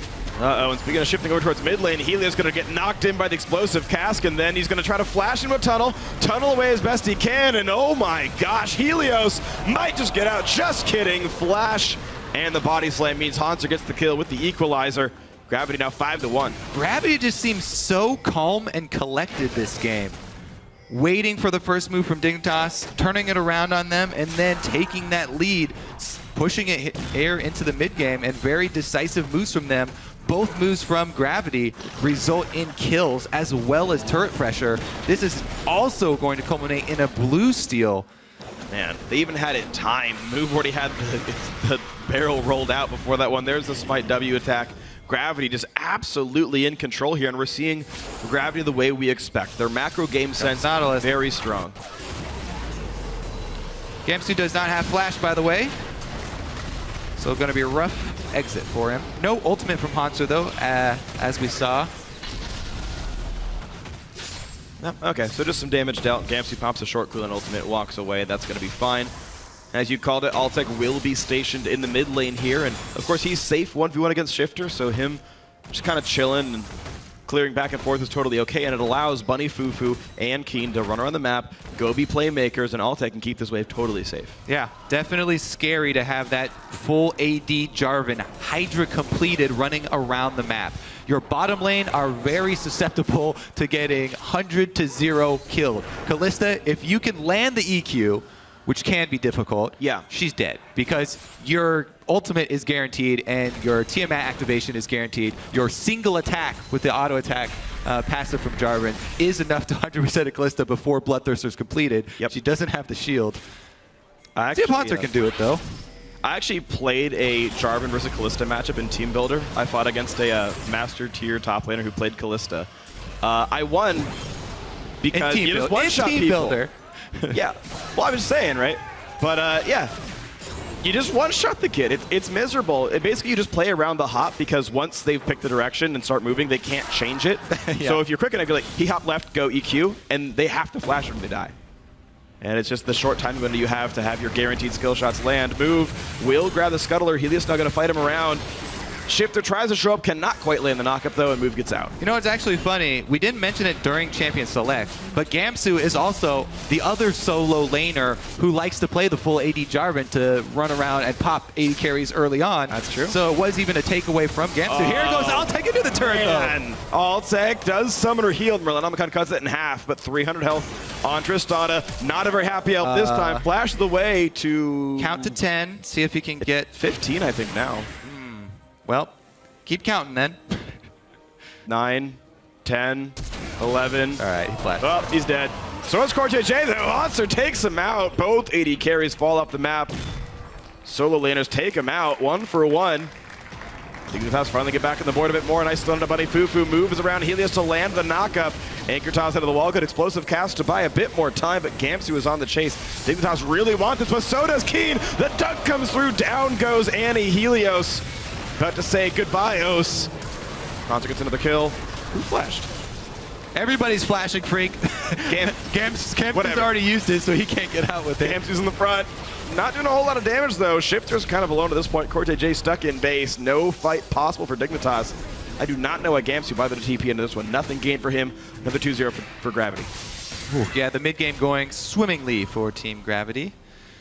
Another display of the power of that mid game. Full AD Jarvan there from Keen jumping over the wall to turn this around. So there's the stun. They try and get, 3 members under the turret. Maybe they can focus Bunny. But Bunny still had flash this entire time, by the way. He never even uses it. There's the combo. We talked about the vulnerability of the bottom lane members to a solo lane full AD assassin, and we see it there. Gamsu going to try and flash over, but at this point they've lost too many members. They do not have an AD carry there, so Sand Soldiers by themselves not going to be able to fend off the entire team, or not going to be able to kill anyone. All right, so it's getting worse and worse for Team Dignitas here, who sit almost 5,000 gold behind as Gravity continues to find some great fights. Hanser, we keep talking about it, but he's 4-1-0 on this Rumble. A huge carry force for the team, setting up basically everyone. Looks like we're going to see Black Cleaver coming next for Keen, I'm guessing, and this AD Jarvan definitely in a good spot this game. Well, now he's level 11, so that's going to add extra Cataclysm damage to his combo. Definitely in a good spot, as you say. He's also, looks like he's going to go for that Black Cleaver next, which is great because the full combo from Jarvan, if it doesn't 100% you, it is going to shred all of... Do they really want to do that? I feel like if you've already used the Kalista ultimate, if Kiwi Kid does not have his stun already charged up, somebody's going to get one shot. And it looks like Dignitas chickens out after all, so nothing gained in this one. Bunny Fufu able to anchor toss away. Looks like he's totally safe to play the ward game here. Is not able to be punished. Keen feels comfortable as well here, and so Dignitas, the question is, how do you get yourselves back into the game where you're so far behind, aside from just waiting for Azir to power up? I'm going to say they need to make a flash play from Kiwi Kid. That's what Dignitas always turn to in their times of need. They really need a big play from Annie. And this is the type of character that Kiwi Kid loves because it's a game-changing character. He can turn the tides of an entire game by landing a multi-man stun. They would have to take the opportunity when they have numbers advantage as well, though, because they're so far behind. They need more than just an AoE stun. They also need to have the numbers advantage in that scenario. Well, we'll see if they can get the rotations to make that one happen. Right now, no teleport for Hanser, so he can't join the fight, and maybe someone mispositions and that opportunity opens up for the blue team here. Meanwhile, Gravity have continued to make some very good choices. They've controlled dragons. They've got 2 of these so far. Altec is still on push duty in the mid lane, and it making very slow progress, but that turret's losing health every once in a while. But otherwise, playing a pretty slow game. The thing is, I don't know if Gravity... Oh, there's the... What? Not the play I was looking for. What? He sees... saw a ghost. Hello? What? Maybe that was a recall that we missed. It might have been, actually. No pause, so... User error? Oh, and I'm going to go back and see. All right. The recall. I'll take over the play-by-play then. Keen goes for Kiwi Kid. All right. Taking the baby away from another baby. Pretty easy Kalista ultimate there. Yeah, he was half a second away from getting Altec. Altec was recalling right. Okay. So Altec was there. Unfortunately, full whiff on this one. Hanser now getting caught out by Gamsu. They do find something to catch, and if only Kiwi Kid had a stun, maybe they would have killed him. But of course, he wasn't in range for anyway. Mid lane just keeps getting cleared back and forth, and we are seeing Dignitas try to make those plays. It's how they won against TSM. They finally just found the engages that would work for them, and it did close the game out. But this time around, Gravity have been very safe in their movements, or safe enough at least. It is going to be really scary. We keep talking about the solo laners and how strong this Rumble is right now, how strong this Jarvan is right now, but Altec on Tristana has the Infinity Edge plus Zeal and Zerker Greaves, extra crit with the Brawler Gloves just to the Bloodthirster. That is a huge, huge DPS discrepancy between AD carries. And he has the burst potential as well to add on to anybody who gets caught by Jarvan. So, I mean, no one's really even built armor. Gamsu's got a Visage and a makings of a Righteous Glory. Helios just has Ninja Tabby. No one's going to survive Tristana damage, especially when she's this far ahead in items. So you're absolutely right. Level 13, kind of the biggest she's ever going to spike in this game, and she's got items to back it up. Now CoreJJ going to get body slam flashed. Explosive Cask actually gets him away from the team, and now he's going to be safe under his turret as Gamsu shows up to buy a bit of time. Maybe a bit overzealous as Bunny Fufu will get killed for his hubris. Or Dignitas can wait for a misplay from Gravity. They do get a kill for it. Did have to burn a teleport and still lost the turret mid, so they're still bleeding, but they did get something back there. That was a good flash from CoreJJ. To reposition himself for that Gragas ultimate to survive and get under the turret. But Flash no longer available for Kalista. May be able to punish that. Well, it looks like as Bunny Fufu respawns, nothing's going to get punished by much. A couple CS lost the mid lane, but really, Keen again goes in on the Helios EQ Hydra into auto attack, and out goes the fish out of water. All right, Hanser going to get some deep wards for himself so he can continue pushing in on the Maokai. Zonya's completed for him as well, so he has more team fighting potential. Teleport discrepancy as well means that not only does he have a strong team fight presence when he teleports in, but he can continue to shove Gamsu up here and create the numbers advantage for Gravity rather than for Dignitas. See if he gets caught though, because Kiwi Kid does have Moby Boots. He could take the long way around behind. Yeah, no distortion yet for him though, so it may be a long road upwards. Kiwi Kid is going to be building towards, I'm guessing, Righteous Glory off the double Ruby Crystal. So we'll add more boost speed to the Arsenal, but not the one that reduces the flash cooldown. All right, so Gravity going to play the game fairly cautiously. Just control that neutral objective. You know, all the outer turrets are down. They don't really feel like pressing.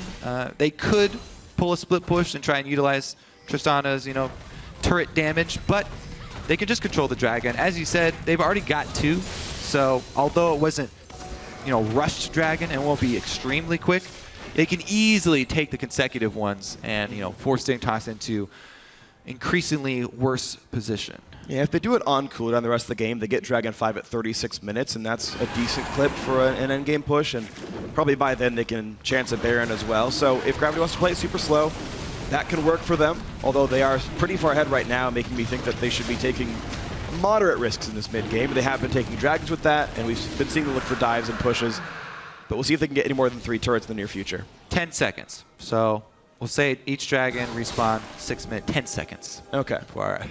So 36-30 for the... That's how long it took him to finish it. All right, here goes the call, though. They got the dragon, and they're going to move down. This should be a kill, as Dignitas are very far from collapsing. They take the turret down first, and now Gamsu alone gets Helios to help him out, but it's still a 2v3. Buster Shot gets away from Helios, and Rampage for Hanser as he does knock down the top laner after Gamsu flashed out. Not much of a need for that, and Gravity off that have the chance to push farther. All right, melt the turret, swing on up to the next secondary turret, and Gravity just going to collect basically everything on the map worth money. Yeah, they put some jungle away. They're going to push out the mid lane. Blue buff has respawned, allowing that to go easily over to Keen. They can set up Baron as well. Looks like that's where many of the members of the team are headed. One last recall for Move. He's got to have a little bit of money worth spending here. Shift are going to try and hold on to one piece of Dignitas territory, set up the Azir turret. But there's honestly not much they can do with that outpost. They could try and get down the mid lane outer turret, but it's going to be very, very difficult. Altec's already completed Static Shiv. That Tristana wave clear is more than enough. Yeah, seems like it. It was Static Shade, that definitely helps, of course. Mid lane pushed in one more time. Moves recall was heading towards Locket, plus getting the upgraded sweeper here, so vision control can get even better for the Gravity squad. They're actually sitting, even Altec got an upgraded sweeper here. They are dead set on crushing as many wards as possible. Double Sightstone, 4 sweepers, upgraded warding totem for the top laner. I have to say, this game just bodes so well for this split, this Gravity's, new Gravity's team's summer split here. I mean, we were looking for consistency from them. The game yesterday, it's very hard. Not only is it very hard for Bunny to step into the shot calling role very quickly, but as Meteos and many others have echoed, shot calling from an early deficit like they encountered after that one 4-on-4 skirmish in the jungle is really, really difficult. This game, they've been slow-paced, methodical, and executed mostly on pace. So good showing here from Gravity.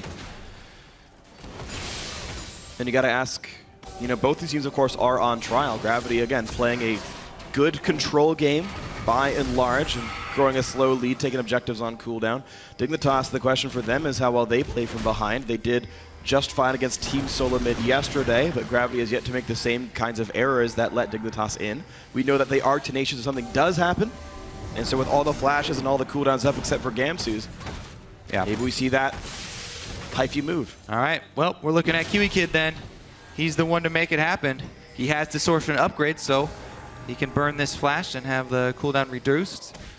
They definitely need all 5 members ready for him to make the play, though, because Annie, with so much move speed, and her flash can get out ahead of the rest of the team. Everybody needs to be on the same page, ready to capitalize on her stun. So try and make up for this giant gold deficit that they're working with. Yeah. What actually concerns me a bit about this sort of Annie combo is there's not a lot of damage on the lineup that isn't just Azir. Because CoreJJ's so far behind, he's still trying to scale up into items. True. If you stun someone and then you do like a third of their health, and then Azir wants to keep attacking, but the stun's gone, and someone disengages really cleanly. So it will, I think, require a pretty big numbers lead for Dignitas to have those fights happen. They do have 2 pure tanks on their team. Yeah. Leaf Sooner Hulk does some damage, but much less as of like 5.8 or so. Yep.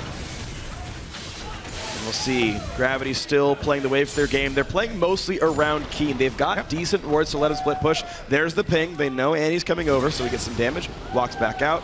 Monster's going to home guard down the mid lane. I mean, it's so easy for Gravity. They have 2 extremely strong solo laners. Just continue the split push. Their AD carry is a god of wave clear, just on in the mid lane. And they should just be able to keep up the 1-3-1. And as we said, continue to drain the map of resources. Yeah. Take all neutral objectives. And with all the wards they can put down, they eventually create this area of blackout around Baron. And right now they think they've done it. There's the brush bait. They say, hey, Dignitas, remember these Barons? These things that have haunted you for most of your life? Well, you want to check into this one? Because we might be around. Helios actually not burrowed, but blue trinket used by CoreJJ. There's a 90 or 2-minute cooldown. And they're going to clear away a Spectre. And then this ward from Kiwi Kid will get swept. And once again, Gravity can play the exact same game, this time without all the cooldowns left. Well, with the Scrying Orb used, they could actually transition into actually taking down the Baron right now. But they do not feel like they have sufficient deep wards to see the approach. I feel like that was maybe a missed opportunity. Yeah, Kiwi Kid had to recall. He was out of Sightstone charges. That was his last ward. Yeah, if you see the Scrying Orb get used like that and no movement from the Dignitas squad, that may be an opportunity. Even though this game's going so well for Gravity, you always want to look back at even the wins and see where there are moments where you could have executed better, because you're going to face stiffer and stiffer competition. Of course, Gravity's goal, as is pretty much every North American LCS team, is to get to the top. Yeah. Not just stay in the league. Gravity right now with a win here would put themselves within 1 game of the top, and what a great turnaround that would be where they're serious contenders for the throne. But so far, it's been pretty good for Gravity. Dragon will go down. That is number 4. That one, I think, took less than 10 seconds. Yes. So it's getting faster. All right. That puts us on track for that 36 minute number 5 then. And that is so much easier. The risk around taking that is almost nothing for Gravity. Yeah. So compared to Baron, they can have a very easy path. They can just wait that 6 minute out and just take that. They're almost more likely to slow down because of it. Now that it's so close away, they're like, look, if nothing happens for 6 minutes, we practically win the game. Yeah. So let's hope nothing happens. Inertia might be a good thing for Gravity, though. All right, well, let's see if they can, if Dignitas can shake things up and force some action. They do not want to wait around. Yeah, they might need to accelerate this. Yeah. If they continue to wait around, it's just going to be fighting Dragon 5 and Baroned up Gravity. Rek'Sai ultimate, maybe this is the time. Negative. Nope.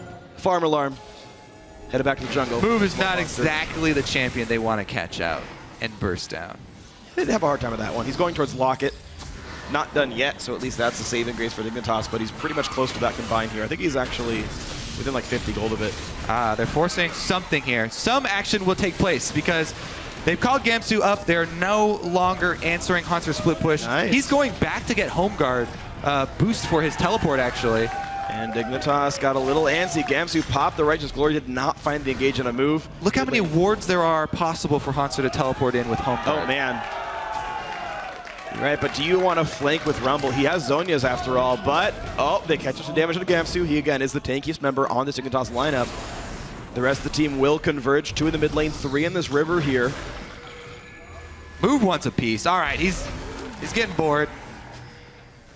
He wants to move. It's in his name. Well, look how they've been able to gain position on the mid lane here. Really nice. That's going to go down fast. Oh, they can't quite stay. Kiwikin gets the stun. Can they kill off Altec? Bunny Fufu down a little bit of health, but not enough damage comes through. There's just no burst on this lineup. The duo tanks have to collapse immediately after that Annie stun. It's so late now. Oh, man. The bounce house into the back line. Down goes Annie. There's going to be more soon. Shifter falls. Core JJ also going to drop out. And it's a 4-0 last man alive is Gamsu. Altec does not die. Turret goes down. Ace for Gravity in 32 minutes, and they're going to push into the base. All right. They should be able to get the inhibitor off that fairly easily as well. Gravity finally crack open Dignitas base. Let's see if they go for the end. I think they can. You got 20 seconds on most of the damage-dealing members. In comes Bunny Fufu to tank it up. Keen is gonna die. Ruins his fantasy score, his first and only death of the game. The base did, but Dignitas could not. Pie in the sky, 3-1 for Gravity. Are gonna try to close down onto the Nexus, but hold on. Dignitas respawn in time, and the lack of Keen is actually enough for the base to not fall down. And Rek'Sai is on the flank. Gamsu has TP. He pops it. Can they catch any of Gravity on the way out? This is how Dignitas beat TSM. Just some kind of catch. But no one's in range to stun Gravity. Maokai's headed around. Does have Righteous Glory ready. There it is. It gets popped. A great barrel by move. The slow last 2 seconds. Equalizer just says no thank you. Wow. Well, all right. Dignitas are able to pass them on the inside track, but that's not what they were looking for. No kills achieved. Outer turret still stands, and Gravity finds safety. Haunter's chilling. Now he's like very alone, by the way, but nothing picked up here. Gravity are trying to get Dragon 5 on the field. Dignitas trying to stop that. Yeah, I mean, they can get a Scuttle Crab, and maybe they can get Haunter. Oh, yeah. No ulti. He's got flash, but he's surrounded. I don't see how he gets away from this one. Save it. Oh, Core JJ. Oh, he didn't get the cannon. He was trying to get that cannon minion before he died. Oh, wow. Helios waiting in the wings in case there's a counter gank. There is not, because Baron's happening on the other side of the map. Gravity happy to take what they can with everyone else on the wrong side of the map. That's going to be a clean take, and you got a minute 20 till Baron. That's going to be easy. Yeah, Dragon number 5, pretty close, but they've got Baron buff. They're shoving in for the win here. Dignitas down Gravity straight down mid lane. Well, Haunter has teleport, so 18 seconds till it's 5 people, 4 versus 5, just to take the Nexus. Running forward, Shifter summons a turret. That doesn't keep the Nexus alive. Shifter gets killed off by Altec, but it's a 4 versus 4. Haunter gonna respawn in 2 seconds from now. They get TP in afterwards. Dignitas still wanting to fight. Here's the TP in. It'll be a 5v4 with Baron buff in Gravity's favor. They don't want to do battle. They will knock down Helios on the backside. There's the hook on a Gamsu trying to escape through some minions. Fate's Call keeps Kiwi Kid alive, but here they go. Down goes Gamsu, 4-17, and Gravity will move on to a tie for second place with this win. Oof, what a clean win from Gravity as well. Probably the most impressive one, at least this split, maybe of their entire time in the LCS. This is their first year. Still a fairly new team with some very big changes in the offseason as well. And definitely one of the teams that's been able to handle roster swaps with the smoothest transition. Yeah, once again, you got to see this team play to their strengths. Their weaknesses generally not abused. They did well in lanes. They knocked some turrets down. They kept the gold lead and grew it slowly over time and said, Dragon's ours, Dragon's ours, Dragon's ours, Dragon's ours. Oh, we can out-rotate you for the mid lane, and got so much out of it. Yeah, they definitely could have been a little bit more aggressive when they had that much control, but they're very happy to take home this win. They got the early kills this time handed to them rather than having to work with that early deficit from 5 minutes or so. Yeah. The top lane move from Dignitas, diving at level 5, not able to come back from it. And that just seems so reckless to me. I don't know if that was a Helios call saying I think we can do this in the 3v2 because we're up a person, but it did not work out the way they wanted. We see so many games happening where an early tower dive just does not do what you want it to. We saw, you talked about that with Gravity versus CLG, went on the way of CLG very easily. We saw that Enemy Esports against Team Liquid. Enemy Esports threw away 3 kills on a tower dive. Dignitas does the same thing here. I do like aggressive teams, but it feels like Team Impulse is the only team that actually does it with the right amount of risk assessment, where it actually comes out positive more often than not. Yep, gonna need to work on that skill. Pretty much all teams. It's very difficult one to come by. Yeah. Okay, so as these teams do develop their skills, though, we have Gravity and Dignitas both now at 4-2. They are in a tie for second place. We will have CLG playing the next match. They're at 4-1 right now. Maybe they join the tie, or maybe they join Team Liquid in first place here. Right. If we could have Team Liquid standing alone in first place at the end of the day today. If CLG are not able to take down Enemy. Yeah, and then instead we have the gigantic tie for second place. Like we would practically half the league here, and that'll be a fun one. Either way, for more, we're going to send it down to Riv, who's with Gravity's coach. Thank you very much, gents. And I am joined by Gravity's Cop down on stage after their victory. Now at 4-2 on the season, or the split, I should say. Not too bad. You guys are definitely coming out very strong. And I kind of want to get your take on it. Stepping back from the AD carry position, we've heard a bit of All-Tech in the videos that we've shown and how the transition has been for him. But how has giving up that position been for you? A role that you can impact the game, and now you kind of watch from the backside. I think it's really good for our team, or good for me, just because All-Tech has a similar playstyle as me. And so I can teach him just simple things to improve. I understand like what he's thinking in game, and I don't know, it also gives me the freedom to coach and like do what I really want to do too. Now, coming in as a coach, are there any kind of worries that have been tacked onto that? You see that other teams are still doing things well that you guys are trying to catch up on? Or are you actually happy with the growth right now? I'm actually really happy with the growth just because, I don't know, I feel like we're pretty clean on the early game, and like every rotation that we need to do, how we react to like a 2v1, pretty much like every scenario they seem pretty prepared for, so I think we're doing pretty good right now. And obviously being the AD carrier player yourself, how much do you offer to the other players on the team about their roles, about positioning, or do you kind of leave that up to the analysts? For like Keen and Move, I kind of let them work together just because Move doesn't speak very good English, and so they just help each other, and then if I have like a question, I'll just get Keen to translate for me. And then I pretty much work with everyone like at the same level, but Bunny I work on with more just because we're trying to get him shot calling, and that's my main focus. Definitely a difficult thing to kind of instill into somebody, but it's been going well even with switching up the roster. Final question for you guys looking forward. Team 8, Team Solo mid next week. How are you feeling about those matchups? I think we have a lot to learn this week, but we feel pretty confident against them. All right, Cop, congratulations on the win for the team. Hope you guys can keep the record going. Right now, we're going to throw it to the analyst desk to break down that game and a bit more. Thank you, Riv. A slow bleed there for Dignitas, really showing how comfortable Gravity can play when they have that gold lead. Yeah, they were picking up every dragon, and they really had the control of the game with. They put Altic in a side lane, and he just keeps knocking down turrets once they got an advantage. Once the IE and the Zeal were in, he was just going to be the demolitionist role of Tristana, and then they were going to 4-1 split push. And every time you try to trade an objective against that 4-1 split push with Tristana, you're giving up that objective faster, and then he gets more CS on top of it. If you trade kills in the 4-on-4, then it's just an overall good trade for Gravity, and that's what kept happening to make this advantage just expand and balloon. Yeah, it's interesting. It's 2 games in a row now we've seen Trist, and we're kind of seeing the reason that people would ever pick Tristana is because when you do get that advantage, being able to push down the turrets is pretty advantageous, and it's been credit to Gravity in this game and Team Liquid in the previous game to actually get to the point where they can abuse that incredibly quick turret killing ability.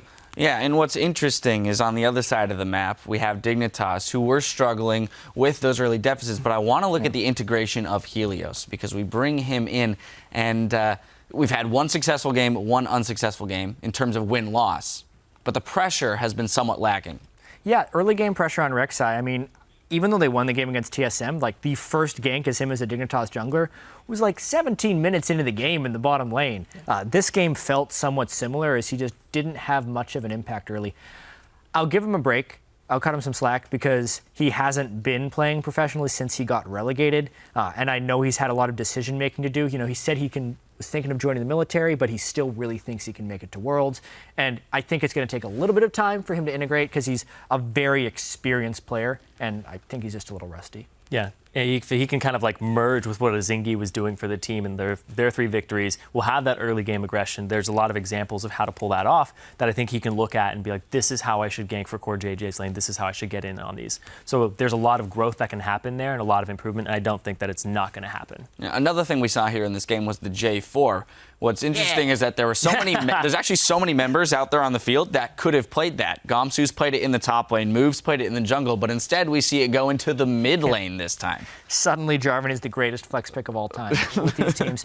But it's a keen type champion is in the fact that you don't see many people play in the mid lane. And I said after Champ Select that I actually really liked the matchup against Azir. It's something I experienced a little bit early on with Azir when Jarvan was still a big time jungler, like in solo queue, and you'd build Ravenous Hydra. Because once you build a little bit of damage onto Jarvan, he can pretty much just chaos dunk Azir anytime he wants. And we ended up seeing that over and over again where the Azir would just get completely blown up because Keen was just AD Jarvan. And it's easy. And it wasn't always the Azir either. It was like, oh, whoever's here, just take that, Annie, take that. And it was awesome to watch that. Just once he got ahead and snowballed, pushing the advantage from Gravity was something they did very crisply. Yeah, I do want to jump into our replay. We're going to 33 minutes into the game in the mid lane, and this is Dignitas looking for somewhat of a desperation engagement here, but in a sense, not respecting this damage that can come out of the Jarvan. So, Jat, we're going to throw this up on your screen. I'm going to let you take this one. Yeah, and this was also a pretty poor play by Team Dignitas to eventually roll into this fight because they'd been waiting for so long to find a fight that they kind of overcommitted in this sense. So they did get a flash Tibbers and they thought they caught all tech, but once that initiation didn't happen, Team Dignitas should have stopped. Now they are exposing themselves to the Jarvan flank, which is pretty immense. They click on Shifter, knock him up not once but twice, and even though, you know, he flashes away, he's really not able to do that much more. The dunk goes through.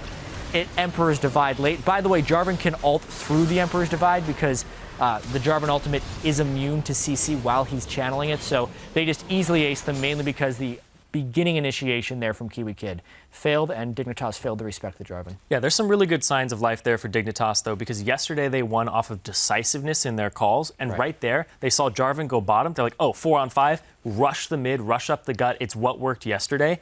And it was really kind of Gravity just playing dead for them. And then they all collapsed. And that's really what it is. So, like, Dignitas, good job there with the decisiveness that they are going to fight this. But it was good by Gravity to bait it out. Yeah, so some learning points there for Dignitas out of this game. Solid victory for Gravity, walking away, moving up the standing. We still got more action coming your way. Up next, it's Counter Logic Gaming as they take on Enemy Esports. Stay with us.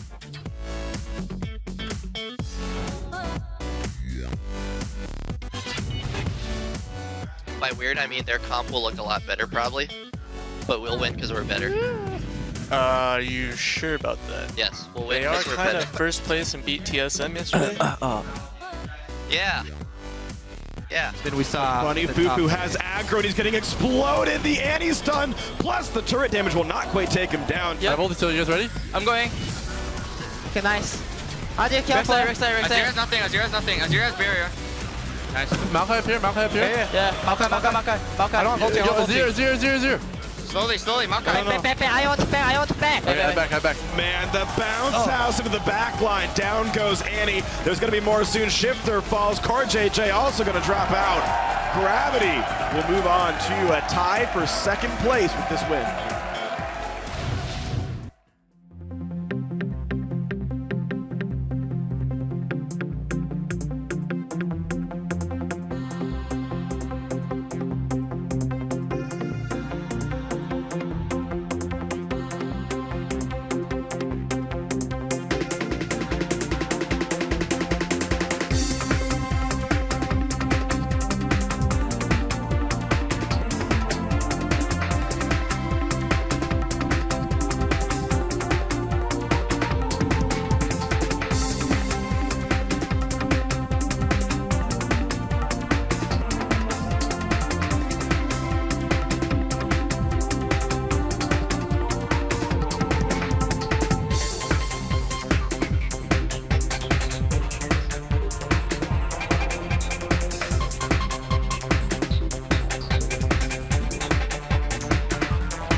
Hey everyone, welcome back to the North American LCS and our final game of the day. It's Counter Logic Gaming versus Enemy Esports. Now yesterday, CLG defied gravity and racked up a decisive win. As if to say, TSM game? What TSM game? Yeah, as we said a lot last game, they got a huge advantage with 3 early kills very, very early on.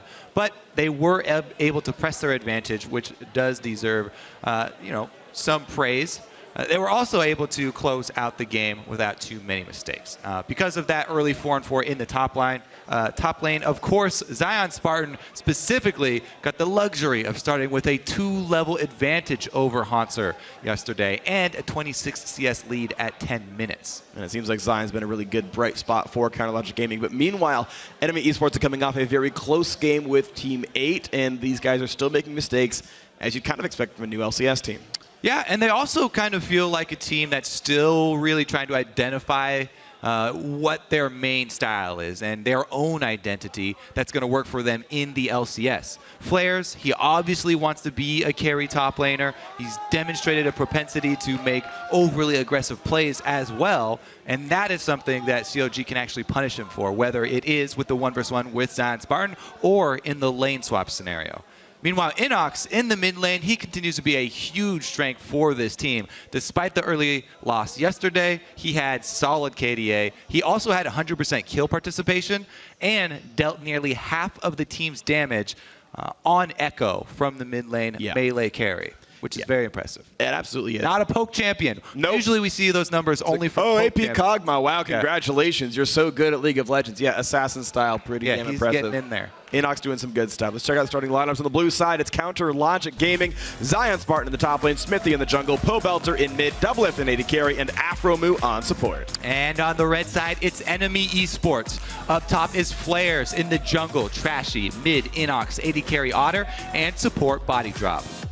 Now, one of the good things about them, still trying to figure out that style, it's hard to pin down what they're going to do even in Champ Select. These guys, there's a lot of variance between both these teams as far as Champ Select and across all roles, and they have shown the willingness to flex those picks. Yeah, I do think, though, that we have seen which things are successful, though. The two big ones I point out are that both Inox and Xiao tend to be way better on assassin-type mids than they are on the more teamfight-centric ones. Even though you can see, some moderate success on champions like Varus or whatever, it seems to be about the specific assassination plays of Inox. And meanwhile, we're still seeing what Pobelter is exactly best at. Of course, we've seen him in the LCS for a while, but he seems one of the most well-rounded here in the North America. He is a guy that has been playing League of Legends since he was 11 years old. I just made that up, but I'm pretty sure it's close to that. Close to accurate. It's either 11 or 12. But he's been playing League of Legends for a very, very long time. And so when you get these players that have been playing the game for so long, like Pobelter, like Doublelift, they play so many different champions, and it's easy for them to transition play styles. So that's why we see a lot of versatility coming from him in the mid lane as well. And right now we're going to see how much of the versatility gets stifled with the bans coming through. So far, FLICKR will once again not get his Aurelia. Zion Spartan will not get Rise. No surprises there. Just taking things off the top with the exception of that one special target ban on the FLICKR Aurelia. Very few players who will take bans like that, but that's one of them. All right, well, going to match that top lane ban with the Rise ban. We're seeing so much focus on these two just because FLICKR's specific ban there for the Aurelia. Going to leave up the big ones like Rumble, Maokai, Gnar, those standard top lane ones that we've been seeing. The other thing, though, of course, Sivir, Ashe, both still up. Doublelift has played 50% of the Ashe in North America. I believe we have 4 total games. He's won both times. He's also 100% of the Ashe wins. Yes, very true. Maybe even more important. So I actually want to see Zion bring out Riven. He's not going to this one, but Saber first pick is going to be some nice utility for CLG. I second that. Here, Freak. We need to see some solo Riven plays in North America. We have so many solo lane players in the North American LCS that love the champion, but won't bring it out. Only Smeb gets that honor. We see it in LCK, and that's it. We're just going to have... Riven played a mid.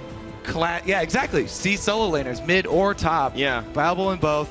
I think the first Western player to bring it out is going to be Febivin.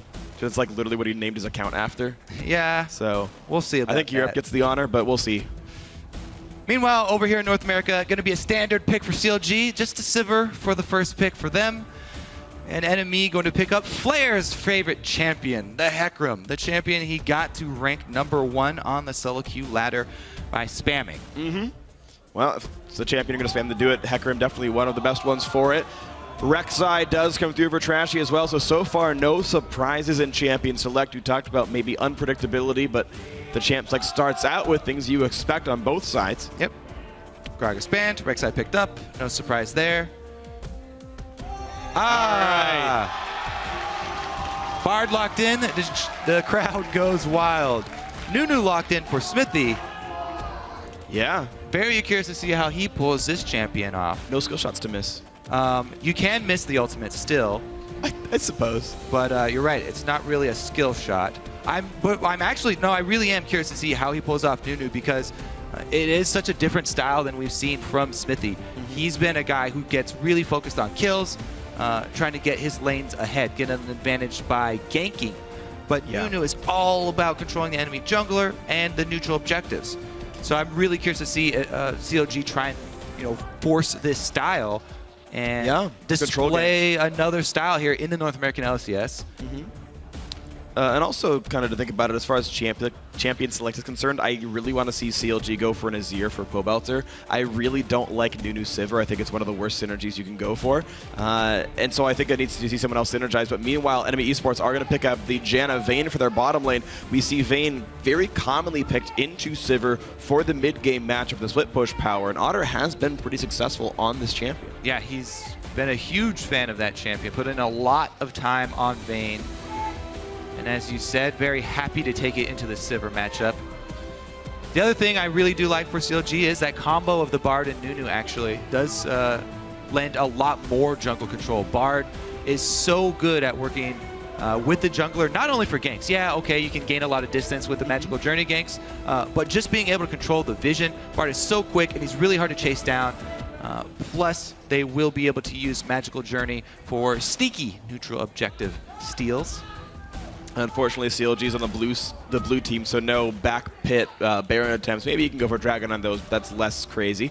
Last two picks come through. It is going to be Azir for Pobelter, and the top laner will be Gnar. So also a decent Blood Boil target here. Zion Spartan will be set up to be a bully lane, and we almost always see Zion get early leads from CLG's first 4 minutes, and that could just allow him to completely stifle flares. Yeah, really curious to see what Trashy can do, because while Nunu is going to focus on jungle camps, Rek'Sai, very, very quick, level 3, pretty much all included gank package available. She can just clear one side of the jungle and try to make an early move. If he can combo with flares on the Hecarim and try and get flares an early lead, we've seen how well flares can use a small lead to punish his opponent and even make cross-map plays. He's one to gank mid lane for Inox and try and get the other solo laner ahead.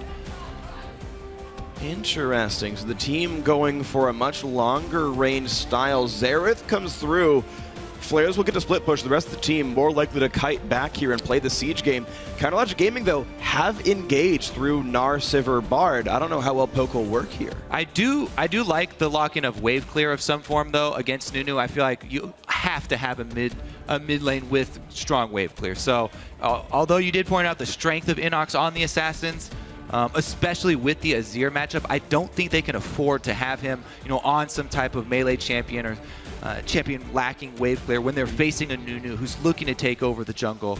And they have Pobelter in the mid lane, who has been a really, really strong point for CLG to create plays off of. All right, so they decide to go for the Xerath. LeBlanc was open, Catherine was open, didn't want either of those. They didn't want to go for the Cog or Varus, the other poke style. So the Cog definitely Inox has had a lot of success on as well. Yeah, he really took no bans at all from Counterlogic Gaming. They banned the Echo to be afraid of the first pick, but Inox allowed to play whatever he wants. Handshake from the coaches, dressed similarly, interestingly enough, and I always think that's interesting. But meanwhile, yeah, it's going to be a very fun one. We'll see a couple new champions from all the players involved. But you guys at home, share your votes as the champions load into the Rift. Tweet at LOL Esports with hashtag CLG win or hashtag NME win.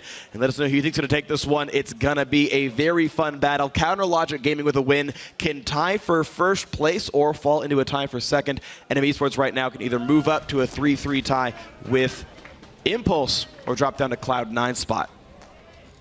All right, we will see if Team Liquid stand alone at the end of the day. As of right now, Afromu first out of the gates. Let's see if we can get that quick charm. Experience advantage. Welcome to Summoner's Rift. Right now, both teams heading towards the top side of the map. CLG have one very common level 1 where they just ward the entire entrance of the enemy jungle. It looks like they're going to keep doing that here. But they could have killed that ward. Psh, lack of discipline on Zion and Doublelift. Already defensive wards for enemy Esports. They will see this invade come in, but... Oh, Doublelift with the check. Wow, bad face check. Doublelift nearly goes down. Otter can't get the kill, but gets stunned up by Bard. Otter trying to run, still going to be first blood. Goes over to Bard, but still more damage for enemy Esports. Can they knock these guys down? Belter running. Smithy, one hit from dead. Another double stun by Afram, who keeps him alive. And Inox, Flash Q, fires back and takes down Smithy. CLG still get the lead for that one, though. Doublelift next level AD carry baits there to draw in Inox and get the double summoners out. So summoners evened up on the bottom duo. Inox was able to capitalize and grab one kill back for enemy, but CLG do get that first blood bonus. The other thing I was going to point out before the invade is that Smithy has also gone utility.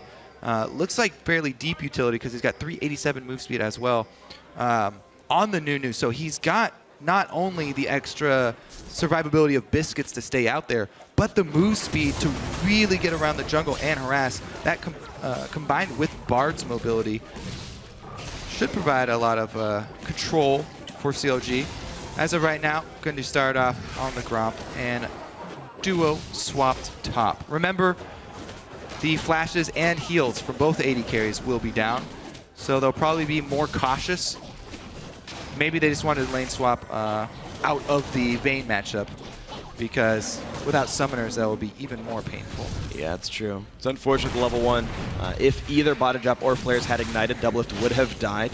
Yep. The half-point heal and the ignite damage would have been enough. Unfortunate here. Enemy Esports start out with a wash for the early game. Trashy going to get invaded on by Smithy. Smithy will have consume, and Trashy realizes he's not going to have a chance here. CLG invading on the strong side of the map, and they deserve control of this jungle. Yeah, Trashy trying to sneak away a couple of small camps before they were chased out of the strong side. But he gets run off, and actually that time, whether it was Nunu or a different champion, he would have had to respect the invade regardless. It seems like... Gonna take it. Oh, actually the red buff grabbed it, yeah. So I think that meant to go to flares, but went to Trashy instead. Yeah, they want to keep that helicopter spinning for the maximum DPS. You can take Dragon really easily if you have a blue buff Hecarim, even low level. But he won't get it, and they'll shove bottom, try and answer the push. Both teams with the early push. Janna shield is going to help out. Oh. Yeah, so... I don't know if he can get this. I guess he'll smite it. He's got smite, and Rek'Sai can also burrow again for some extra heal. Still close. But man, I'm really personal pain point as far as the changes to the leashing in jungle camps. A lot of changes meant to reduce cases where range champions were abusing leashing. Cases have actually affected a lot of melee champions as well, and the extra target swap there, not calculated from Trashy, got a little bit too far out of range, and the full reset cost him some health, so he'll have to back after the red buff. Yeah, we ended the day, though, with the bot lane turret going to be knocked down on the next wave. CLG are going to stay with the freeze top lane as well, so despite the fact that they killed the turret a wave early, we're going to have a very samey game right here. Nice attempt at the mid lane roam by Aframu, will not turn into a kill, though.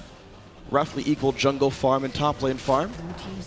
And Otter will, in fact, build a freeze. We still have a 400 gold lead for Counter Logic Gaming, though. Of course, Afro, being glad to hit turrets is worth a lot more gold than Body Drop's coin income. Definitely true. Spell Thieves. You can steal from turrets, in fact. Here comes Smithy. Remember, no summoner spells. Doesn't matter, because he's got Tumble. Yeah, Ice Splash doesn't mean too terribly much right now, but once Vayne starts auto-attacking, the slows are going to mean a lot for her team fight power. Trashy gets level 4. He is jungling a bit faster than Smithy now after the lane swap has happened. And as lanes swap back, Flares has a wave that will eventually freeze into him, I think. Well, he's starting to shove it here. Yeah, okay. Like he put a few extra auto attacks. Ooh, Trashy just barely got seen. That trinket just spotted the entrance, but Doublelift does not have flash, and he does not get the spell shield out in time. He has nowhere to go. What? Trashy pops the E with spell shield still on, and Zion Spartan TPs in to chase down, but maybe this is a bit too much for him. Bard showing up as well. Aframu, flash stun, somehow gets them both. The ignite on the flares means a kill for Doublelift, and Trashy is super screwed. He's definitely cornered right now. 4 members. He wants a piece of Doublelift, but nice spacing there from Doublelift, and he's able to keep it just out of the grasp of Trashy. So there were a couple of very, very small changes that could have completely reversed the story up there. The Hecarim knockback looked like players didn't quite get it positioned correctly, and Doublelift was not knocked away from the turret. Didn't get quite on the other side of him. Wanted to get it just in time, but then as well, I don't think the Trashy E, even doing true damage, would have been able to get the kill for them on Doublelift, but no chance because it was spell shielded. Definitely small areas for improvement on both sides, but in the end, CLG comes out with the advantage because of Aframu and the Flash Bard play. And he's still going for the big play. He's going to be right behind Otter, who can't possibly get away from this one. BF Sword Saber does ridiculous damage. Otter forced a flash basically the second it came back from cooldown. And Afra doing really good things. He's already pink warded that river too, so like repeat ganks for Smithy are super easy. Yeah, he's solo ganking as the support. Don't even need the jungler at your back as Bard. That's why it's banned so often against Aframu. Finally get to see him It's after 7 minutes too. There's going to be a lot of damage to this turret. BF Sword Sivir, Spell Thief's Edge Aframu, and it's doing a fair bit here. Vayne thankfully did at least get her Cutlass recall plus boots, so as far as worth of inventory, these AD carries are basically the same, but Doublelift did get the cash in earlier, of course. We'll see how round 2 goes between these guys. Doublelift missing heal, Otter missing flash. Let's see if Rek'Sai can get a good tunnel maximum distance. Oh! That's interesting. Yeah, that's how it's going to work. Close enough to the wall to pop out, but he got hit into a wall, basically, before he left the Magical Journey. Guess it registers. He was still inside when it hit him. So. On the wall, yeah. Yeah. He was barely inside, so he got pushed forward into a cliff face. If only hit a little bit earlier, he could have actually canceled the Magical Journey. If only Otter had tumbled and followed in through the Magical Journey. May have been able to pick that up. Maybe, yeah, big risk, but it's going to be enough with them zoning out the Bard for the Dragon to go through to enemy Esports. The immediate 2-on-2 worked quite nicely. Body drop, though, without Sightstone. After having 2 kills means he's got that done early in this game, so there will be a ward difference for the first couple of minutes.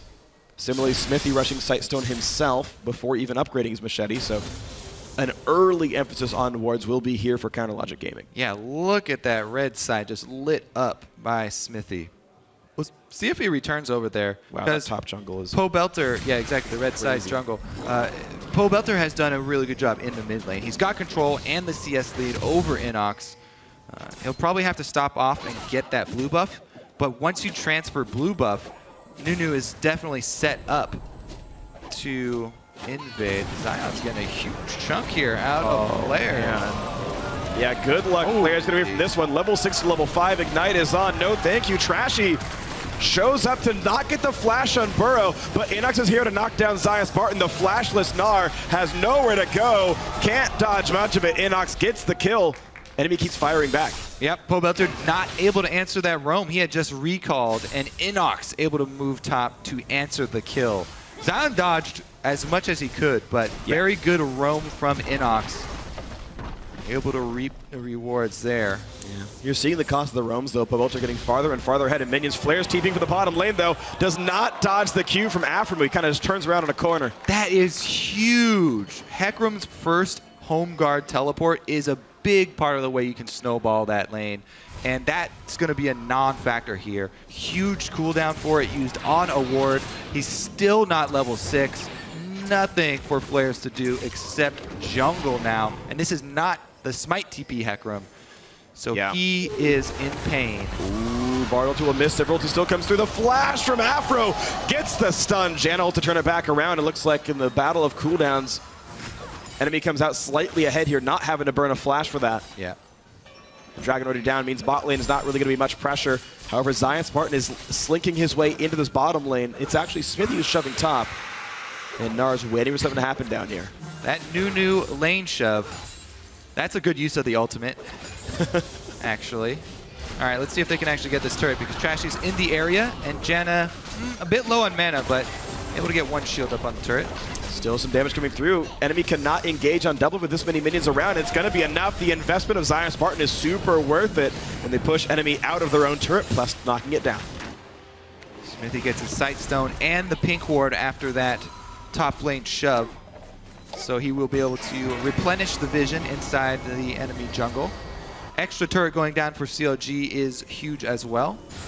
They have a lot of wave control with the Sivir and Azir. Two members they can swap between lanes to get them shoved. With FLICKR is really hurting right now for combat stats. It should be fairly easy for CLG to manipulate side waves and pressure that mid turret, get the last outer down. Well, the problem for them actually is this entire thing got equalized in the last 20 seconds because Zion spent so much time down there, it actually gave FLICKR's time to get his farm back up. The actual gold game between the two is quite close. It's less than 100 gold apart. XP is the same as well. And the bot lane turret allowed FLICKR's to catch up the matchup. Now the dual lane, of course, is going quite nicely for CLG. You're right. The all that lane farm taken by Smithy was recouped by FLICKR's once he get back up there with his home guards. It does mean Smithy's 1,000 gold over his opponent, so I mean, it obviously went somewhere nice, but... Yeah, as we mentioned, the Sight Stone and Pink Ward for him, but yeah, they actually haven't done much with the deep vision. While Smithy's been able to get it down, he hasn't been able to really capitalize on the vision. It's one thing to get the wards down. It's another thing to actually make a play around the information that those wards are giving you. Yeah, all they really did was realize that Trashy was not top jungle when they went to push the bot lane turret down. They said, okay, respect the Rek'Sai, she's going to be somewhere nearby. And they didn't really play it any differently, so... Yeah, sure. If you fight bot lane, it's kind of the best you can do. See, here's going to be a fight, though. Doublelift tries, TP in from Gnar, who does not have a rage bar. Immediate stun, and a lot of damage coming through. Zion Spartan is going to lose his life for the hubris, and Smithy's in the wrong spot as well. Flashes the wall, no follow-up available. CLG do not get the dive. Whew. These condemns from Otter. Yeah. Snagging onto the little nooks and crannies of Summoner's Rift. Zion gets annihilated in mini form. And Esports within 2,000 gold of this game, really not too bad. CLG is, of course, winning. They are playing it a bit better overall, but the matchup's still quite close. Yeah, I'm very curious to see what enemy can do with Otter with a completed Blade of the Ruined King. Can they get him to the point where he can, you know, outmatch the Gnar as well in the split push game? Because Sivir, or Vayne. Oh, Belter looked for the LCS big play, but he's kind of alone doing that. Otter's right here, flashes up, but the flash follow will get him the kill. Now Zion's in the mix. They've got to be careful. The slow lands, meaning Afro's now in range. Ice Blast hits as well, and Otter, ooh. Thankfully, minions take the stun. All right, well, side lane, don't care about that. Otter runs straight down mid, and he's able to make a play on Belter. Mechanical misplay, honestly. Belter missed a lot of his skills on the engage towards Inox. The rest of the team not around. CLG for the second time in a row now look to take a fight without the information despite their double Sight Stone, and have yet to make the right choice now. They're letting enemy pick up 2 kills in a row, bring the game back within 2,000, and now with Belter in the fountain as is Doublelift. Enemy go for Dragon number 2. Zion will stop flares though. He does not have a mallet completed yet. Dragon will go down, yeah, so he's not going to be able to chase down the Hecarim without a frozen mallet in his build. He's going for the... yeah, it should be the Black Cleaver, but without going for that mallet build, I don't think their CLG are going to even try and answer the split push game. So we'll see CLG grouping up, trying to make use of the team fight and forcing with Mega Gnar rather than even trying to play around with the Vayne or Hecarim split push. Instead, they go for the mid lane. They're getting a lot of damage through with Doublelift and Belter. The Janna shield and the Xerath wave, they're not enough just to force on it, and CLG gets the turret down, but they're at half health. Flares is here. He finds Pobelter. Another kill picked up. Nice Bard ult. He stops the two frontliners. Enemy get one, but they lose the turret. I mean, they have to use Bard ult and Sivir ult just to escape, so that means their presence is greatly reduced in the mid lane as well. Enemy able to get the kills as well as spread out. Now they're going to get an extra lane of income. Flares again sent down bottom. He's going to get a lot of money off of that minion wave, and they've got all the leftover vision from their dragon play, so he's completely safe. So the wards still pretty okay. CLG looking still in the lead. Yeah. See if this 1-3-1 from Enemy actually turns out for them. Because Vayne, as well, soaking a bunch of gold on the top side. And then, of course, as we mentioned from Champion Select, the Xerath going to bring that wave clear that they want for mid lane to hold. See if they can force CLG into a position where CLG are the ones to make the choice. And it's up to Enemy to capitalize on it. They do have Rek'Sai to answer a global move. And so far, the mid-game calls from CLG have backfired. And Enemy are slowly climbing back into the game, closing that gold gap. 2,400, definitely not the biggest lead. Less than 10% gold advantage doesn't mean too much. Double out of mana alone in the bot lane, now has Afro to help him out. Flair's just playing get what farm you can in the bad lane. His turret's already dead, not much going to happen here. It's going to be hard for CLG to push forward. They're going to try with Nunu coming up and warding, and no one's going to defend a possible push. Well, the map is mirrored right now. Both teams committing pretty much the same resources to opposite sides. Top laner's going to try and hold on to turrets here. Enemy are working at the outer turret, so a bit more difficult. And they have a mid laner with a semi-global to help out with the wave clear. So Enemy going to get the first turret down, but it is the outer turret. Yeah, that was the risk, is CLG was going to get a better turret here. The ulti used by Xerath makes it a 1-for-0, but round 2 could still happen. Well, Jan has also been sent back by Enemy to help protect, and Zion once again! Speaking of being sent back, Zion Spartan sent back to the fountain. Otter on a killing spree, 3-1-2. He gets Vayne again. He's having a similar performance his first game. Question answered. Will Vayne be able to take down this Gnar in the side lane split push? Yes, she will. Smithy can't do much by himself, except ward. Blood boil in his ear. All right, Pobelter gets his blue buff back, though it's in face of a ward. Enemy gets the timer. CLG really need a group to try and force something here. They gain so much by grouping their champions, the synergy. They gain a lot of power. Not only is it the blood boil, but also the zone control. This team is all about zone control. Nunu in his ear with Gnar to try and get them set up. They really want to have a 5-on-5 set battle lines, whereas Enemy are going to keep on pressuring their side lanes. Yeah. The split push working out very well for them, and they get closer and closer. And you mentioned the fact they needed a mid laner with wave clear. I'm like, oh, Assassin, that's what Inox is good at. But Xerath not only wave clear his lane, but someone else's lane in case they get out-rotated. I mean, it actually has panned out quite nicely. Have actually not seen that before. Usually it's just the Ziggs that comes to mind when you think of multi-lane wave clear. Maybe Azir to help, or Ezreal to help sometimes, but you're right. Oh, yeah, exactly. Yeah, but you're right. Very few of them. Very few of them. The Xerath, though, has paid off. One of the only Xerath I've seen all split long in North America. I don't believe I've seen another one here in this region. Here's CLG going for a play. Flash required by Inox. Double ulti burned. They have grouped up, but good flash there, because if that Bard ult lands, there goes your wave clear. Yeah, exactly. And a bunch of gold in the pockets of Counterlogic Gaming wouldn't be a good thing for Enemy Esports. So now a 1,500 gold game. As you mentioned, the gold lead being clawed back. How about a flank from CLG, though? And Flair's trying to run as fast as he can. Yeah, these are those Bard movements we talked about. Cross map, really easy for him. Jumping over the wall, and Flares has to ult out. He almost set up a stun. He was right in front of the turret. Didn't seem to matter, though. But Enemy Esports get to push the mid lane because of this. The wave not in a good spot either. So CLG, they look for a kill that they can't even get, and another turret goes to Enemy Esports. CLG getting pulled apart by one of the newest teams in the LCS. Very, very impressive stuff here from Enemy. Let's see if Otter can keep it up on the bottom side. Their ward coverage not amazing in the red buff side jungle, but he does have Trashy here to steal the red buff and help with the exit. Uh-oh, be careful, Otter. Pobelter's here. Flash force. That is the second flash lost by Enemy Esports in the last minute, though. Next time around, someone's going to die. flashes on both the main carries for enemy down.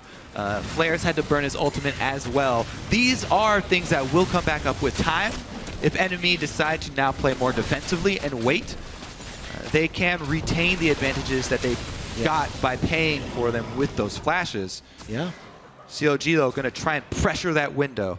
And CLG can definitely pressure that window, especially with FLICKR's ulti being down. The Hecarim, though, has just finished Trinity Force, but he's ultiless. He's got teleport, but do you want to fight without any mobility spells on this dragon? CLG muscled their way in. They get the first dragon of the game, and they don't take much damage for it. FLICKR's fighting Zion Spartan, but I don't know if he's going to win this one. 11-10, Zion's Mega Gnar. He lands a lot of damage, and FLICKR's is not going to be able to fight back. The lack of ulti means he loses the battle. Zion wins 1v1. That was just a poor choice from FLICKR's.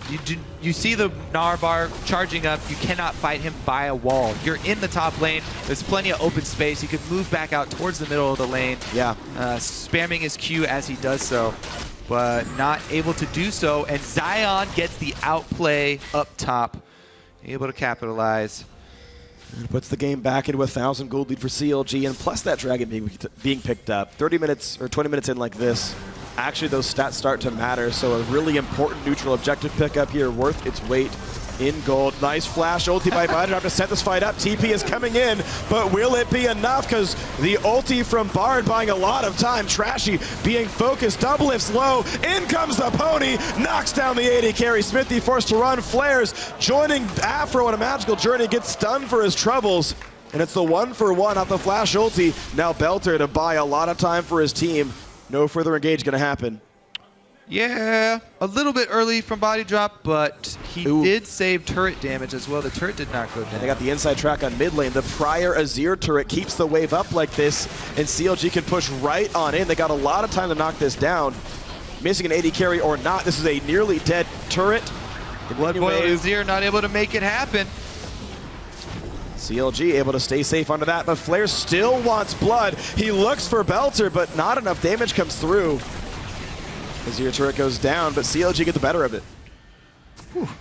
Nice close game we have here. Let's see if we can match up, but once again, the flashes soon to come off cooldown for the enemy carries. Inox will be first, of course. As of right now, just going to try and grab the side lane farm. Both AD carries shoot out to the side lanes to try and collect it. Double lift right now. Does have the crit multiplier for his Infinity Edge, so feeling much better about his damage scaling. Vayne, though, full attack speed build because she has so much flat attack damage from her ultimate. And the Janna. I mean, it's a really nice build for this. Ooh. It's standard anyway to go Ruin King Phantom Dancer, but there is some extra synergy on the build. I do really like attack damage buffs, or just on hit buffs in general. Nami's great for her too. Otter is definitely set up to be the hard carry of team fights. The question is, are you going to be able to survive a Gnar in your face? I think right now he is perfectly equipped to kill Gnar because Gnar has very little actual resistance right now. He's all health. He's going to have well, he's got true damage anyways, but he's got the attack speed for his Blade of the Ruin King. So you get true damage and you get percentage health damage. You get everything you need to take down this Gnar very easily. All right, so then eyes on Otter as one of the primary carries. 2-item double lift, 2-item Poe Belter with Blood Boil. Certainly there's damage forces for the other carry lanes as well. You're right, the top laners may be easily killed here. So we got to see where the big carries go. Afro clears Baron, no wards there. Most telling thing right now is that the team with Nunu really behind on vision control. Afromu and Smithy trying to fight that fight and get some territory back in their control. The pink wards are still left standing for them. And they've been able to get some work their way up towards the red buff area, which is the most important area. You know, Baron buff, Baron on that side of the map. Yeah, you mentioned the lack of wards, but all of enemies' wards are mostly south jungle, which just doesn't matter with Dragon already off the table for the next 3 minutes. And the number of useful wards is limited to defensively in their top jungle. I'm not sure if enemies' vision's going to be enough for them to make any good plays. Zion and FLICKR's in a battle. FLICKR still feels happy to fight. Mid-Gnar about to trigger, which could give another window for him to go in. CLG happy to keep playing the siege game of Azir and Sivir. Only Xerath is the wave clear, and Inox was top lane a second ago. They have Inox top and Otter mid instead. It feels like a bit of a miss missed opportunity there. Yeah. Allocating the Vayne to mid. Yeah, I agree. With mid lane being the obvious siege target here. It's not where your wave clear wants to be. Ulti pop by Xerath to buy some time. Ward fights coming back and forth. Trashy is going to trade one away. Dragon back up at 1:15, so CLG spent some time warding top lane. Baron ended up not being a factor just yet. But the ult's gonna hit Inox, not a good thing. Body drop gonna sacrifice himself to put the ulti to buy some time. He will die for it, but the carry stays alive. New Azir turret means no counter engage for enemy esports. See if CLG can actually push in. Without the constant Janna shields, it will help. But they still do have Luden's Echo Xerath. See if it's enough. Azir, Blood Boiled, Wisciver. Yeah, and Xerath's out of mana. That's enough. All right, Counter Logic Gaming, the holding pattern is working. Nearly a 3,000 gold lead now. They had previously set up Baron, and even though Dragons up soon, they're going to rush right for this. They did not let enemy get any wards back up on this area of the map. Zion's even got Mega Gnar right now in case something did happen. Yeah, this is a completely free Baron. They've even got the Wolf Spirit to let them know where the Rek'Sai ultimate went, so there's no possibility of a steal from enemy. Wow, nicely done. And body drop, he just respawned.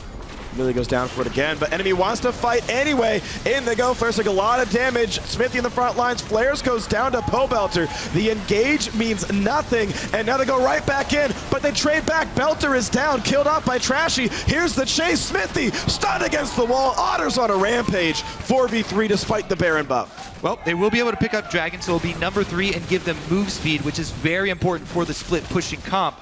However, CLG with the Baron buff still up on 3 members, and that siege is very, very scary. So mid lane tier 2 could go down, putting the gold back a little bit closer. Counter Logic Gaming, a great Baron from them, but enemy esports a great reaction afterwards. Mid lane goes down. Banner of Command even up in the mid lane from Aframu. He's a big fan of that item. Yeah, been rushing it. 6 seconds on the respawn for the jungler mid laner means there's no contest for this Dragon. Flares goes top lane. He's got teleport, so it's a safe place to be. Afro, don't know if he's going to get much for this one. Oh, attempted steal, not going to happen. Good smite by Trashy. Yep, so they get not only the Dragon, but also the extra turret for themselves. Let's take another look at this engage here. Flares going in, and Inox immediately looking for the backline damage before attempting to join the rest of the team. As you said, both top laners, pretty easy targets. Pobelter right into the stun. That was a stun from Inox. Yeah, he was trying to ult the team in. Trashy actually tanked the Emperor's E. Otter actually respected Pobelter's attempted Azir ultimate by flashing. It ended up being a wasted flash only because Inox with the instant stun there. So it was a good thought, good reaction, but Inox surprised everybody. And Otter gets his 3rd item, as does Doublelift in the aftermath of that team fight. Mid laner's still almost there. The AD carriers are now the strongest forces for both teams as far as item break points go. Group up again, Blood Boil. You can try and get it onto both Sivir and Azir for a second. Yeah. Yeah, he's got a lot of cooldown reduction. The Frozen Heart already done for Smithy, yeah. Baron Siege, 3 people still have this buff, which means it's going to be pretty successful overall. Otter getting pushed around. The wave clear of Xerath, not enough. Turret gets dropped. CLG on the counterattack, and a big ulti. It's Trashy and body dropped. Oh, the stun lands. Not good for enemy esports. CLG pushing in farther. And they've got the Baron. Oh man, they even caught Flares. Down he goes. Over aggression from enemy esports, cleanly punished by CLG. Aframu and his Banner of Command rush really pays off when they are able to get those mid-game Barons. And man, the Bard plays as well. The long-range initiation over and over from Aframu.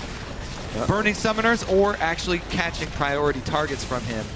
Teams may be going back to banning that. Yeah, it's been really good. Even though he's fished for a lot of them, sometimes it misses, sometimes it burns a flash, sometimes it wins your team the fight entirely. You don't have to bat 100 to be a good Bard player, but he's landed about 1,000 rather. As of right now, 97-second cooldown, so keep on throwing out the Hail Mary. Oh, nice. He's going for the build he was going to yesterday. Raptor's Cloak got picked up. Let's see if extra Bard pushing power with the Zuzurat. All right, there's the catch, though, that we just saw. Tempered Fate into the stun. Ah, this is where Flares came from. He was looking for the flank, but Belter. He wanted to E into ult, and Belter caught him right away. I'm surprised he went at all with body drop already dead. It felt like a wasted teleport, but still a great reaction by CLG. Belter landing the ulti. Doublelift still scaling up, 291 CS on this Sivir. Done a great job finding his farm throughout the game. 5,000 gold lead. Baron's off the map, but CLG far enough ahead that sieging is still going to be good for them. It's so strong just because they out-siege enemy, and they've got this potential for these turret dives. If your Bard ultimate, you don't use it just to snag somebody, you can use it on the turret as well and walk straight past. So Afromu just provides another whole way to use a sieging comp like this. Another dynamic to this style of play. Blue team's turret has been destroyed. And Afromu now runs fast near turrets thanks to the Raptor Cloak. Yeah, they actually buffed that item a while ago. It's extremely efficient just in the combat stats that it gives, plus all the movement speed. He can traverse the map very quickly. Armor and health regen for 1,000 gold. 30% movement speed while near turrets of any team, alive or dead. You can combine that with some bonus magic resist to make a Zerat portal. Right now, CLG pops the ulti. They are afraid of getting jumped on. Out goes Doublelift and Afromu. Dragon and Baron both up in about a minute and a half. It would be number 4 for enemy Esports, but the Baron might be all CLG needs to win the game. So enemy can't faithfully go for Dragon without possibly giving that objective up. Now, I feel like the crab, Scuttle Crab, is going to be important fairly soon here. Belter is going to solo it himself. Take on the crab. Victory for CLG. Victory for Shurima. Oh, he also has his Zonias completed, so he is going to look for another deep Azir play. I like it because it got both summoner spells available and the stasis active ready. Yeah, it's going to be pretty hard for the backline dive to work for enemy Esports. And with how much pressure Azir puts out, it's always difficult to navigate as Vayne. Flair's a bit behind, just doesn't have that much money. He's 2 and 5. He's actually got less gold than the enemy jungler. Under 10,000 gold on Flares means he's just not very durable. Not much magic resist either means he can easily get killed by Belter. And the fact there's only really a tank and a half combined in the enemy lineup means sitting in the back and doing damage with Belter and Doublelift is going to work very well for CLG. Enemy also, there's so much pressure on them with the 2 neutral objectives coming up at the same time. It's so hard for them to get their split push going again.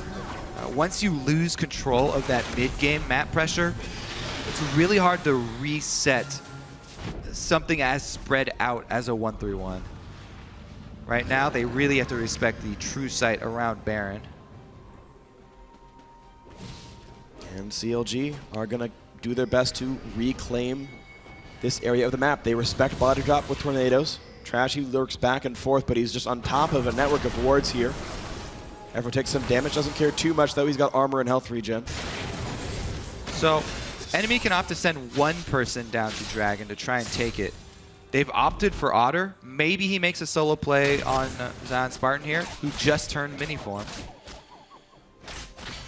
Will not be the case. They don't have much vision to back it up. Well, Sivir Lairs is the down only there. one up by Baron right now. Okay, they're going to try with 2. CLG still in the mid lane. They could roam down, but looks like they will not come down in time. Dragon will go to enemy Esports. CLG starts Baron, but enemy knows about this.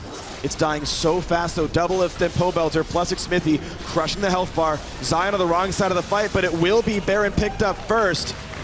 Anything gonna happen for enemy. They cannot chase this journey. Trashy knocked back over the wall, but that's all Emperor's Divide does. They're gonna catch Smithy with another condemn. They're almost gonna get the kill, but Tempered Fate is gonna be massive. Body Trap has to try to save the team, but he gets chunked out. Afro dies at the 2-for-1, but Zion Spartan crushes the backline. What 1 versus 3 now. flank from Zion to come and cut off the exit. Very, very well played there from CLG. trade the higher priority objective, and able to turn around the team fight. Zion's not done. Nope, he's on the hunt. He's got a red buff from his previous kills. Hide and go seek. All right, FLICKR's hide and go seek champion 2015, but it's a 2 versus 3. Counterlogic Gaming has Baron buff and all the big carries up right now to push down the base. FLICKR's is here. He doesn't want to fight. He does, but after the turret dies, that's too late. He's going to die for his hubris. Inhibitor will go down as well.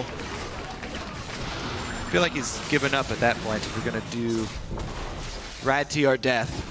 At least it's going to be 2 inhibitors down here. CLG going to... Now the respawns came in. Inox is already back, so... Ooh, Nunu and Bard actually not going to make their way up. Oh, man! Whoa, that was amazing. He predicted it. Oh, Inox, man. All right, just kidding. 1 inhibitor down for CLG, as well as their mid laner. So they got 40 seconds of 5v4 to potentially make some big plays and get the map back under control, get the wards back under control, because Dragon 5 is next for enemy esports. True. Gold lead or not. But the wards they put up now are going to be gone by the time that Dragon pops. Yeah, maybe the case, but if they can set up the control. So this is a nice knockback to buy some time.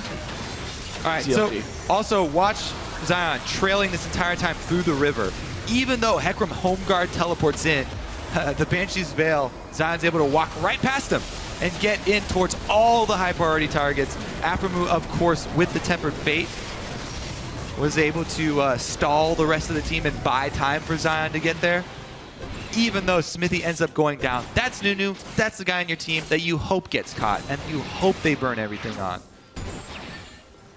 You know what's unfortunate, actually, is the fact that FLICKR's even fought Zion made him reach Mega Gnar. Yeah. Because of the fact he's walking across the map, the rage bar basically depleted, but Hecarim does damage so frequently, it gave him a ton of, like, you can see, like, how long it would take Zion to generate that normally. Well, exposed inhibitor. That's a very clear path here for CLG. They're going to try and group up. They're not even going to clear that extra wave in the mid lane. They can just wait for the supers to do it. Bannered up minion. So it's actually Ohmwrecker, by the way, picked up here for Aphromoo. Ah. It was not Surround Portal. So it's not that trolly. They're actually looking for more stasis. There's only 3 towers. Is that double Nexus up? Yeah, okay. So they've got 3 towers left on the field that you can use Ohmwrecker on. And he still opted for that over the portal. All right, well, Aphromoo bringing in the Ohmwrecker here. Maybe we have 100% win rate for the item in the North American LCS. Maybe 0%. We'll have to see who wins this game. CLG, again, challenging for first place with a win right here. Enemy Esports looking to tie up at 3-3 and get into 6 if they can take it down here. So the big chunk that comes out that draws the gasp is the Luden's Echo proc charge, which is the first one. So especially since they can't move, the consecutive ones won't be able to finish off Pobelter even if they did land. 202 bonus damage from Luden's hit. Pretty big. Would say so. All right, Dragons in 2 minutes, and Trashy is able to get a pink ward down and the Scuttler. It's an early Scuttler, but maybe it allows him to maintain the rest of the ward control. Otter is the one solo farming the mid lane. I like this, actually. He's also going for Infinity Edge last. I hope it's not Zephyr. With the Phantom Dancer, the Banshee's able to keep himself alive from Pobelter, so Otter definitely well set up here, 4, 2, and 6. Highest kill participation on the team. Afro, though, nice job getting a bunch of wards down in preparation for the Dragon. On the route in from enemy, he feels safe seeing the rest of the squad clearing waves. A number of great wards come in from the CLG support. Yeah, and I have to say, just look for another play from Aphromoo. Tempered Fate earning them a lot of advantages here. Without the defenses to hide behind, you know, flashless Xerath, flashless Vayne, they have to be very, very careful. Even when Aphromu's not even on the screen. Yep. It's a long, long range spell. Mid lane turret comes up again for CLG. That wave is going to be pressured for, I think, the entire time until Dragon respawns. Unless enemy are able to fire back, but they got to be careful battling in front of a turret. It's down to half, a bit of wave clear back and forth, but CLG still able to hold this part of the map. And that gives free roam, as they dodge the Xerath ult, it gives free roam to make sure Smithy and Afremu can maintain ward control over Dragon. It's up in 16 seconds. It would be Dragon 5 for enemy Esports. They're able to knock down the Azir turret, but CLG still with the inside track, and a monstrous ulti that just barely misses, but that could have been the team fight for CLG. Got that melee minion, though. Ooh, a lot of poke, though, might mean CLG can't do much more, but... I think it's only on to Smithy here, and they really don't care about that, so... You're right. Enemy want to file in, but this is going to go down so incredibly quick, but maybe it means the team fight. Enemy Esports push in mid first. Players just able to looking walk for away it. cleanly. Yeah. Not found, so CLG well played. They sieged mid, and then they retreated and picked up Dragon number 2 for them. Mid and Hib respawns, but CLG sitting pretty. 9,000 gold up, and the team with better wards overall means they can maybe even go for the Baron soon. They really do have a pretty easy path towards 2 exposed inhibitors as well. See if they actually opt for a vision play and try and set up that fog of war advantage around Baron to draw enemy out, or they just decide to march up the mid lane, because exposed inhibitors with the amount of zone control that CLG have, you can even use enemies' own walls against them to get them to try and funnel into that opening. It's true, and a funnel could be a great place for almost anyone. I mean, both of these teams have a wall stun. CLG kind of has 2 with the Bard Q. Both these teams have these sort of line-focused mid laners where tight corridors really help you deal damage. CLG on spawn, going for Baron number 3. Enemy are around. Flares has teleport, but there's not. Okay, there are a couple of good wards now for this one. Body drop trying to buy time. Where's the engage going to be? Zion Spartan is Meganar already. Otter lands a stun. No stun from Bard, though, and the engage continues, but they will knock out Body drop. Afro gets chunked. A lot comes through from Xerath, and out goes CLG, but it's a 5v4. Xerath ultimate available, and pull back, they're slow! Ooh, he jukes, I think, every single one of them, and CLG still maintain control and enough health to keep fighting. All right, so Janna down, 4 versus 5. Now they make the move towards the exposed inhibitors. Side lanes are pushing. Call to retreat and try and use the new combo to secure this Baron. Enemy's plan is to steal it. Let's see if there's a... No, they have plenty of vision. Oh, Zion Spartan has a Guardian Angel, but gets hit up. Otto's got to be careful. He loses the Banshee's Veil. Clears with the mid lane that got promoted, but doesn't mean much. Janna's up in 15 seconds. CLG, extra man on the field. Their window is closing. And their health bars are so low. They took the more risky route of trying to pull the Baron play rather than working with the side waves and exposed inhibitors. Janna back up. Xerath actually in base. That should be the signal for them to go. It's going to be difficult. Low health on CLG, but no Xerath at all for enemy Esports. Baron already dead.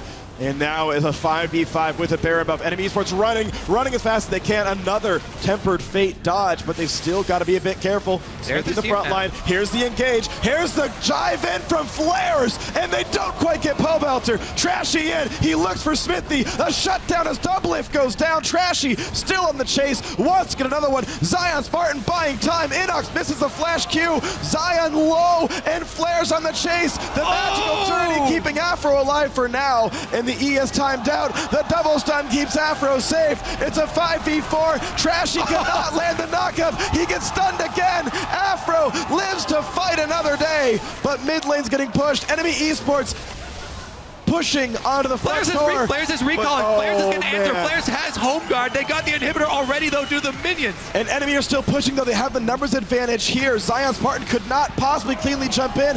Body drop, trying to stay alive. Smith does not have the damage, nor does Bard. Oh, the missed Q from the Xerath, and they will back away as Zion was, in fact, able to recall. Top inhib went down. CLG still in the lead. Freak. You need to take a break? I want another fight. That was fun. Get some water. Get some water. You earned it.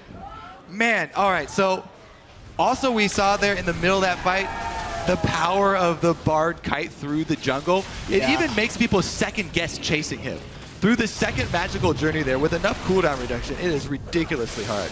All right, but initially here, again, CLG, they went for the more risky play with the Baron, and enemy were able to keep them there for long enough. Flash in from Trashy for the double knockup. Otter chases down Double Lift, so they have the kill pressure now. It's just about cornering one of the low health targets, and this is where CLG do a great job spreading. They're able, Smithy's able to juke that one, and Afromu plays the distraction. They don't chase the Nunu or the Gnar up through the river, opt for Afro, and he makes them pay for it, wasting the time of both their tanks. They did get that turret down in the mid lane, but again, Baron buff still up on several members of CLG. They return to the siege. Yep, and another banner in the mid lane that cannot be cleared away by Xerath, with the inhibitor still taking damage. Time not on enemy side, and Counter Logic Gaming, the clock keeps ticking. Smithy down to half though. There's still some good Inox poke, but it's still only 6 seconds away from the inhib getting killed. I don't know how they get onto this one.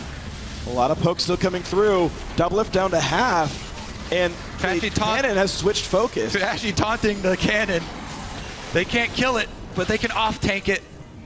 And this is going to be the push on in finally with the Baron minions. Enemy Esports unwilling to commit hard enough. They're afraid of Zion Spartan's Mega Gnar, but now that the time's out, maybe Enemy Esports goes back in. A big wave bot lane. The Zir zoning turret is timed out, and Dragon's in 25 seconds. Again, this would be Dragon 5 for Enemy Esports, or it's the big Dragon 3 move speed buff for CLG. And it's going to be for CLG, 100%. Enemy have to lick their wounds, clean up the minions. They will get some global gold from the secondary turret going down. Uh-oh, Otter pretty far out. He does use the scrying orb, so he will not get picked. Looks like they actually want to answer. Can they get there in time? They're going to rush this. Double dead inhibitor. A lost fight means CLG wins the game outright. Flares spots the team. This is going to be a tough battle. All CLG has to do is buy time, and the game ends in their favor from the top lane inhibitor being dead. They're going to try and steal it from Nunu. This is Smithy's time to shine. Can he get the combo correct? Zion's almost Mega Gnar. He's got the full rage bar. A lot of soldiers up right now from Pobelt. Gonna wait it out. Minions working on the Nexus turret up on top, by the way. That line of super minions will take out the Nexus turret by themselves if enemy do not finish this fight soon. And Mega Gnar's about to end though. Zion Spartan back to mini means it gets a little bit better. How good is your Spice Steal? He gets it. CLG keeps the Dragon off the table.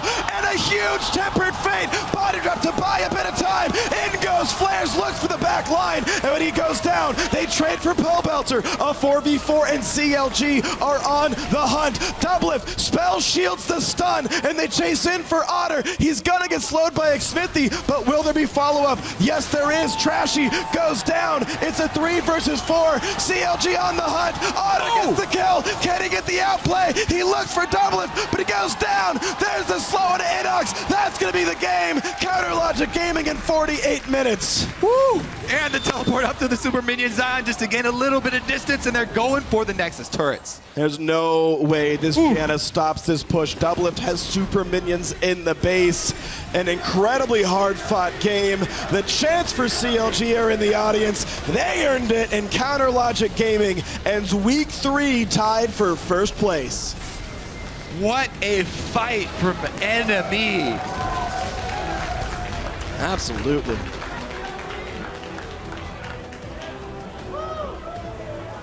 Man, I get to keep casting all the fun ones, man. What a great Sounds like it's taking your toll. Sounds like it's taking its toll. Doesn't matter. Hashtag worth in all chat. Everyone can tell. This was such a fun match to play. Such a fun match to watch. Enemy Esports, I feel like, are still continuing to improve a bit over time. They're new to the LCS. They lost to Team 8, and they had probably the closest game of the split of any team against #1 Counter Logic Gaming. I want to know what a consistent Enemy Esports looks like, but we do know what CLG looks like, and that's the #1 team here in the North American LCS. Yep, able to tie it up with Team Liquid at the top of the standings. 5-1, their only loss to Team Solomid, who's only 1 game behind them. In North America here, it seems everybody beats everybody. We've got 5 teams again, I believe, at 5-1 or 4-2 at the top of the table, packed with talent of teams that beat each other on a regular basis. Of course, CLG will face Team Liquid 2 weeks from now, actually. It's going to be their final opponent in the first round. Maybe that'll prove who's the best team in North America definitively, but right now. Week 5, when we get to the point where every team has matched up, things get a little bit more clear. And as we look at Enemy Esports, their last 3 opponents are Cloud9, Team Impulse, Team Dignitas. Teams that are actually quite close to them in the standings, teams you might expect them to have a good chance at beating as they round out their last 3 opponents in the first round. A game like that's impressive. We keep seeing more new things from Inox. His Xerath 4, 2, and 5. Overall pretty good. If he had hit like 1 or 2 more Qs, they might have won the game, but you can't expect 100% skill shot accuracy. Afromu on the Bard, definitely justifying the bans we saw against CLG early in the split. So many flashes forced, so many picks from the champion. And many a magical journey able to earn large advantages for CLG, with Enemy having to commit multiple resources. You saw where there were 3 straight Bard bans against Afromu at the very start of the split. No one was willing to play until TSM took it themselves, and then Afro went back to playing the champion now twice in a row. I mean, it's been in champ select in every single CLG game this split so far, and it's a fun champion to watch. I'm glad we're seeing him more common now. The Bard Sivir combo especially seems pretty great, just being able to start fights. There's so many things very far away. So many things you can set up with the Bard ultimate. Yeah, it's been a good split for CLG. I mean, the Golden Age ended. We're on to the Platinum Age now. We're 3 weeks in. They lost a game to TSM, and they're still in first place, so they've passed another hurdle from last split around. Pobelter's looking good. Zion's looking good. The team's looking good. Maybe CLG keeps this one going. For now, we're going to send it down to Riv, who's on the blue side after that wild game. I am on the blue side with Afromu, the man throwing those Bard ultimates all around the rift from Counterlogic Gaming. A victory coming out over Enemy in kind of a back and forth game. Tell me what was going through CLG's mind there is, Otter would come back on a rampage and then you guys would get it. And then, again, Enemy would start coming back. Oh, yeah. It was a very, very tough game. Enemy is really good. I had a good time playing against them. But for us, we definitely had some misinformation. Sometimes we go in for our skirmishes when we do our 2v1. Rotational stuff, and then they'd have an extra person, and we didn't know where that extra person was. So usually they had just the numbers advantage in those skirmishes, which was really good for them, and also brought Vayne back into the game. And we had a hard time controlling Vayne because he kept swapping over and over and over into Nars lane, and Otter was doing really well in that regard. But for us, we just had to group and let me get my Bard ultis off on their carries to blow their flashes, and then fight an actual fight afterwards. That way we were able to catch up to them. Well, we've seen that Bard a few times. It has equaled victories for Counterlogic Gaming, but I want to touch on a little bit after Team Solo Mid. That last split was kind of a collapse for you guys. What have you implemented now this season, which has seemingly stopped what happened after your loss from Team Solo Mid? Because you're still picking up the wins now.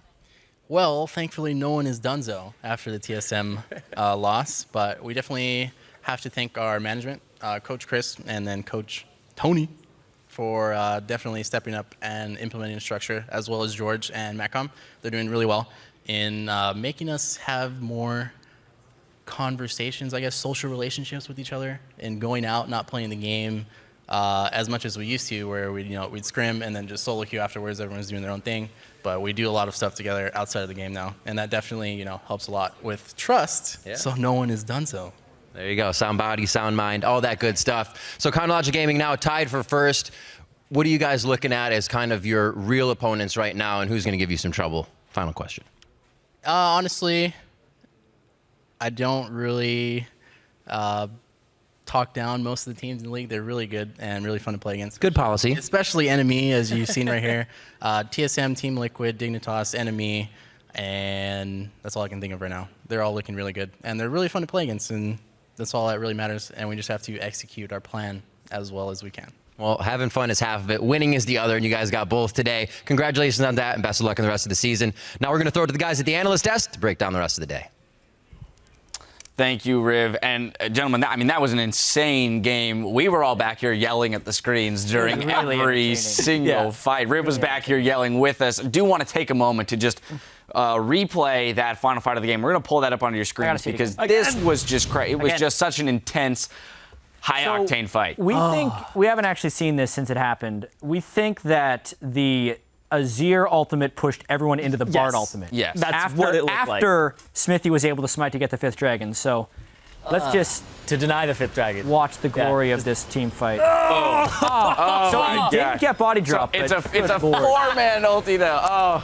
Step it up. It's dirty. Just dirty. But what's crazy is how close this fight was, regardless of that fantastic ultimate, right? The fact that Otter and Inox, there wasn't a ton of follow-up necessarily in the fact that Double Lift, really important that he had a spell shield right there, because I thought for a second we were going to see like a Vayne crit and Double Lift was going to be gone. But no, they played as well. And then Afro, even though he died for this, critical slow onto Otter to let everyone else get in range. Yep.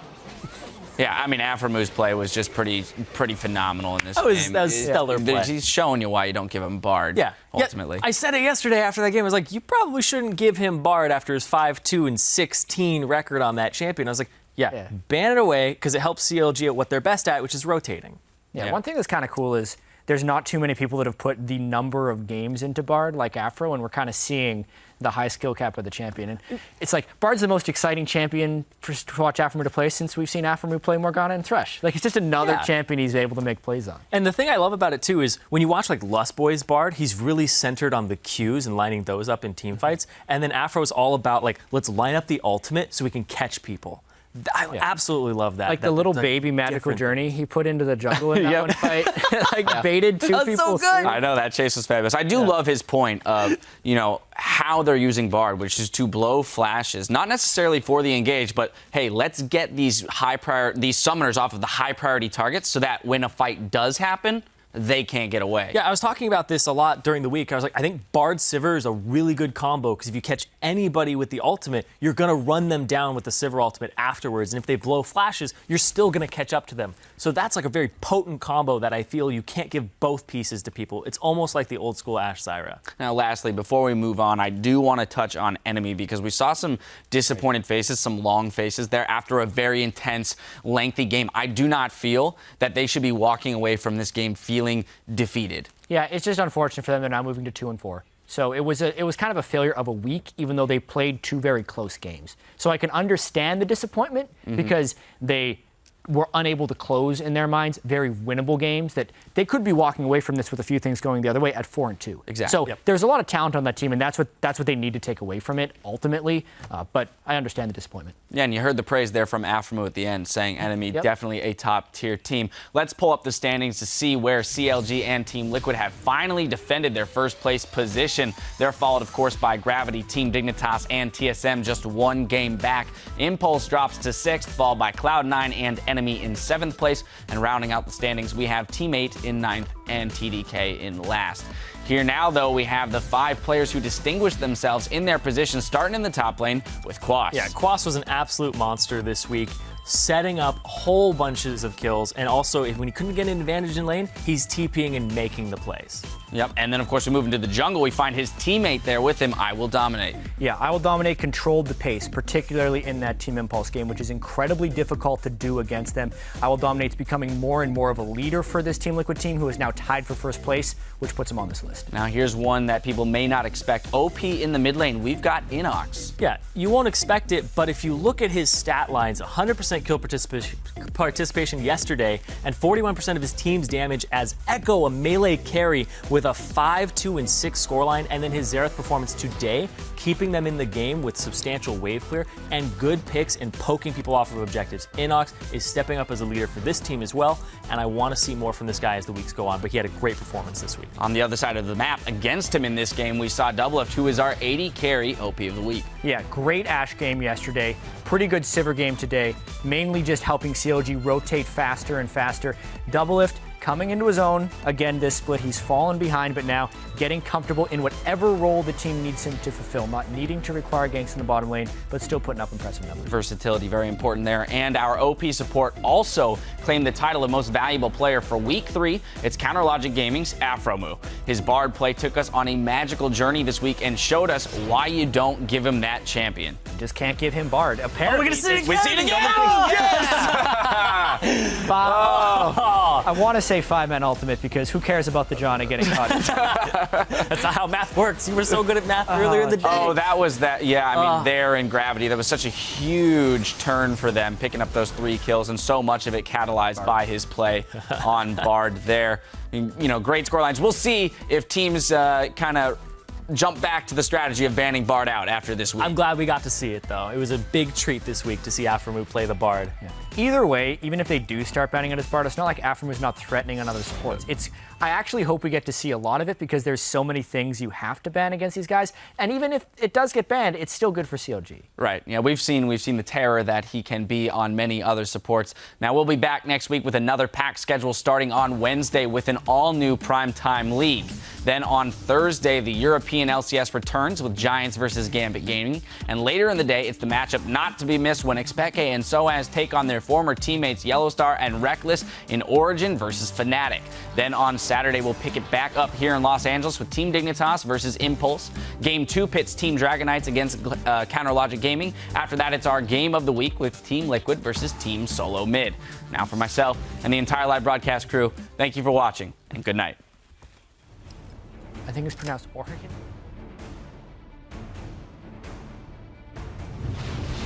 We're loading up for our first game of battle for 8th place. Cloud9, they are on a 4-game losing streak.